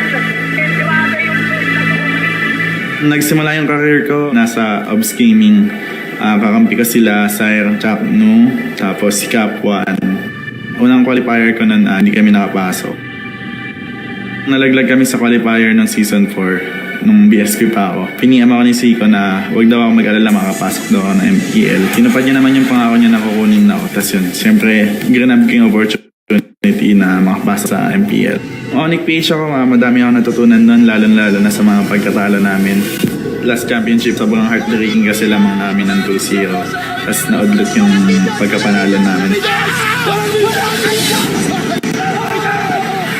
Hindi nga ako masyado nakapagsalita nung after na yun. Hindi din agad ako nakalis ng stage. Historical sana yung pagkapanalo namin dun kasi straight from quali kami tsaka rookie sa MPL. Tapos yun, sayang. Kailangan na naming maghiwalay kasi hindi na gano'n nag-work yung communication namin. May mga players na hindi na din katulad ng samahan namin dati. Siguro kasi party din yun ng pag-ihiwalay. Siyempre, nung nagkaroon ako ng opportunity nung kinuha ako ng Sunsparks, grinab ko yun kasi kailangan ko magkaroon ng new journey. Sobrang laki ng pinagbago nung nag-champion na ako sa MPL kasi finally na-prove ko yung sarili ko na kaya ko mag-champion sa PH kasi yun talaga yung pangarap ko. Haters ko na-prove ko sa kanila na hindi ganun kababa yung laro o sobrang motivated ko din kasi i-prove yung sarili ko sa sobrang daming hate na na-receive ko ng Season 4 and sa M1. Masarap sa pakiramdam kasi nalaman ko kung bakit sila yung champion. Ibang-iba yung feeling pag sila yung kalaro. Sobrang goods lang maglaro. Yung good mood lang ba? Kalmado lang sa laro. Naghihilaan lang pataas. Ganun.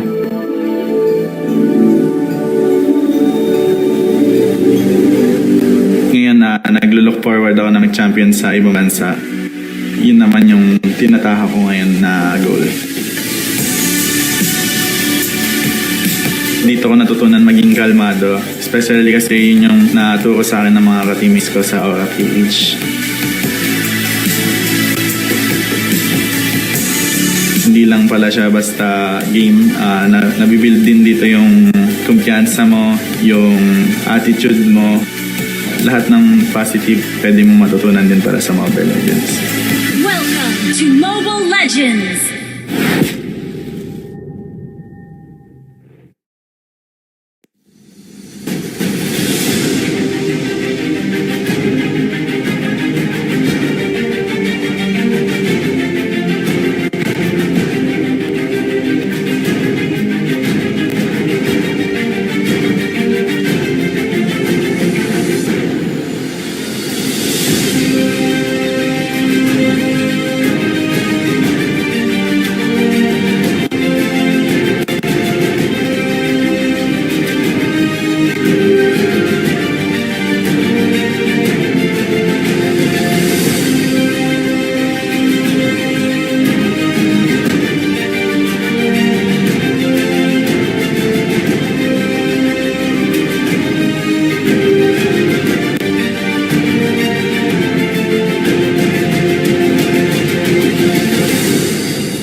Magandang gabi, Pilipinas! I am your anchor, Shimbu with a one for an eye, at syempre ang aking partner. Ako ang inyong analyst, si Manjin. At kami ang Manjin Bu Tandem. Ladies and gentlemen, we welcome you to the last match sa ikalawang araw sa unang linggo ng MPL PH Season 6 regular season. Execration versus Aura PH, the main event.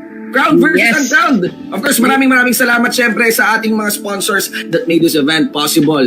Kasama natin yan, ang ating official tournament telco partner that is Smart. Forge stronger bonds with your team as you conquer the battlefield with Smart Giga Games. Enjoy 1 GB games all day for Mobile Legends, Facebook Gaming, and more. Dial *123# and choose Giga Games 99.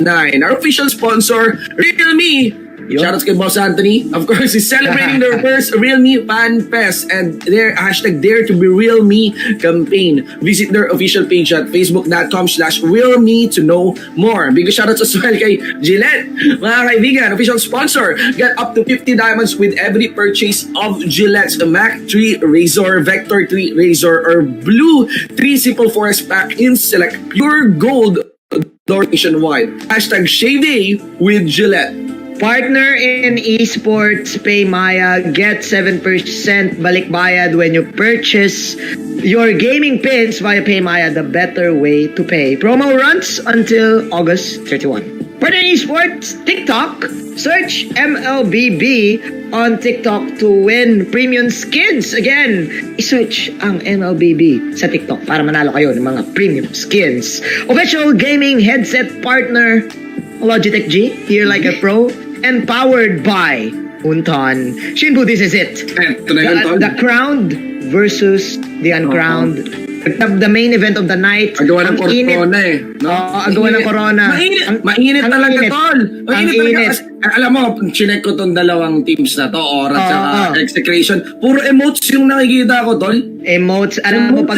Madami kong emotes na nakikita sa kanila ngayon eh. Pag emotes ang mga post sa FB, wala nang sabi-sabi, wala nang words eh. Rekta images. Rekta images.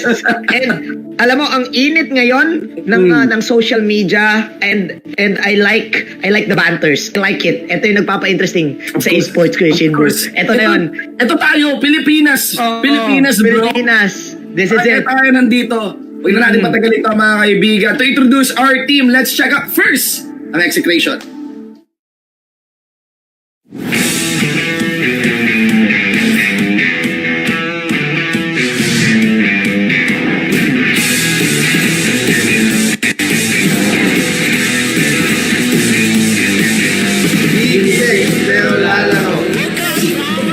Sa mga classmates ko, parang nainganyo ako. Pero wala pang phone, kaya nakikiram lang. Sa tropa ko lang, nakita ko lang. Inayan niya akong maglaro. So before kasi marami na rin talagang kumukuhang iba't ibang teams dahil nga sikat yung Ops Gaming dati sila. So maraming offers pero hindi yung talkingan namin hindi as a management tsaka player. Parang tropa lang nag-end up kami sa Execration kasi sobrang tagal na rin nila sa esports scene. Mga isang dekada na rin. Kaya ako nag-pro kasi gusto kong makaranas mag-champion. Gusto rin makipag-competition sa ibang banda.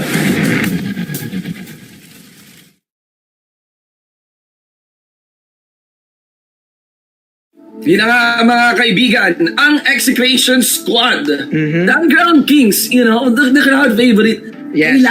Kailan natin makikita ang Execration ulit sa isang finals. Eto Max, Ben Cutie, Chak Nu, Sagit Nu, Kate, and Zach Nu. Man, every season, same story for Execration. The unsung champions na gustong mangyari ng maraming Pilipino. Interesting story para dito sa Exe. Ang kanilang adjustment ay isang tao lang. Binalik nila ang dati nilang teammate na si May na nagpalit na rin ng pangalan. Sabi niya nakakalakas siguro yung Nu. At nag-or na rin siya. So it's now Sagit Nu and man, nakausap ko si Zapnu dito isang araw. Sabi niya na ang Execration mas malupit ngayon. Bakit? Kasi meron na silang mata outside of the game. At mukhang siya ang magiging mata nila kasi he's now playing as their 6-man, pwedeng playing coach and the magiging main 5. Ayun nga, si Etomax, Benny Cutie, Chakno, Sagitno, and Hate, kaabang-abang yung adjustment na ginawa dito ng Exe. Ano ba tingin mo doon, Chin? Well, alam natin, napaka-relatable ng Execration as they try to find themselves in bilang pro player.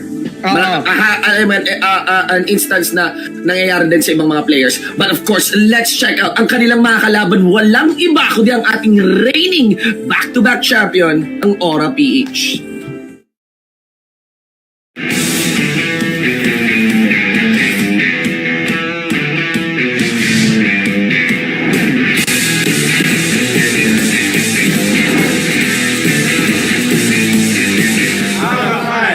Na-discover ko po yung Mobile Legends nung nag-OJT ako.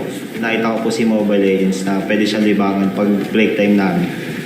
Nung pumasok ako sa kanila, nung kinuha ako ni JP, naramdaman ko sa kanila na kaya namin mag-champion kasi kaya nila ilabas yung potential ko, tas masaya lang kami naglalaro.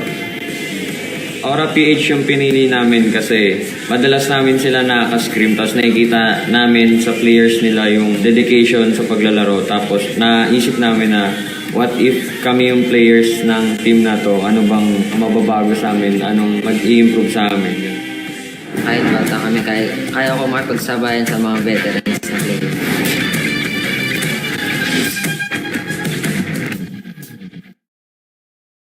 Mga tol, tabi-tabi muna dahil dadaan ng kampiyon. Aura PH, Raflasha, KLBJ, Kiluash, Grid, JP, and Renjo Manjin. Consistent. Every time, every season. Probably nung off-season, nagkakaroon sila ng mga onting jitters. I think it's because of the adjustment as well with the rebrand. Syempre, new facility, new 'di ba, parang adjustment on nasan tayo ngayon, on the syempre yung kanila ring pag-form nung bootcamp nila, 'di ba? Pero still one team beat Aura PH with their new captain, Raplesha, right now na kalmado din bilang captain. Shinbu, one thing na nalaman natin from Aura PH, I think nung Sunsparks pa sila dito, is they want to enjoy every moment na nilalaro nila. They want it. And men, ilang beses natin pinag-usapan, ang team ng Aura PH is as one. Probably the most unsung team here. Meron akong na-mention kanina about NXP, di ba? Na ang taas ng chemistry nila. Pero yung Aura, yung kanilang pagiging as one is yung enjoyment. Men, sa sobrang aswan nitong Aura, pati pagbili nila ng sapatos aswan din. Shoutouts sa Jack in the Box ni Alvin Beltran, dyan sila bumibili. Shinare sa akin yan ni paring Chan. Palbiruin mo pati pag-shopping. Pati pag-shopping. Oo. Yes, big shoutouts well to Boss Jerry o Campo din. Diba? Binabati ko rin si Boss Buds. Alam mo tol, wala nang iba. Ito ang ating main event for tonight. You know, a crowd favorite, a dynasty, execration, and a reigning champion, Aura PH. Tol, mapapalaban tayong lahat. Inalis, wala na eh. Alam mo na, pag inalis ko na quote ko, alam mo na mala-impactong shoutcast na yan. Alam mo yun, let's see a better breakdown of this fight. We'll leave the in-depth analysis sa ating resident analyst, that is Wolf.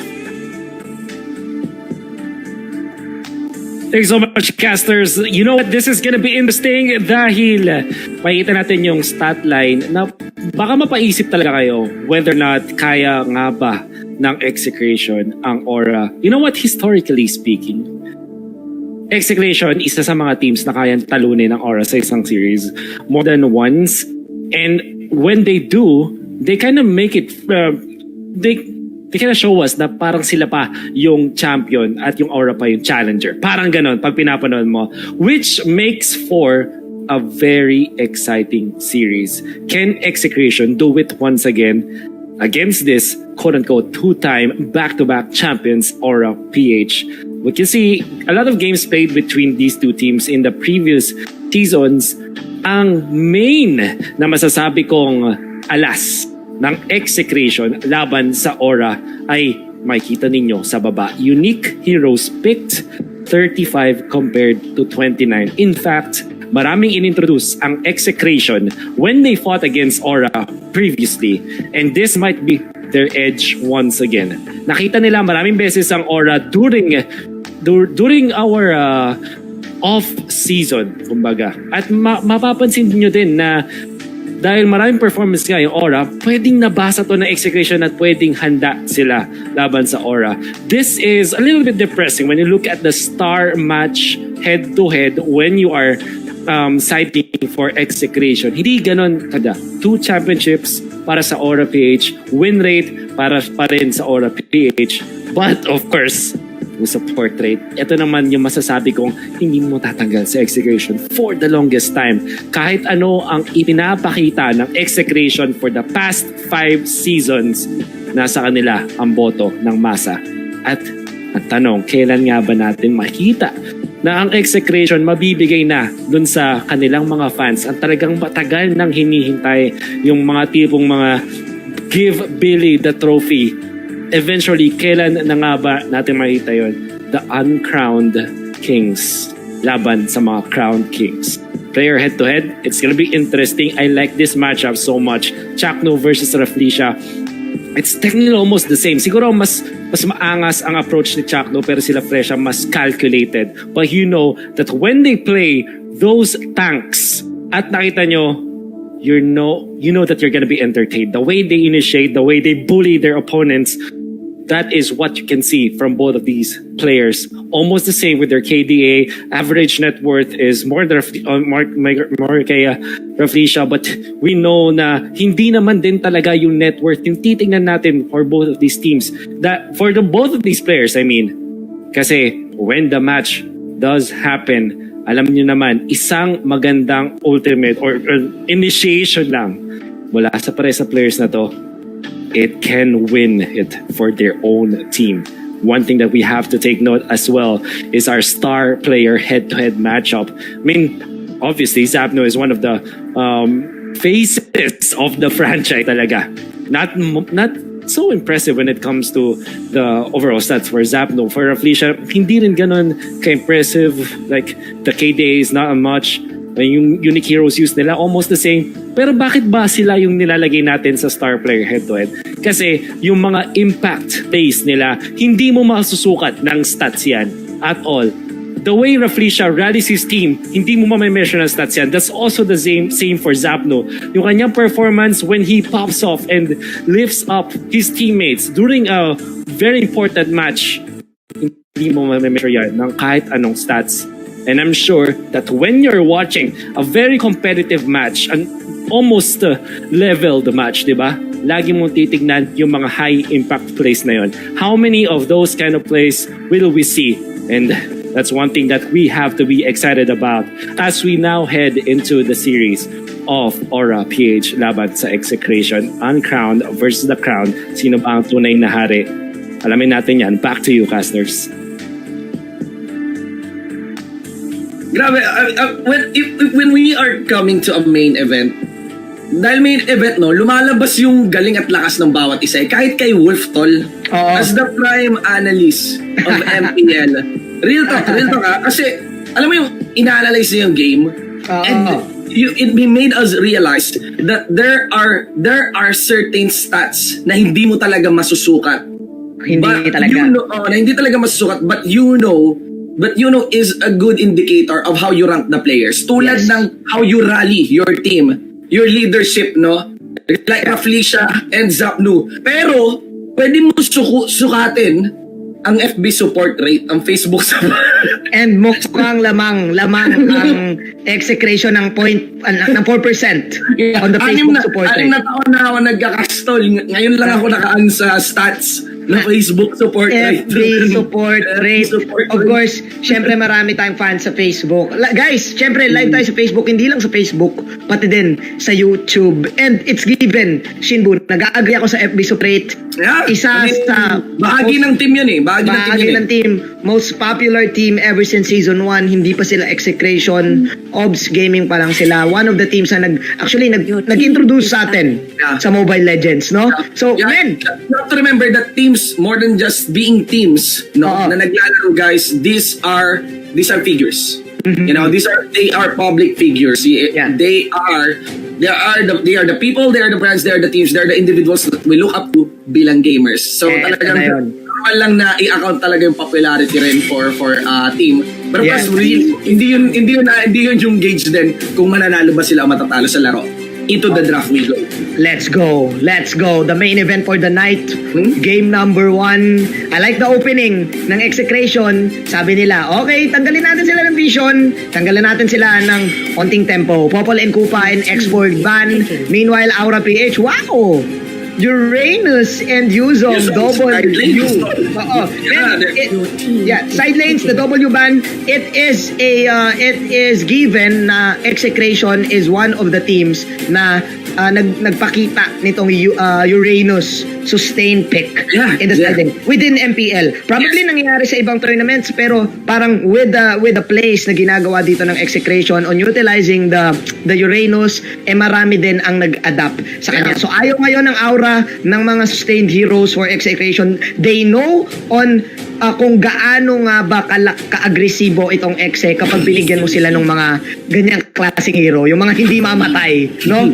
Yung mga hindi mamatay. You know what I love here is that again, iba rin kasi yung in-improve ng Exe talaga on their side lane control. But look at this, Chakno hero revealed kaagad. And interestingly, hindi pinik yung Yishun Shin even though it's open. So as the first pick, no, Atlas take over from Yishun Shin. May nerf kay Atlas.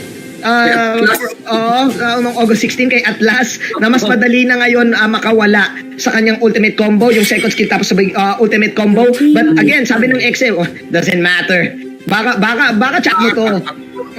Baka Atlas ni Chakno to. Baka Atlas ni Chakno to. One of the players na sobrang lupit talaga mag-set up. We've known him with their Minotaur plays and this Cupra plays. But moving on to the drop, Shinbu, favorite mo, pinili na. Actually, tayong dalawa ata to. No, for sure marami dito nagamit. For sure maraming makaka-relate sa Yishun Shin first pick and si Lena pick. Vision control for Aura PH. Samahan mo pa ng Tams. The 5 minutes Tams is online ngayon para sa Aura PH. Man, ano yan? Low race lang. Low race lang. Kiluwas. Low race lang. And there's a possibility possibility or probably pwede rin naman magkaroon ng masya tayo dito. But I just want to account for the band dito. I love the way how Execration really eyes onto Kiluwas on getting the Cho. I feel like Cho, I want to gamble na yung Cho nagbabalik talaga sa meta ngayon as a very threatening team pa rin. Man, yes, man.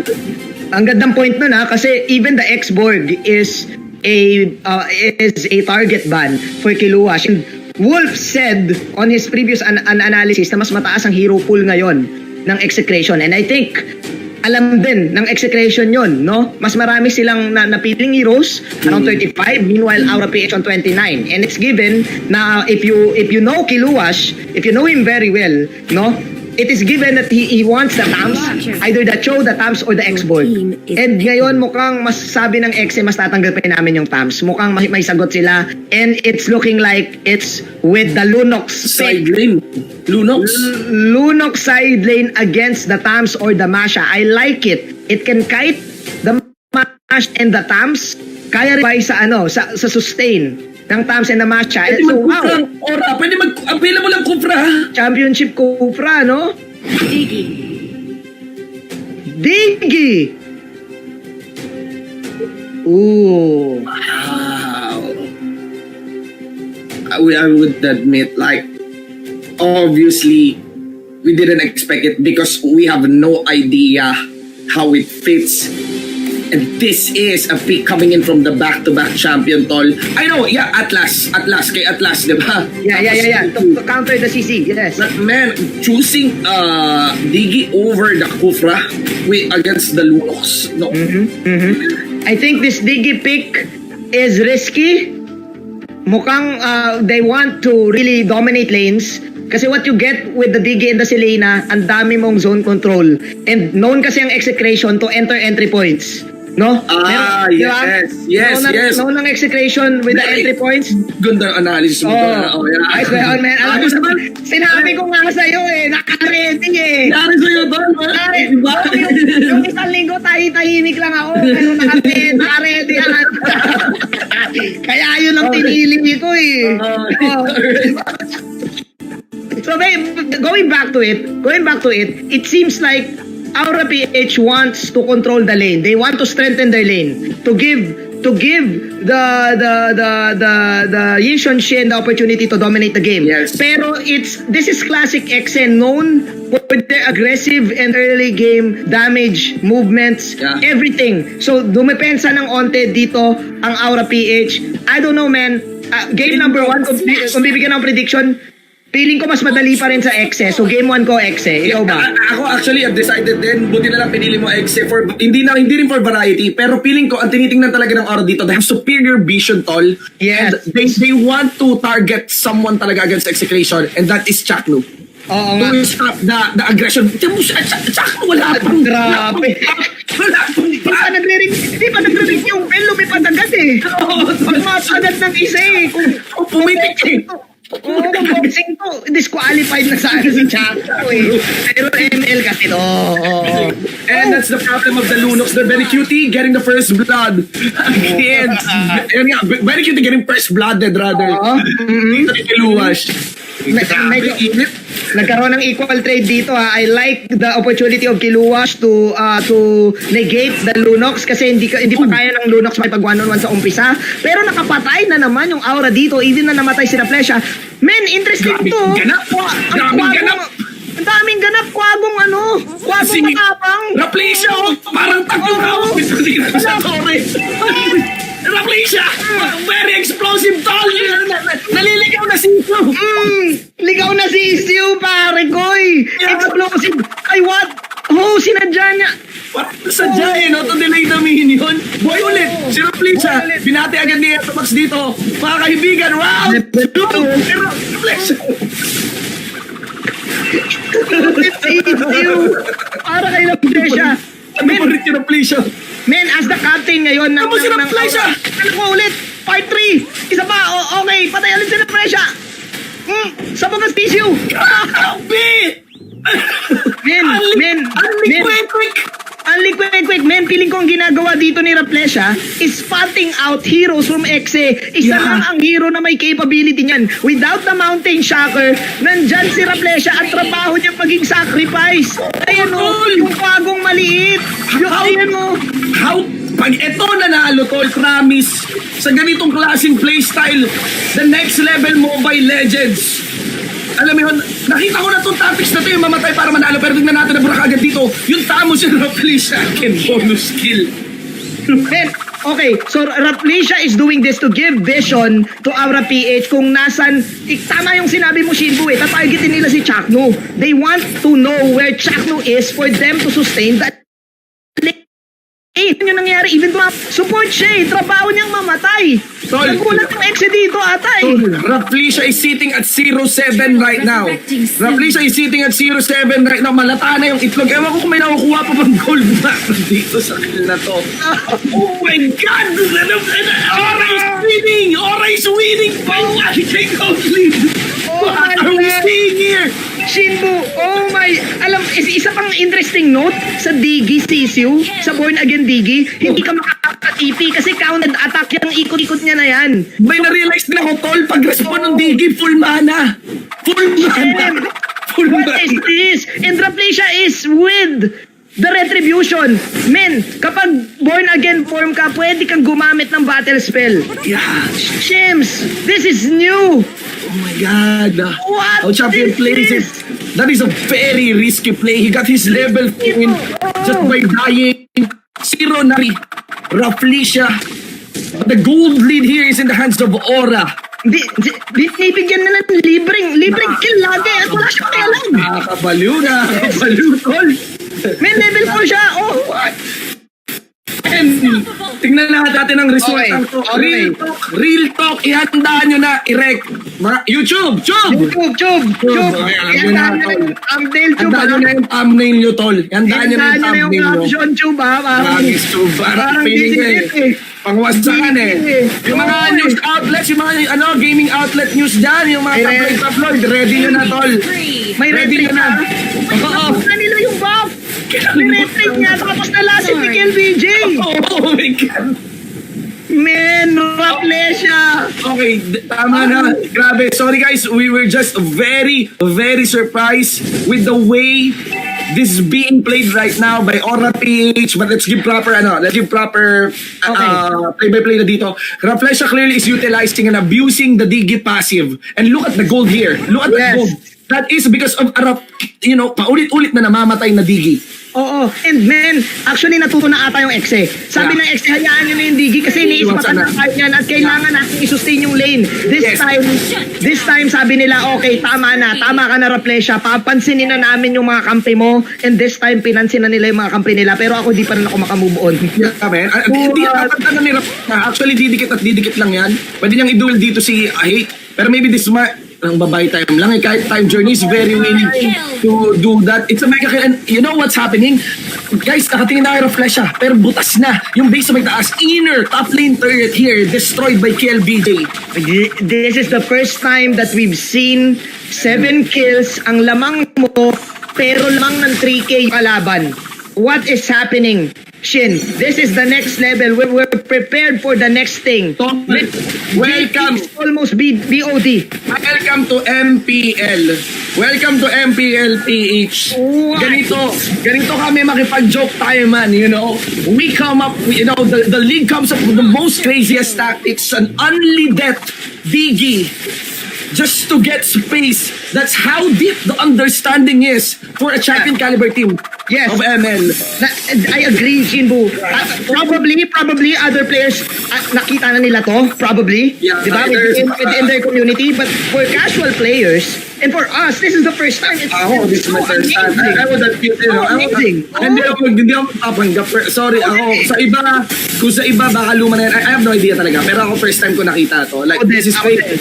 Right now, hindi pa tayo tapos sa reaction natin kay sa Digi ni Raplesha. But guys, turrets are going down one by one and it's only just one turret remaining against the side of execration. Yung mga status nyo, tol, i-ready nyo na rin. Ready nyo na. One Digi to rule them all. Sisiu, man. determining yan. The more debts you have, mas okay. Kasi pinansin ka. And hindi biro ang life bar ng Digi. Mataas ang life bar to the point na gagamit ka rin ng ultimate. And that's it yan. Alam mo, tol, alam mo anong tawag dyan? Cloud Chase Digi. Cloud Chase Digi.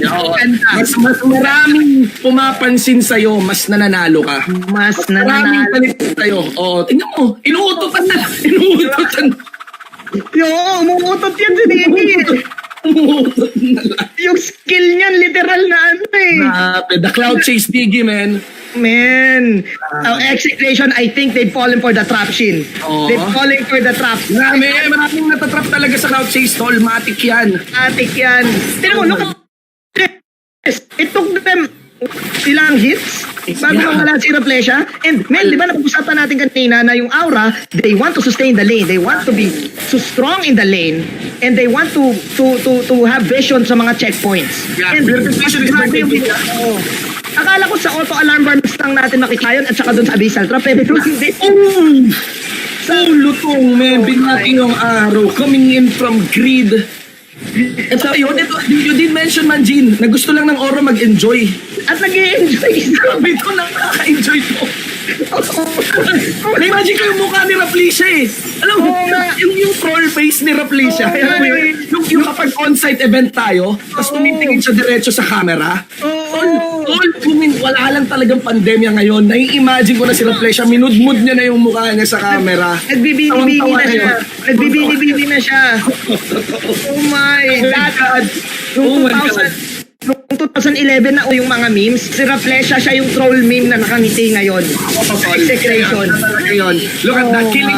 Nekas na lang dito nila, JP. Sumubok tumalaw, nakuha yung shutdown, nakuha rin naman ng kill para Gipot Kacha. Yung ibang mga membro dito na wala ng aura. Here comes Grid. Golden Dive. Hindi na patay ngayon si Hate. It's a godlike onto Eto Max. With the base. Look at that. Revelation under the turn. Revelation under the Mega kill. Okay.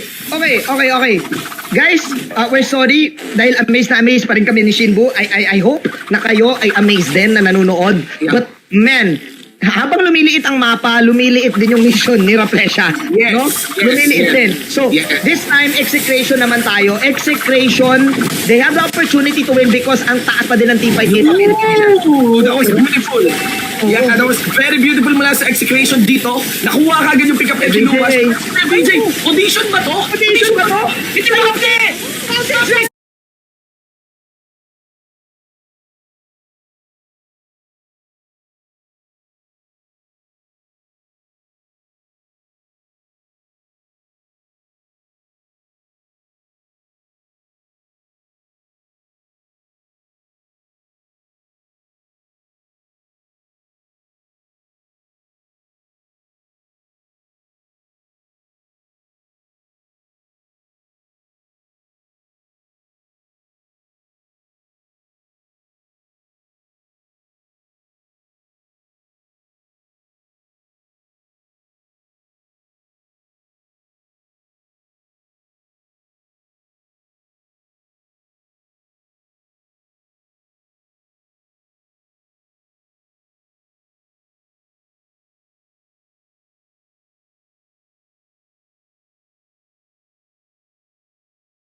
Mga kaibigan.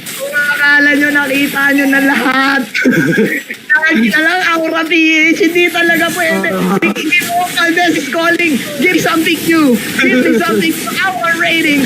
I want the most. Oh my God. I want the trend. Yeah, sa gitna. Naku, makakasingko-singko pa yata si Raflisha dito. Greedy is there, keeping on the arrow. Hate goes in. Ayaw na mag-like and pounce. Masyado mapanganib. No inhibitor turret is remaining on the base here. Ay, may isa pa sa baba. Para sa side ng execration. Hindi ko na, I would admit, Shinbu, I would admit that I cannot understand. Hindi ko na maintindihan. Ang naiintindihan ko na lang ay ang 0-20. Ngayon lang tayo nagka-delete. Yung cross, nag-enjoy rin yung cross. Ngayon lang yung nag-instant replay. That is the steal of Raflisha for that part. And a super mean game. But this is a championship game versus the crowd favorite. One of the greatest games I have ever seen, I would admit, for MPL. Just when you think you've seen it all. And look at that all. Na maalam di ka agad siya. Yung lumapit ka dito sa gitno, kita mo naman burado, si Raflisha na naman, kuha pa rin, at kill dyan, ni Masha, goes for Kiliwash into the front line. And hindi lang yung vision yung nabibigay ni Raflisha eh. I just realized na kapag nabigyan mo, man, Shin, kapag nabigyan mo ng streak yung kalaban mo at napatay ng game, shut down! That's the game! That's the game! 0-21-14, the worst KDA in MPL gives the victory for a reigning champion. What? It all makes sense yun. Grabe! The meme game. Championship issue ni Raflisha is real. Grabe. I can't believe this. Grabe. Cloud chase Inky, ladies and gentlemen. The more na ikaw, the more kang pinapansin, the more you win. The more you win. The more na nakuha mo yung views, the more mo lang. Yes. Ngayon ko lang na-realize, di ba? May streak eh. So, ibig sabihin, Roger getting the streak. Killing Raflisha, okay, yung 7-0, yeah. But kapag dumating yung time na napitas si Roger on the 7-0 streak, ang taas ng gold na makukuha nung nakakill. Yes, man. And ang taas na pa. So, guys, again, first time namin to nakita ni Shinbu. We'll be honest. We'll be honest. Yeah.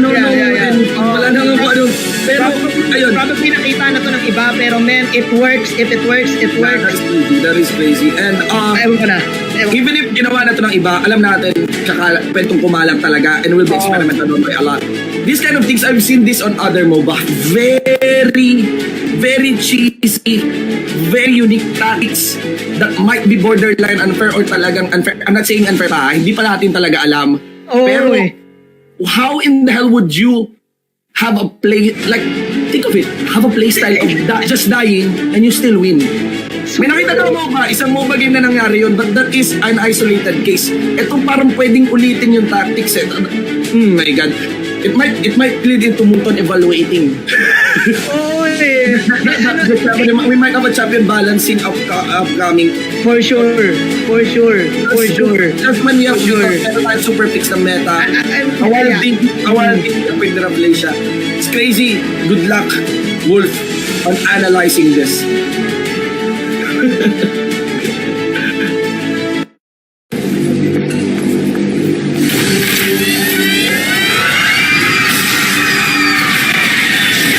Are you game to be great? Now you can with a new Smart Giga Games 99. Get 1 gig data all day, every day for Mobile Legends and more. Game to be great with Smart Giga Games 99.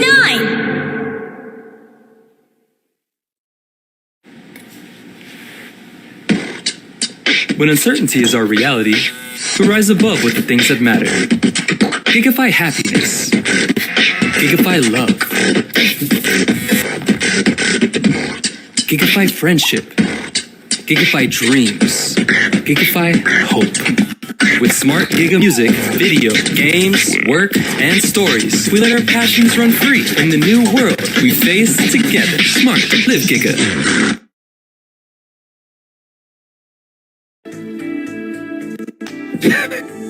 There's just literally not much time to explain this for sure. And even the time that I have before this post-game analysis will not be enough para explain ko ano yung nangyari na yan. But honestly, alam mo yung hula ko nangyari dito, kung paano nang-distract si Reflecia in-game laban sa kalaban nila, ganun din yung nangyari sa atin mga viewers. We were distracted of the fact that the side lanes of Aura PH were so good. The matchups are really good. I mean, sino ba makakatalo sa Thumbs and sa Masha? Maybe each other. But if you're looking at the side lane compositions of both teams, we're gonna see Lunox as well as Ketot Kacha lumalaban sa Thumbs and sa Masha. We saw that in their 1v1 fights, nanalo yung mga heroes ng Aura. So this is the first one that I want to say in this game. Yung bagay na tinanggal ni Reflecia on this performance as the Digi away from execution that led to the victory of Aura PH. Walang marvelous sa mismong pag-feed ng kalaban. Hindi nyo po pwedeng gawin basta-basta yan. Now the theory here is kapag ba binigyan mo ng marami pang kills ang iyong kalaban tapos pinatay mo yung hero na yon, do you get more gold out of it? If you think of what you get versus what you give, I'd say baka hindi ka worth it. What honestly is the effect of Reflecia feeding constantly against his opponents is time na nakuha nitong ating Nissan Shin. Okay. You know what? I was actually inside the lobby. Nakita ko yung progression ng gold dito ng Aura PH. Dahil sa retribution na meron dito si Reflecia on this Digi, he is always a threat when it comes to invading the jungle. So which brings me to the first point. Kaya nagkaroon ng malaking gold si Yusun Shin over the Roger ay dahil hindi comfortably makapag-jungle si Hate on this Roger. There's a theory na jungler talaga ang mga hyper carries na they spend most of their time clearing the jungle, and that's true. Reflecia did not let that happen para kay Roger, alright? Dahil meron siyang threat palagi ng ating retribution. You know what? Yung isa pang amazing dito as we are gonna see the highlights, laging 1v1 yung sa gilid, which of course is always favored sa Aura PH.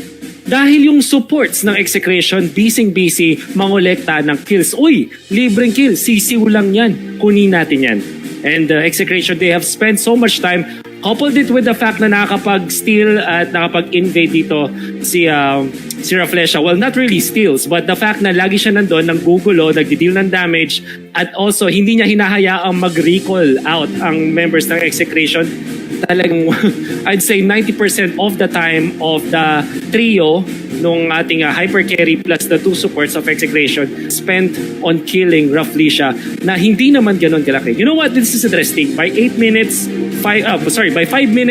500 na gold lang ang lamang ni Hate, the Roger, the hyper carry over this Digi. In fact, by 10 minutes, mas maraming gold na nakuha si Digi over Hate. All throughout the game, mas maraming gold din si Digi, si Reflecia over the supports of execution. And what is the explanation? Well, nakakuha siya ng ilang creeps, nakapag-knockout siya with retribution and the mask. Ang pinaka-paborito nating item lahat para sa supports. Fact that this is a 2-mask setup from Aura PH, nagpapalitan kung sino lowest between Selena as well as this Digi. Really amps up the gold in ways na hindi natin ma-measure talaga unless we look at every second dun sa gold difference ng ating mga supports. Honestly, this game can easily be a victory for execution if not for the fact na yung supports ng execution ay hindi busy dun sa may mid lane going for Reflecia. Who would have thought ng MVP ng isang laban ay tanso na may 0-21 record. But look at the damage dealt, guys. 43,000 in span of what? 11 minutes? 12 minutes or even 10? Leading time, all of those annoying factors coming out from the Digi, always in front of the supports, really hampered the idea of execution. Imagine, kung normal na laban to and there's a 5v5 team fight, you have Atlas, you have Lunox, Roger, early game for sure, you're gonna have to hand it over sa execution dahil hindi ganun kalakas yung teamfight AOE sa early game ng Aura. And they can really steamroll from it. But the fact is, hindi talaga nakapag-farm yung hyper carry ng execution because of the fact that the supports, and even the hyper carry, is always busy dealing with the Tiki. So ano ba ang talagang moral lesson dito? Is it actually about feeding? Maybe there's a mathematical way that we can understand how this goes. Maybe we can study it after this tonight. Pag-aaralan namin kung mathematically speaking ba, mas yayaman kayo as a team if one is feeding.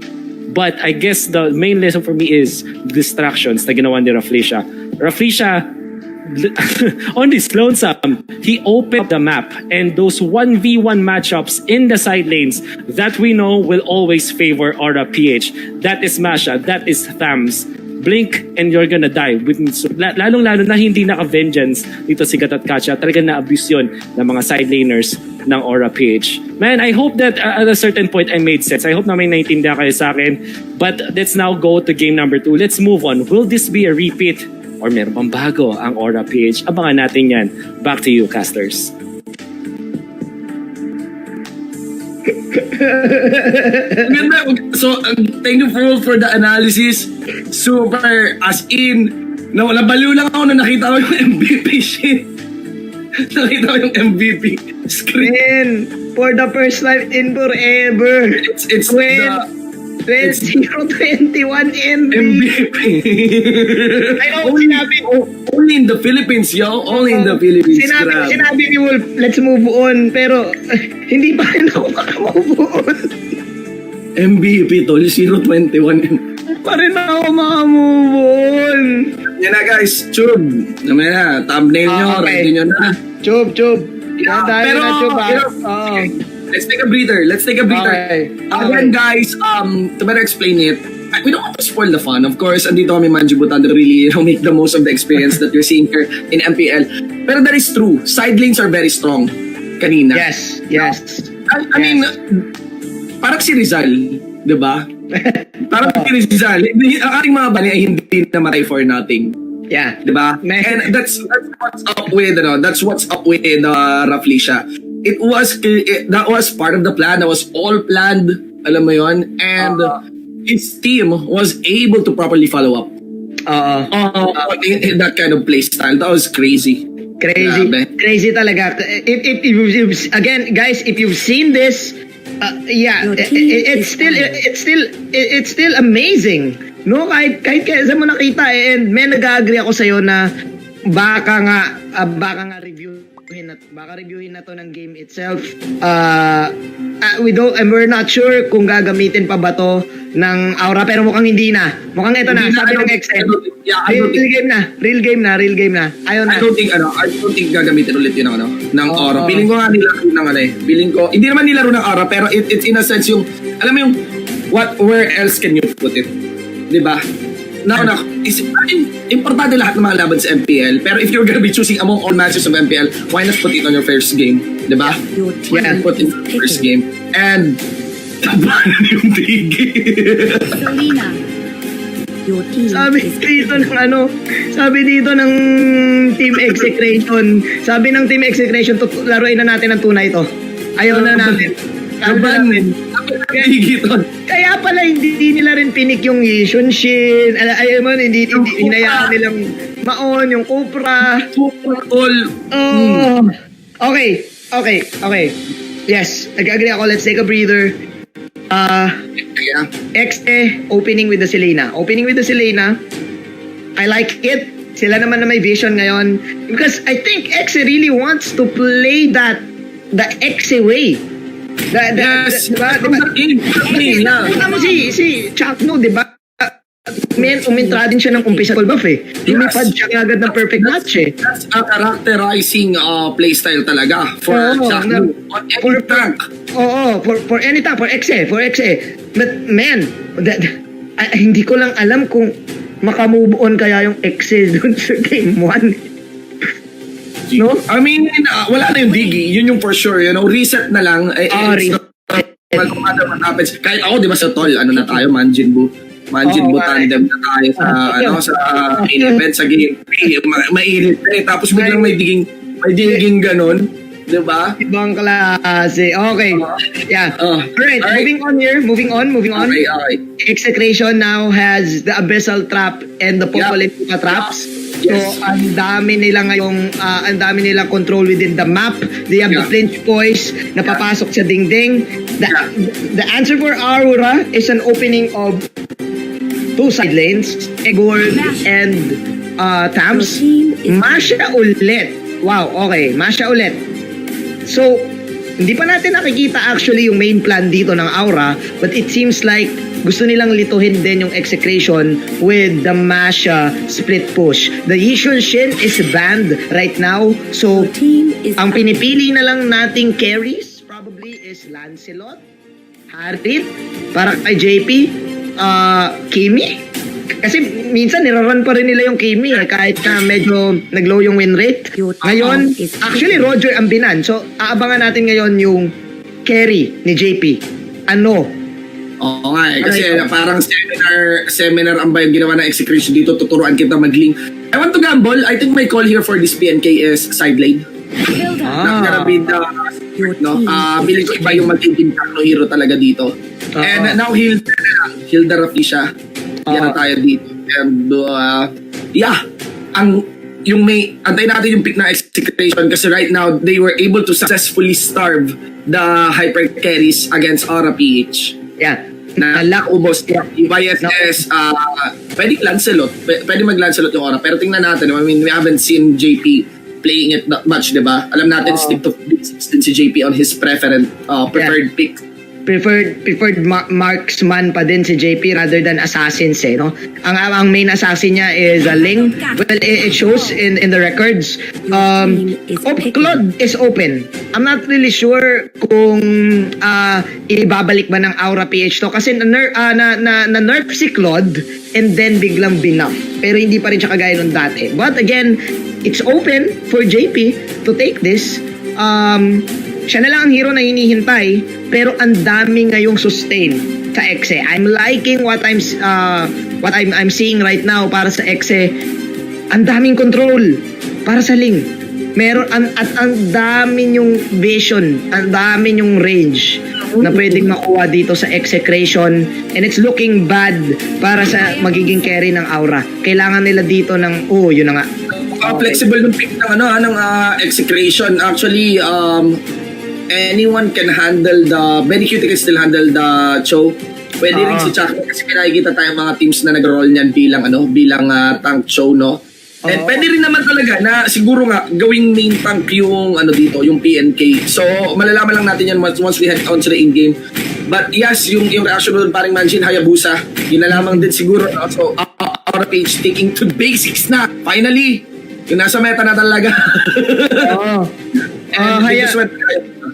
Inaalam ko yung match-up between Hayabusa and Ling Kapag nag-shadow kill yung Hayabusa sa Ling, lilipad lang yung Ling, easy dodge dun sa Hayabusa. Plus, with extra units of the Popol and Kupa, ayaw ng Hayabusa na may may extra unit. So again, I think it's Aura PH playing this on the side lanes, playing this as the sustain lane. Defend your lane, we win. Defend your lane, we win, and we have the opportunity to steal.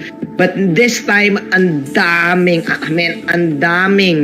crowd control sa side ng execration at ang dami rin nilang damage. If I'm gonna put my vote right now, I would say execration has the better draft for me. Pero basing on game 1, feeling ko ewan ko ako iniisip ko pa rin and may pakiramdam lang ako na pwedeng yung momentum ng Exe na na-excite sila nung game 1 biglang nag-lie down dahil nung game 1. So I think Aura PH comfortable sila sa ganitong lineup. Aura PH ako, Kuya Shin. Ikaw ba? Actually, even me, I would stick with Aura PH here. Feeling ko masyado with this classic PNK and Selena pick just to establish great pressure. Pero you can react on it. It's not something na alam mo yun, totally pwede mo hayaan. And ginawa ni KLBJ, kinuha kaagad yung buff, nakasneaky siya. Walang buff pero nakakuha ng first blood si Chakno Si Chakno magiging dito, Kuya Shinbu, magiging support Popol and Kupa. Meanwhile, Benny Cutie trying his best to negate this little undertake. Okay? Grabe, okay, they're dancing around ha. Goes for Grid, andun si Chaknu. At Lito Wonder, pangalan pinaglalabanan. Pero, tol, just want to get back. Yung rotation na ni Kev BJ, yun na yun. Napakalaking deal breaker na yung kaagad against the Ling. Kay Ling, oo nga. You want the Ling to have all of the buffs as much as possible under 5 minutes, under the early game. And even though nakakuha yung Exe ng isang kill, lamang ng 300 yung aura because of that buff. Mukhang manggugulo lang si Kiel BJ dito. Meron pa rin na nangyaring laban sa mid and mukhang lamang dito yung aura. Raflesh ha? Resha, let's see here. There is gonna be the arrival mula sa side dito ng Aura Kiluwas. Mga kaibigan, biglang pumasok na. At binura, siguro naman dito yung aso ni Q pa. Yeah, I think that's it. Now, 1-for-1 naman tayo. Finally, we have a very stable game na. And still, ayan, Aura here, despite the obvious strengths ng opposition ng Execration, were able to really get the rotation. Yes. And not really give up too much. Despite din the early damage na meron. Ang Exe, mataas yung early damage ng Exe, pero I think ang hindi rin natin in-expect dito is the 2-man arrival na meron. Ang Aura PH Shinbu. Arrival is back. Parang binalik nila bigla to. Kanina yung DG yung hindi natin expect. But this time, ang taas ngayon ng defense potential talaga ng Aura because Desa mo kanina yung nag-arrive sa minion, ang isang hero ng Aura PH, they really want to negate the early game push na gustong gawin ng Exe. And we all know that this arrival is mastered by this team. This Aura PH, Exe right now, without the buff na meron ngayon si Kuya Hate, mamaya sa part natin siguro makikita yung gusto nilang mangyari na mambugbog. Kasi Shin, look at this, may nakaw na naman. Yeah. Let us observe, there is gonna be the other steal. Si JP naman nakakuha doon. Fight breaks out. Willing talaga lumaban yung execution, no? Kahit yung objectives yata medyo wala na. Here comes Kiluwas. Embrace on to Chaknu. Really surprised again. Chaknu is rolling on a PNK hero here. Sa gitno, dueling up. Lapit dito, flicker out. Doon naman si Eto Max. Quad shadow na nilabas. And JP here just dancing around. Pero yun na yun. 1-0 and the buff is still taken in by Aura. Ang dami na nakukuha ng Aura dito. Lito Wanderers plus another turtle and another buff. Napakagandang timing. 2 minutes 43. Nakuha nila yung buff ni Ling. Ibig sabihin, pwersado si Hate pumunta sa baba para makakuha ng farm. Hirap siya ngayon umakyat-akyat sa dingding. Dahil syempre, the best ang purple buff para sa Ling kasi gusto mong maximum uptime yung white bars mo doon sa bottom side. I think for execution kailangan nila makapitas in ngayon na. Parang ganito Shinbu. Yes, they have good capacity to actually make pitas. They have the Selena kaagad, di ba? And they still get the show for it. Ganun na lang. I think divide and conquer sa totoo lang. Para sa akin sa execution. Although, execution is what characterized stall for for team fights eh. Yeah, team fight talaga. Let's look at clutch retry na naman. 2 retries for the side of execution. Nakuha yon ni Kiel BJ. It's either Kiel BJ or JP that part. And again, without any purple buff on the Ling. Yeah. Alam mo, mahirap siya mag-juggle eh. And, man, that's a good recall. That's a good recall mula dun sa ating Gillette instant replay din. Shin, before the Gillette instant replay, I just want to take note that after na namatay si Kiel BJ, instant TP si Kuluwa sa top lane. He knows that Exec will push it. Babasagin na sana nila yung top kanina. Pero with the arrival play again, negating the damage, wala pang nababasag. It seems like in-expect natin na Exe yung magbibigay ng aggressive moves. Pero Aura PH with the objectives and with the defense, walang nababasag yung Exe. Ang dami nilang vision pero parang sila yung natatalo sa pagnakaw eh. Ito kasi, ito yung Aura talaga. Like, expect them to really execute these team fights. Expect them to do it in a very precise manner. Pero, JP, gets called out. Feeling ko maganda to. Shell BJ will be left for dead on that part. Kasi pag nawala na yung main damage talaga, pwede ko mabati dito yung execution of the likes of team that will be continuing to do. Nahuli pa yung ninja sa dulo. Tapos yun, there goes Grid. Naka-answer din at namatay yung Grid dito. Wala kay Chaknu. So, yeah, 2 for 1. Execution naman. By the way, question, that is a 2-for-2 pala. 2-for-2. Okay, I think Eto Max was down on that part pero kanina pa hinahanap ni Hate sa wakas. Oo, kanina pa hinahanap ni Hate. Grid, pulado siya dito. Tatawa siyang trap. Yeah. Okay, makakapis Eto Max, you go. May mga commitment ng mali dito yung yung Aura. Real talk, sana manalo yung execution. Para mag-game 3 kasi parang feeling ko parang dinaya tayo dun sa game 1 lahat. Sobrang hype na hype. Parang hindi counted yung game 1 eh, no? Pero men, if the game allows it, MPL allows it, di ba? Yun na yun. And again, I like the utilization of the eyeball on lang sa cannon minion. Hindi sa tower, pero sa minion. We've seen the arrival plays na ginagamit pang response, but this time Aura, they just want to negate the push. And si Hate dito, level 7, yung kalaban niya ngayon, level 9.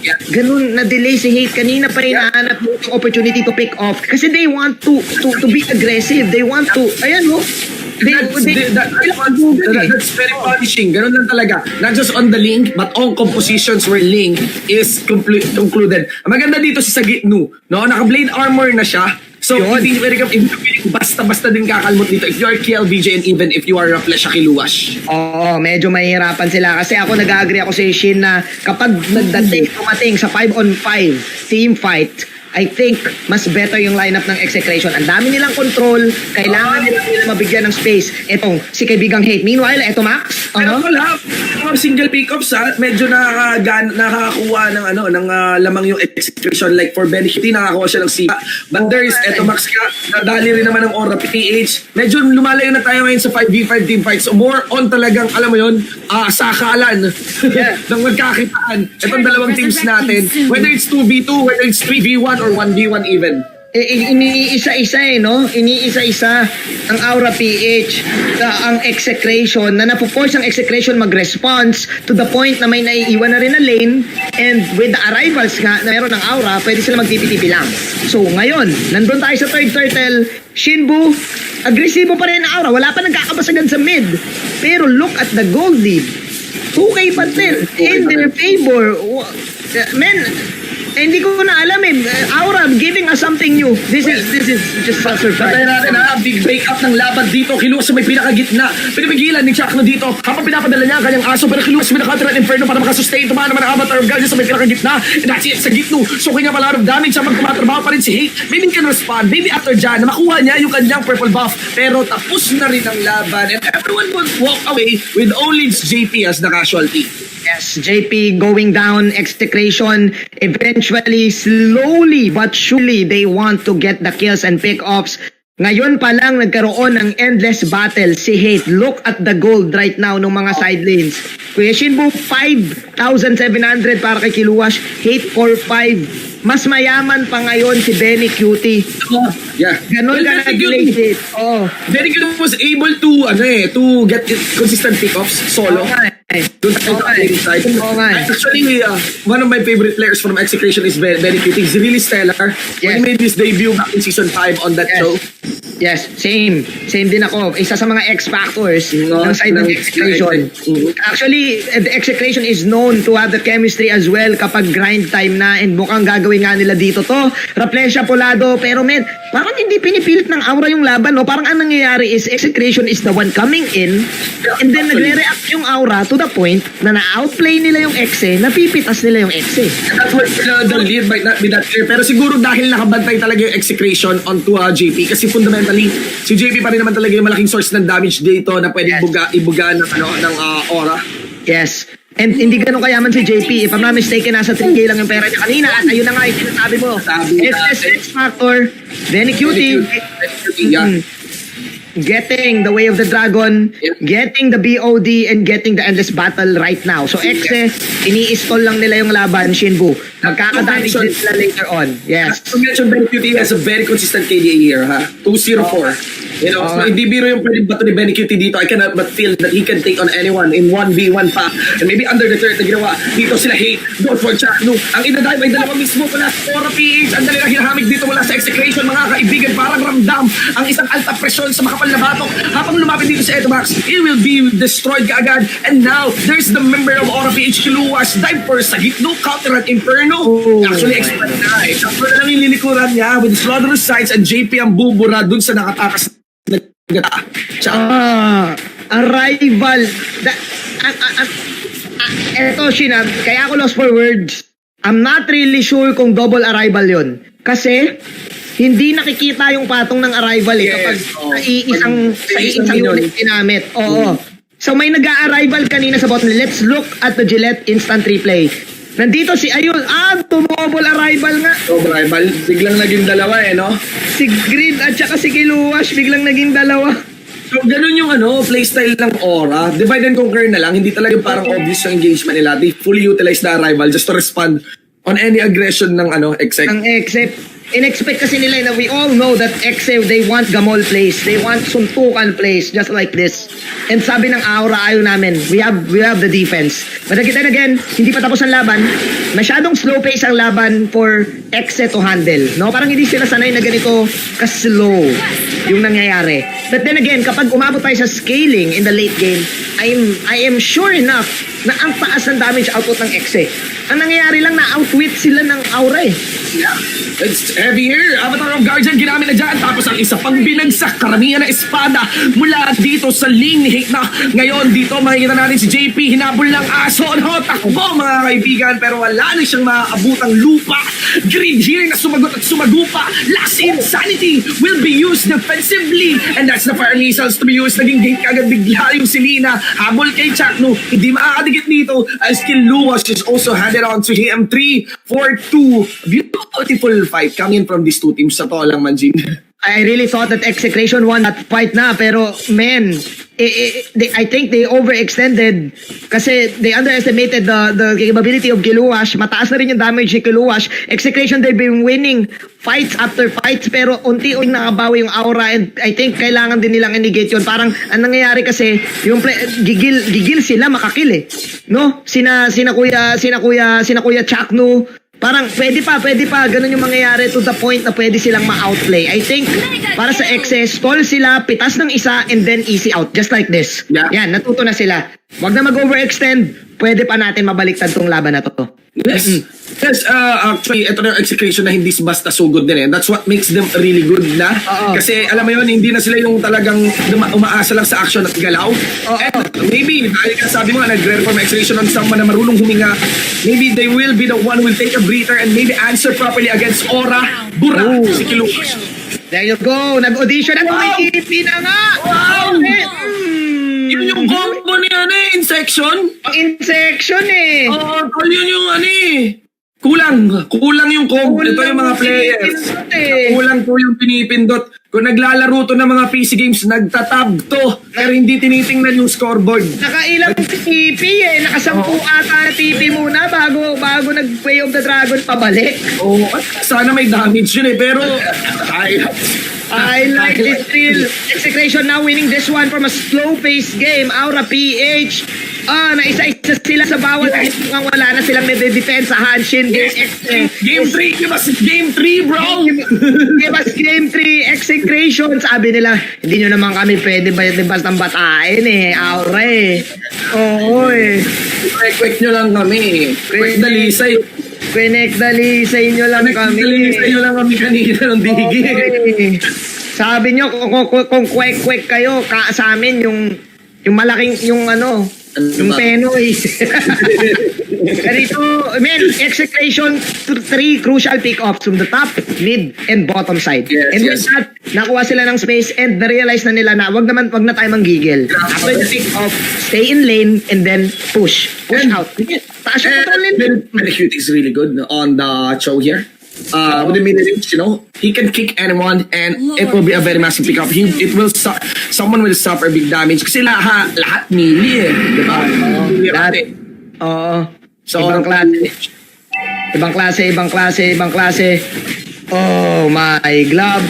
19 to 13. Sabi dito ng Execration, it's time for us to take the Lord. Ayun na nga, isa-isang pumipitas ang Exe. Shin, mukhang mangyayari na wini-wish natin na game number 3. Aura PH, bigla silang nag-collapse after those 3 crucial pick-offs and nawawalan na sila ng damage output. Yeah, there's a lot of crits for that monster kill already speared by Benecutie. At hindi lang damage output na nawawala. Kahit yung mismong membro talaga. 4 na membro na binura, double kill pa, nakuha sa paa dito ni Benecutie. Hindi pala 4, 5 with the wipeout secured here. And look at Chuck Finger with the set here for the top lane inhibitor carry that will destroy that one along with the bottom lane na parating na rin si Hate. And I think the timers are too long. I think this is the game. It's too long. It's the game.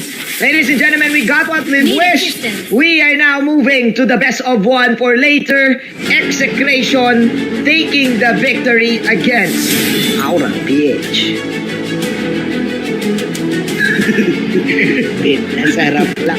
Game number 1. Nasarap lang talaga. Pagsira ulo yung game number 1. Nasarap lang talaga. Nagkaroon na ito yung ina-expect nating i-shout kasi I mean, alam mo yun. Panira ng hype si Raplisha talaga. Raplisha talaga eh. So much for the hype. Best of one naman pala.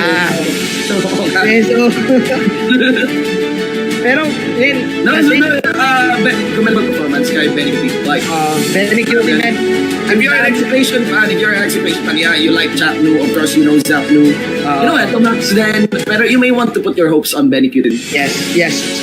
Man, with the show, discipline. Actually, execution was, they're trying to really play the execution way. Yung gera, after gera, pero they realize na kapag adapt sila na pag lalo tayo naghabol, lalo tayo madadali, and gano'n yung nangyayari to the point na sabi nila, tama na. Okay, relax, farm lang, late game, we got this, let's go to game 3. And hindi na nagmamatter game 1, game 2 right now. Dumudugo ang kampiyon at dumudugo na ang Aura PH. Yeah. Alright, let's see the insights coming in from our resident analyst, Wolves.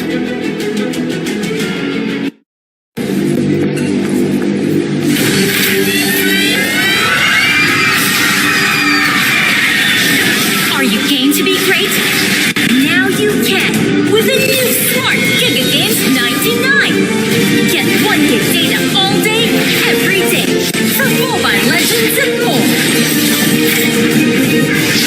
Game to be great with Smart Giga Games 99. When uncertainty is our reality, club with the things that matter.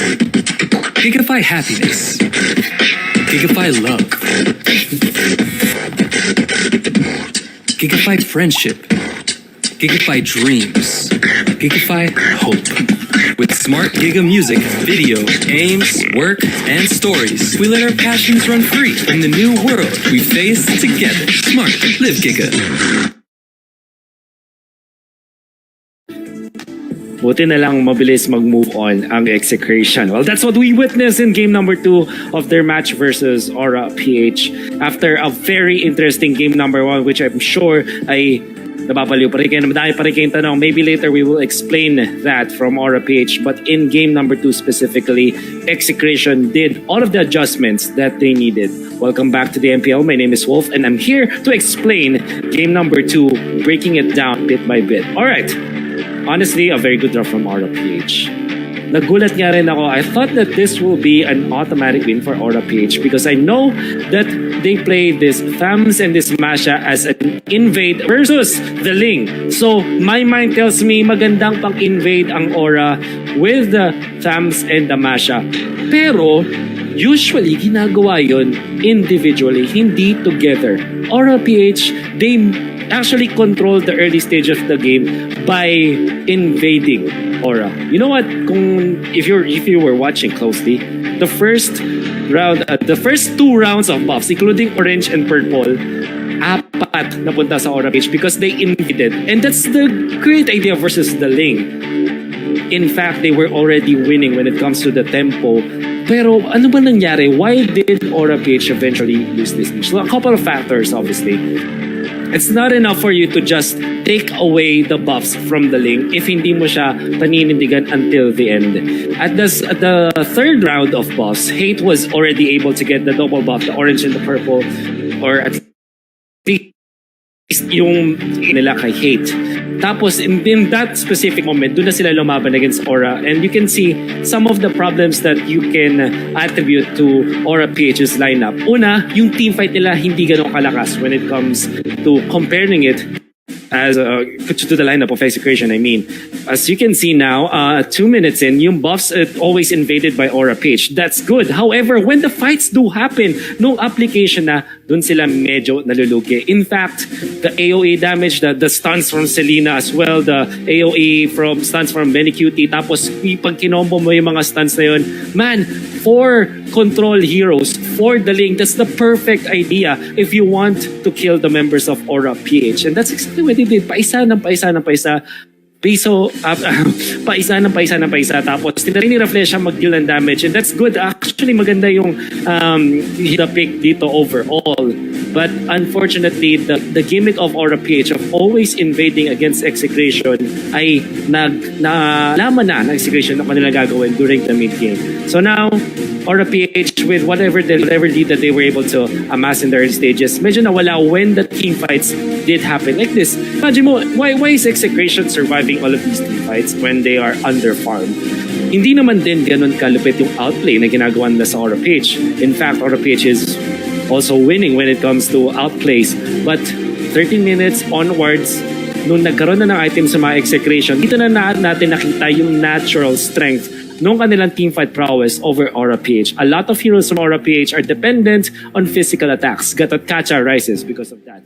A lot of heroes from Aura PH will struggle if picked apart. Kung one by one sila, hindi sila man sa Execration. That's why you have the Selena, that's why you have the Cho, as well as the pushing capabilities of Chactus, Popol, and Koopa. And then in the end, you have Hate. Talagang tiniis lang niya. Is pogi technique, basically. Wala kay Hate. Hindi ganun kaganda yung simula para sa kanya, but eventually, nung oras na niya, nung nakapag-farm na siya, doon na siya lumaban and the whole team rallied behind it. Complete, moving on, coming out from Execration, Benny Cutie, the Cho, given the hero that will actually win in the side lanes. Kaya nga naman nasabi natin na talagang nag-move on ng Execration dahil yun yung una nilang inayos in this specific game. Their side lanes are actually in a very good contention, I'd say, laban sa Aura PH, unlike nung game number 1. And this time, Hate, alam niya kung kailan siya pwedeng lumaban o kailan hindi. And that really started from the 3rd round of buffs, which is interesting dahil inalam ng Execration kung kailan sila malakas at kung kailan mahina yung Aura PH. As good as the start is for Aura PH, at all the gods of Invade, even from MPL Season 5. And I can make a lot of videos about it. But one thing's for sure, when yung may weakness lahat ng klase ng composition, and it's up to you on how to find that out. In game number 2, Execration was able to completely read the lineup of Aura PH. It wasn't clean. Yung execution nila hindi ganun kaswabe. But when it mattered the most, you saw how Execration executed Aura PH. Now we are going to be heading to game 3. Babalik ba ang Aura PH to the usual business nila na they're going to go for invades, but yung teamfight sila, so solidify rin nila. Will we see that happen in game number 3? Or will Execration, or have Execration broken and decoded Aura PH? That's what we have to find out. Game 3 of this featured match, mga kaibigan. Back to the casters. Thank you for the beautiful insights, Wolf. Finally, we have a game 3. Manjin, relax na. Okay na yun. We have a game 3. This is the main event of tonight. 1-1 Execration versus Aura. And just when you think it is a hype match, between two teams, between a champion team, uncrowned versus uncrowned, may sumulpot na digi sa gitna. But maybe we can get back na talaga doon sa uncrowned versus crowned tactics natin. I would agree on Wolf. There are so many factors that would really allow you to get back into the game. May facing kasi talaga yung game, no? Even if you are able to deny buffs, especially against the Ling. Yeah. You have to account for your side lanes pa rin, di ba? Especially if you're winning for the other heroes then within your pool. Within your team. It's a matter of Execration knowing the science of their lineup. They know na mataas pa din ang scaling nila. Kailangan lang nila tiisin yung ginagawa dalawang ng PH. They both agreed as well in the lineup na Execration, they got what they wanted. They got the early game damage. They have more crowd controls and vision. So parang lahat ng aspeto lamang sila eh. Dapat talagang pinilit ng Aura PH yan na labanan in terms of invade. And I just want to apologize to everyone kasi legit napagod kami ni Shinbu nung game man. Hanggang ngayon, parang yung Series 1, yung Series 2, okay lang yun. Okay lang yun. Yung Game 1, Kung ano yun, tol, kung on-site event. good eh. Oo Kung eh. on-site event yun, tapos MPL playoffs yung ginawa. Ewan. Hanggang Wasak ngayon, Wasak yung venue talaga nun. pagod. Well, MPL is beautiful. MPL PH is beautiful. That one cannot be denied. Still naman ang the Digi is carried on by the members ng Execrito. PNK them, despite getting the win on having PNK be on Chakno, that opens up the Selena to be available para kay Greed. Yeah, meron din tayo Uranus ba? Pwede kay Aura. Pero ang daming binubuksan na execution dito. We might have a Yuzong Shin open. We have a Yuzong to be opened. Ang dami. Tingnan natin second part. Yuzong. Also, we have YSS, we have Selena, we have Kufra available. Kufra, Selena, YSS. Atlas din. Si Atlas. Favorite net ng Exito. Favorite nila ang Atlas opening. Confident sila dito sa capability ni Chuck. Mag-Atlas. Open ang league na. For Aura PH. And they take pero we are done with the meta na first pick priority yung Ling eh. Kasi pwede ka rin pwede ka rin kasi mag-Yizun Shin. My question is how JP actually on the YSS, no? Yizun Shin. I think mas pinili niya na. I think mas trip niya pa rin ng Ling. Parang kalamay niya pa rin ng Ling. YSS really has this mechanic na you need to go in, out, and you need a little bit of mobility. You can use that with the Traceless, pero it's okay. Kasi again, JP is known to pull off those kinds of plays.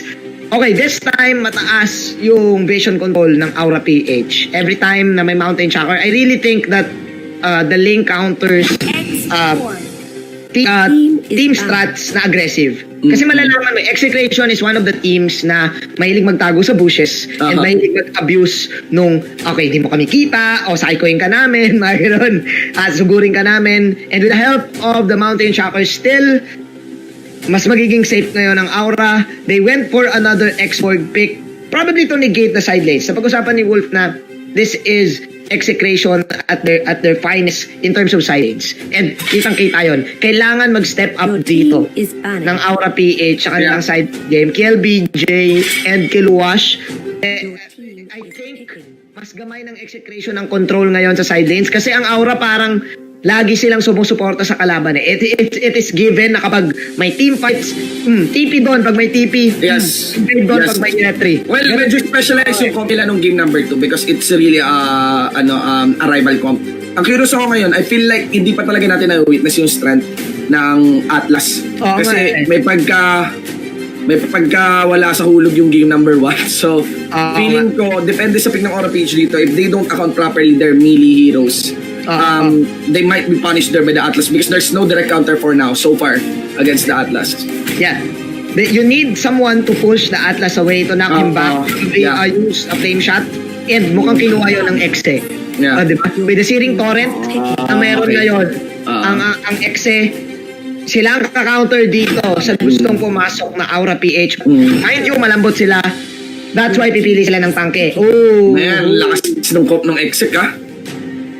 This is dangerous. I like it.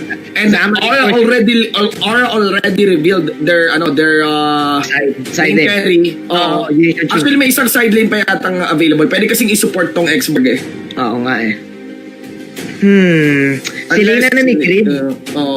You need Kufra siguro. This is a Raplesia hero. Kasi KLBJ is going to be the Xborg. Unless KLBJ will switch. Pwede kasing mag-Raplesia Xborg eh. Oh! Louis Raplesia. Alright. Raplesia. Pero against... Okay, wait. Let's look at the side lanes. Masha and Balmond sa Exe. Thams Xborg para sa Aura PH. Oh! Yung hirap na ang lineup pa. Hirap pa. Parang Ang ganda kasi I would say, ng Harit tsaka Balmond eh. yes, not to mention, kung sa harapan, okay yung foreman stack dito ng execration. Pero, pwede mo kasing laruin talaga yung comp ng aura na hiwa-hiwalay eh. Like, YSS would have an impact even if he doesn't join the game. Now, he can easily just cast the Mountain Shocker. Although, main follow naman siya, he's part of the 131. He's part of the 3 in the 131. Mm-hmm. But one thing to take note, kapag to counter the Yishun Shin, kailangan mo ng hero na pumapasok, and that is the Harit. Yeah, they got it, yeah. Oo, meron sila. Plus, this is execution we're talking about eh. Oo, you know, man, you know, I can, if it based on that game too, you know, I think I can vote for execution. Ako din. I think I'm voting execution on this, ano. Parang ang ganda ng adjustment ng Harit Balmond para sa execution. It seems like execution, basa nila yung line-up. Parang ini-expect nila yung Tams. Yeah. Ini-expect nila yung Xborg sa Aura PH. They are a team that was able to get a win despite having Aura na nakakuha ng 4 na buff sa kanila. Yes. What if Execration is able to answer yung early buff control lagi na ginagawa ng Aura, di ba? Yeah. Di ba?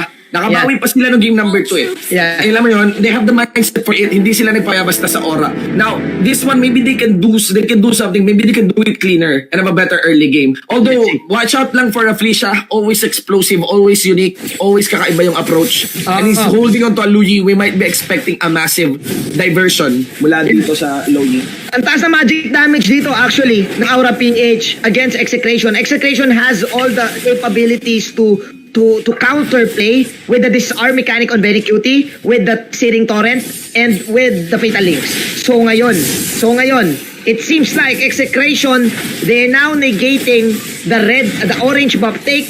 Yung makakuha, si Benny Cutie. Oh, inabangan ko Shinbu. Yeah, Benny Cutie here, no? Yun lang. At least nabandayan pa rin yung rotation talaga na ginawa niya. But may palit. Roughly siya, naging 200 bigla. Eto, Max, to go for the player out. Ang tinamaan ng Abyssal Arrow, ng Abyssal Trap dito ay si Chakno. Sumali na rin kaagad si Kilua sa may mismong bakbakan. Aura here is a team na willing kaagad mag 5-stack, no? After... Willing agad. They don't want to sa 4-1 eh. Ang naiwan lang kaagad si Sagitno doon sa may bandang baba. Ayaw nila magbigay ng kahit anong opportunity para sa Exe. Ginawa na ni Chakno yung best niya para iligtas si Very Cutie on that pagharang sa kanyang arrow. Look at this, ang ganda ng abang ni JP and ni Grid dito. JP having the purple buff. Rafflesia dying here. Yun, si Etomax pala to. Etomax, beautiful kicker out. Look at Chakno. Karangan natin, pero yun, execute from Kilua Shinbu. There you go. Pinahawak na lang din ng execute. Alam ang logic sa pagkahawak ng execute kung sino lang nag-line eh, no? Oo nga, rekta. Nararekta eh. Kasi may didikit mo talaga yung execute mo eh. Kaya, ayun. Let's see here. Chakno with the position. Pero, ayan, still too early. Accounting for the buff toll, okay naman yung buff distribution. Meron bang na ano? Parang actually nawalan lang ng orange buff dito ang Aura PH. Good job para dito kay paring Benny Cutie. But it seems na ang Execration, they're forcing it in the top side. They need to be careful. Kailangan kasama nila si Hit ngayon. Kasi kapag kasama si Hit, kukulangin yung damage output nila to deal with the utilities. Kasi merong meron ding may shields coming in from Aura. Plus again, meron silang Abyssal Trap. So they need to be careful. There you go. Mountain Shocker, they now... Ganda ng rotation. Nag-grid kanina ko pa tinitingnan niya. Hinabol niya lang talaga. Umikot siya, tapos binigla niya. Pauwi na sana yan si Sagitno. Di niya akalain nakocommit pa rin yung Selena. Pero alam naman natin, no, yung mga recall na malapitan sa kamay ng mga pro player. Alam kasi nila paano kontra niya. Grabe si Grid. Nanggigil. Round 2 sa may gitna. Bukod doon, Shinbu, kasi yun din yung advantage pag may Yishun Shin kang kampi eh. Sasabihin mo lang, ulti ka nga, pulado na yon, nagre-recall. Diba? So hindi ka rin makatakas talaga. So Execration needs to be careful of the global threat na meron ang Aura PH. Aura PH is now playing their game. No? Ito na yung sabi na. Pagkanayin na natin si Grid. Parang nagko-collapse yung Execration eh. No? Parang kailangan na huminga ng Execration dito. They're losing clearly. Pero patukay pa rin naman yung goal din dito ng Aura PH. Tsaka may setup pa rin naman na pwedeng gawin sa Shakno. Pero nag-i-snowball talaga JP. Consistent yung farming niya. Si Grid din, umahakdi na rin yung Selena. Pwede pa rin silang mag-taste pogi, no? Oh, yeah. Masakit pa rin yung damage output nila and they have a Masha in their comp. So ganito ang mangyayari. If ever manalo sila sa team fights, easy access to the push. Masha has the Inspire. Di ba kailang natin ulit nakita yung Masha Inspire spell to proc the turbo mashes ng Masha. No pun intended, Shinbu. Ngayon, papasok tayo sa second rotation. May invade na ginagawa ang Aura sa baba. Tinatarget nila si Sagitno. Okay. Yeah. Well, they got a very nice catch onto sa Gitno. Tuloy pa rin yata yung collapse dito ng Exed. They have to be careful on Raflisha. Baka makonektahan siya ng duality, pero I think that's it. Let's see here for the top lane side. Naging gate bigla kagad nawala. Si Eto Max, man, picks after picks are being done by Aura here. Yes. Kailangan umingat ng execution. This time, Aura na yung nagsiset ng tempo. It's really important talaga yung orange buff na still ni Benny kanina. Nabigyan pa ng opportunity dito sila Grid maging aggressive. Shutdown. Okay? Shutdown gold. But, look at the system. Aura PH now stealing the mid tower. Man, ang laking bagay na nakuha ni JP dito yung first blood kanina with the purple buff. Kasi counted as assassin marksman ng isang Yishun Shin. And kapag malambot ka, yung Searing Torrent, it doesn't do anything against the Traceless. ng isang Yishun Shin. And the fact na meron silang diversion Flesha, some can just hold, diba? Matamaan, tapos TP lahat sa likod. Execration, this time they're on defensive mode. Kailangan nilang ma-shoot lahat ng mga big ultimates nila dahil kung hindi, unti-unti silang napipick off again. Yeah, and also they need to start doing those kind of tago brush technique kasi may hit yung Aura to check it eh. Hindi kaya eh. Tsaka taas ng game sense ng Aura na hindi na gumagana yung mga tago-tago brush technique na yan sa totoo lang. Kailangan mo mangisa sa rotation. Sa Gitno here, sa Gitno is totally getting punished on his own lane. Even Benny Cutie is struggling for this match. Lumitra sa kanila. Hate here was able to secure the buff. Buti na lang. Harid here goes online. Zaman Force activated para pangkabol lamang JP sa may pinakarapan. Si Kiluwash! Okay. Will walk away. Pinashoon na lang mula dito sa perfect match ni Chakno. Mukhang naramdaman na rin ang execration na dadating si Kiluwash doon. Hindi ugod ng paharap. Good pick up para dito sa execration. We have ourselves a ball game now. Hindi ganun kabagal and it seems like Aura is back. Parang nagising na sila dito sa series natin na to. Men, ang interesting pala nung match-up nung Balmond at saka nung Tams. Kasi usually Balmond gusto niyang i-utilize yung ikot-ikot damage, pero kay Luwas is just lifesteal technique lang eh. Hindi makapag-push ngayon yung side lanes ng Exe, even though yes, Hate, he will go for the kill, but that is the threat. There you go. Yun ang pag-gulat sa low, yung bato ni Raflisha. And now, kayong pangalan ginawa yung play na yon and Aura is already leading. Paano pa kaya kung yun, nakita nyo, nag-manifest, di ba? Killing spree, ladies and gentlemen. And 412 din at kailangan ma-burn ni Kel BJ yung kayang last insanity. The push won't be completed here nila Benny Cutie. Or maybe, yung canon lang yung target. Canon lang. Oo. Even though kiliti na lang yung Tori na yan, ang laki pa rin ang tulong niyan. Mukha pa nga eh. Buti sana kung na-deny eh. Hindi na-deny. Yung pag ganyan, pa-deny mo na yan. para open eh. So ang laki pa rin tulong niyan. Even though pwede pa yan makahit ng 2 or 4, it negates execration from going in by a second, by 2 or 3 probably. And I think it's still Aura's ball game under control. JP is at 304, meanwhile yung laban niya si Hate level 11, 112. Pero execration this time ang may 3. So kapag umabot tayo ng late game Shin, kapag umabot tayo sa crucial Lord takes, mas threatening yon.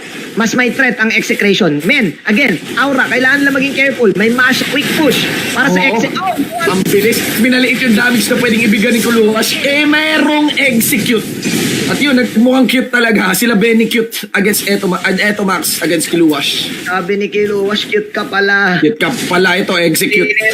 Tiniris, oo nga eh. Execute, man, that was 1-on-2. Nagkaroon pa dito ng arrow. Walang counterat yan, ha? Walang counterat yan. Paliburahin talaga ni hit yan. Now goes for Grid. Walang taya si Grid dito. Pero mauli naman siya. No, at lumayo na lamang si hit. No Zaman Force for that. No Zaman Force. Pero merong diversion. Diversion TP coming in from Aura PH. Execration holding the line. Benny Cutie now at level 9. Shinbu, what can he do? Naku po.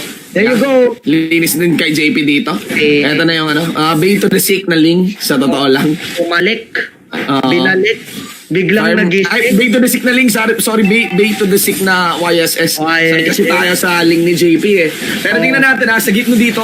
Just shoving the lanes up top. Etomax na nahuli na naman. Abyssal Trap. Ikaw commit. Kumunang tulak ka kay JP. Bloodwoods. Nasaan na yun? Chuck sa may pinakalikod doon. Perfect match pa gamitin. Fatal Links. Nasaan na rin? Hindi. Na-traceless na lang. Sa gitno na humahabol dito. Pinagpapana-pana na lang si Zagitno. Ay, Zagitno. Masakit, no? Yan. Masakit, no? Sakit, para no? kay sa gitno. Aura PH. Man, it is now clear kung sino ang may kalamangan. Finally, nakakita tayo ng ganitong game for both of these teams. I'm still having high hopes for Execration to come back from this. Kasi again, ang bilis ng push capability, pero with immortalities on Aura PH side, sabi ng Aura, alam nyo guys, dinahang namin ang ulam eh. Pinapakala nyo naman talaga, sabi ng Aura dito. Eto Max, falling for the Abyssal Trap. Baloy, si Lena is in town. Ang gandang Fatal Link. Yeah, maganda yung Fatal Links under the third, pero the damage might be awkward. Kill BJ just with 5 missiles as he flicker out. Hate is able to get a kill. At least napigilan lang din yung push on the inhib. Yeah. Execration doing the best they can to defend this. Pero hindi pa rin natin nakikita yung gusto nilang Zaman Force, Lethal Counter, Fatal Links. Kasi iniisa-isa sila lagi ng Aura. Every time na papasok sila ng kill, laging may TP sa likod eh. Kung walang TP, may pana na sasalubong. Tsaka nadali talaga yung side lane nila. Na parang side lane tumalbog. Ng exec yun yung na-punish sa gitno. Hindi naramdaman yung threat ng Balmond. Then, alam natin 'di ba, late game may strength pa rin yung Balmond on the execute. Pero yung spin twin niya wala na. Yeah. Nakita siya ni JP. Nakita nga. Naku, sa gitno dito umikot. Bam. Ay, no. Oh my God, audition. Pero gusto na talagang patuloyan si JP dito. That's good from Hate. 1v3. 1v1. After na hold ng isa dyan. Pero si Kiluwas, tol. Relax ka lang. Low race lang. Race lang 5 minutes. Kiluwas. Alam mo, tol, sa mga hiwa-hiwalay na laban, pwede bumawi dito yung exec eh. Dito sila malakas eh. Dito sila malakas eh. Comeback pa to. Ay, Lord Walang red 3, 15 seconds. Kiluwas. Alam ni Kiluwas. Pag ito talaga nakuha ni Kiluwas. Pag ito talaga, Chakno. Chakno na.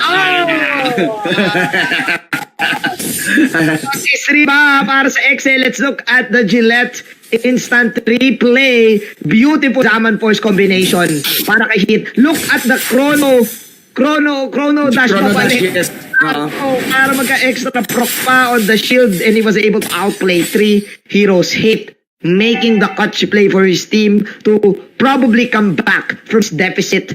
Pulado na ang kanilang mga towers. Pwede yan, men. Ito ba ay ang kiliti. Pwede talaga eh. Aura, parang pwede. Pwede talaga eh. Exeke, Benny Cutie, nangyari sa Pinas. Tower nagagad yung nangyari. Di nabutas yung unang torre sa baba. Pero, Lunch Attack, Chakno dito, nag-force ng flicker out against kay Grid. XS using the time of the Lord. Hindi makareact ngayon ang Aura PH kasi nakikita ng Aura na may Lord sa bandang top lane kaya pinipilit nila dito ang bottom side. Kailangan lang wag sila ma-outplay dahil ayun yung Zaman Force ni paring Wow,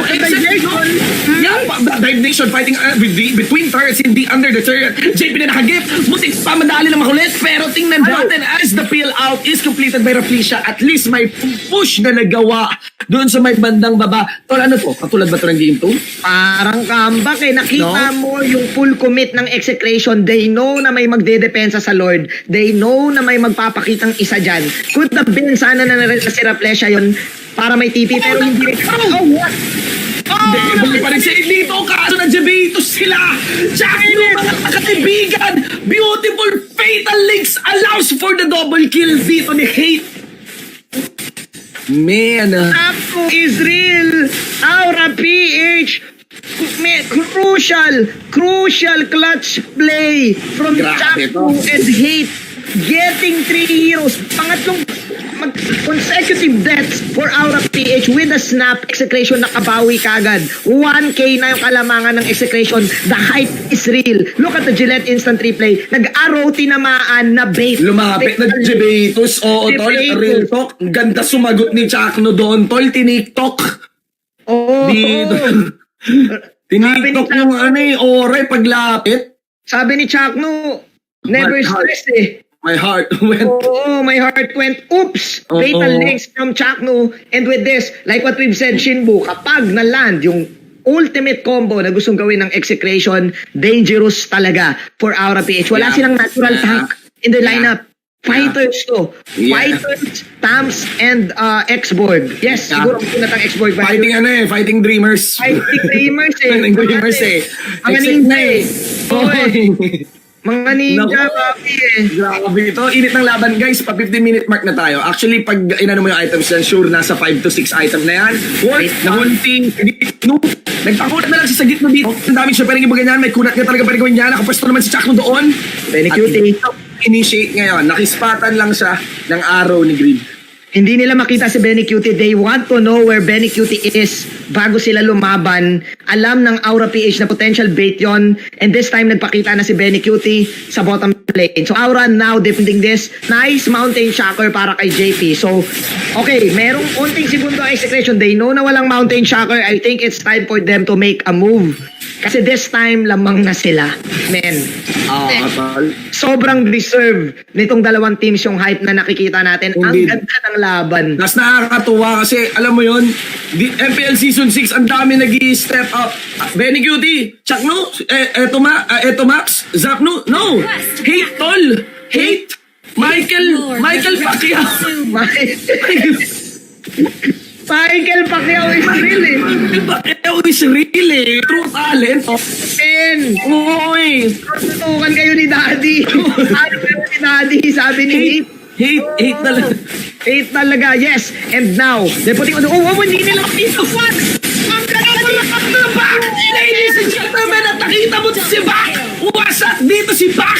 And that's it, ladies and gentlemen. Hate is gonna be shut down. The massive play coming in from Raflisha, ang pinakamagulang na player sa ML, sa MPL. Wow, ML!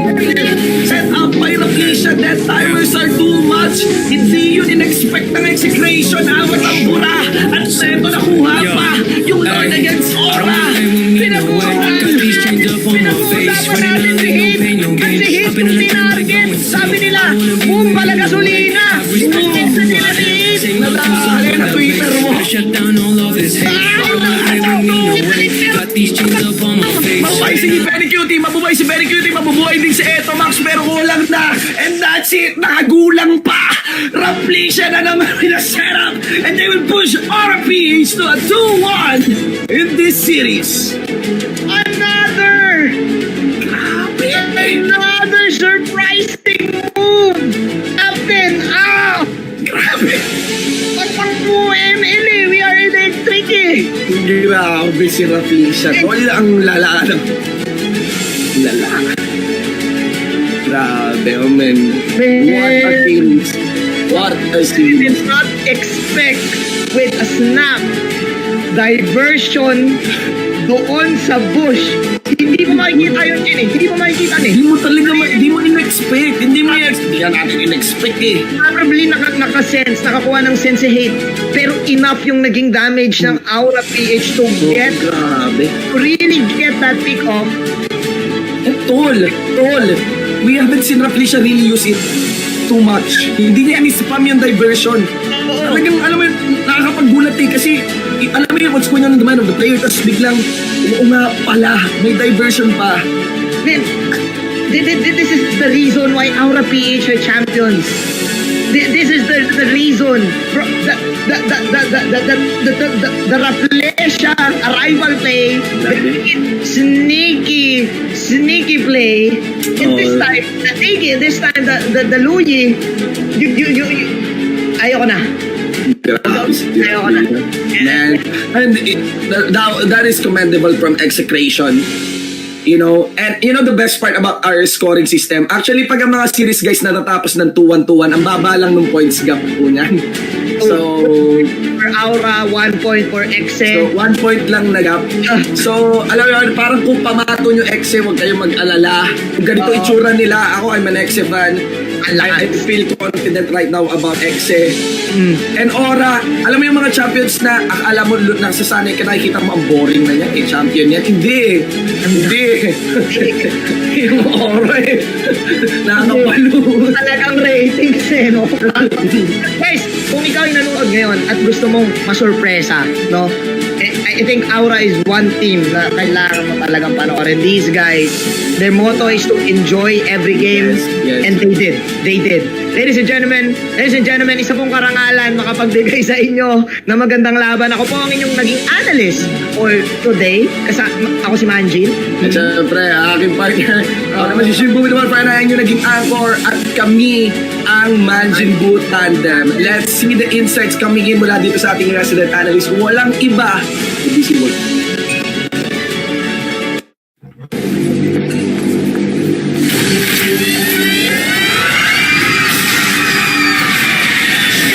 Are you game to be great?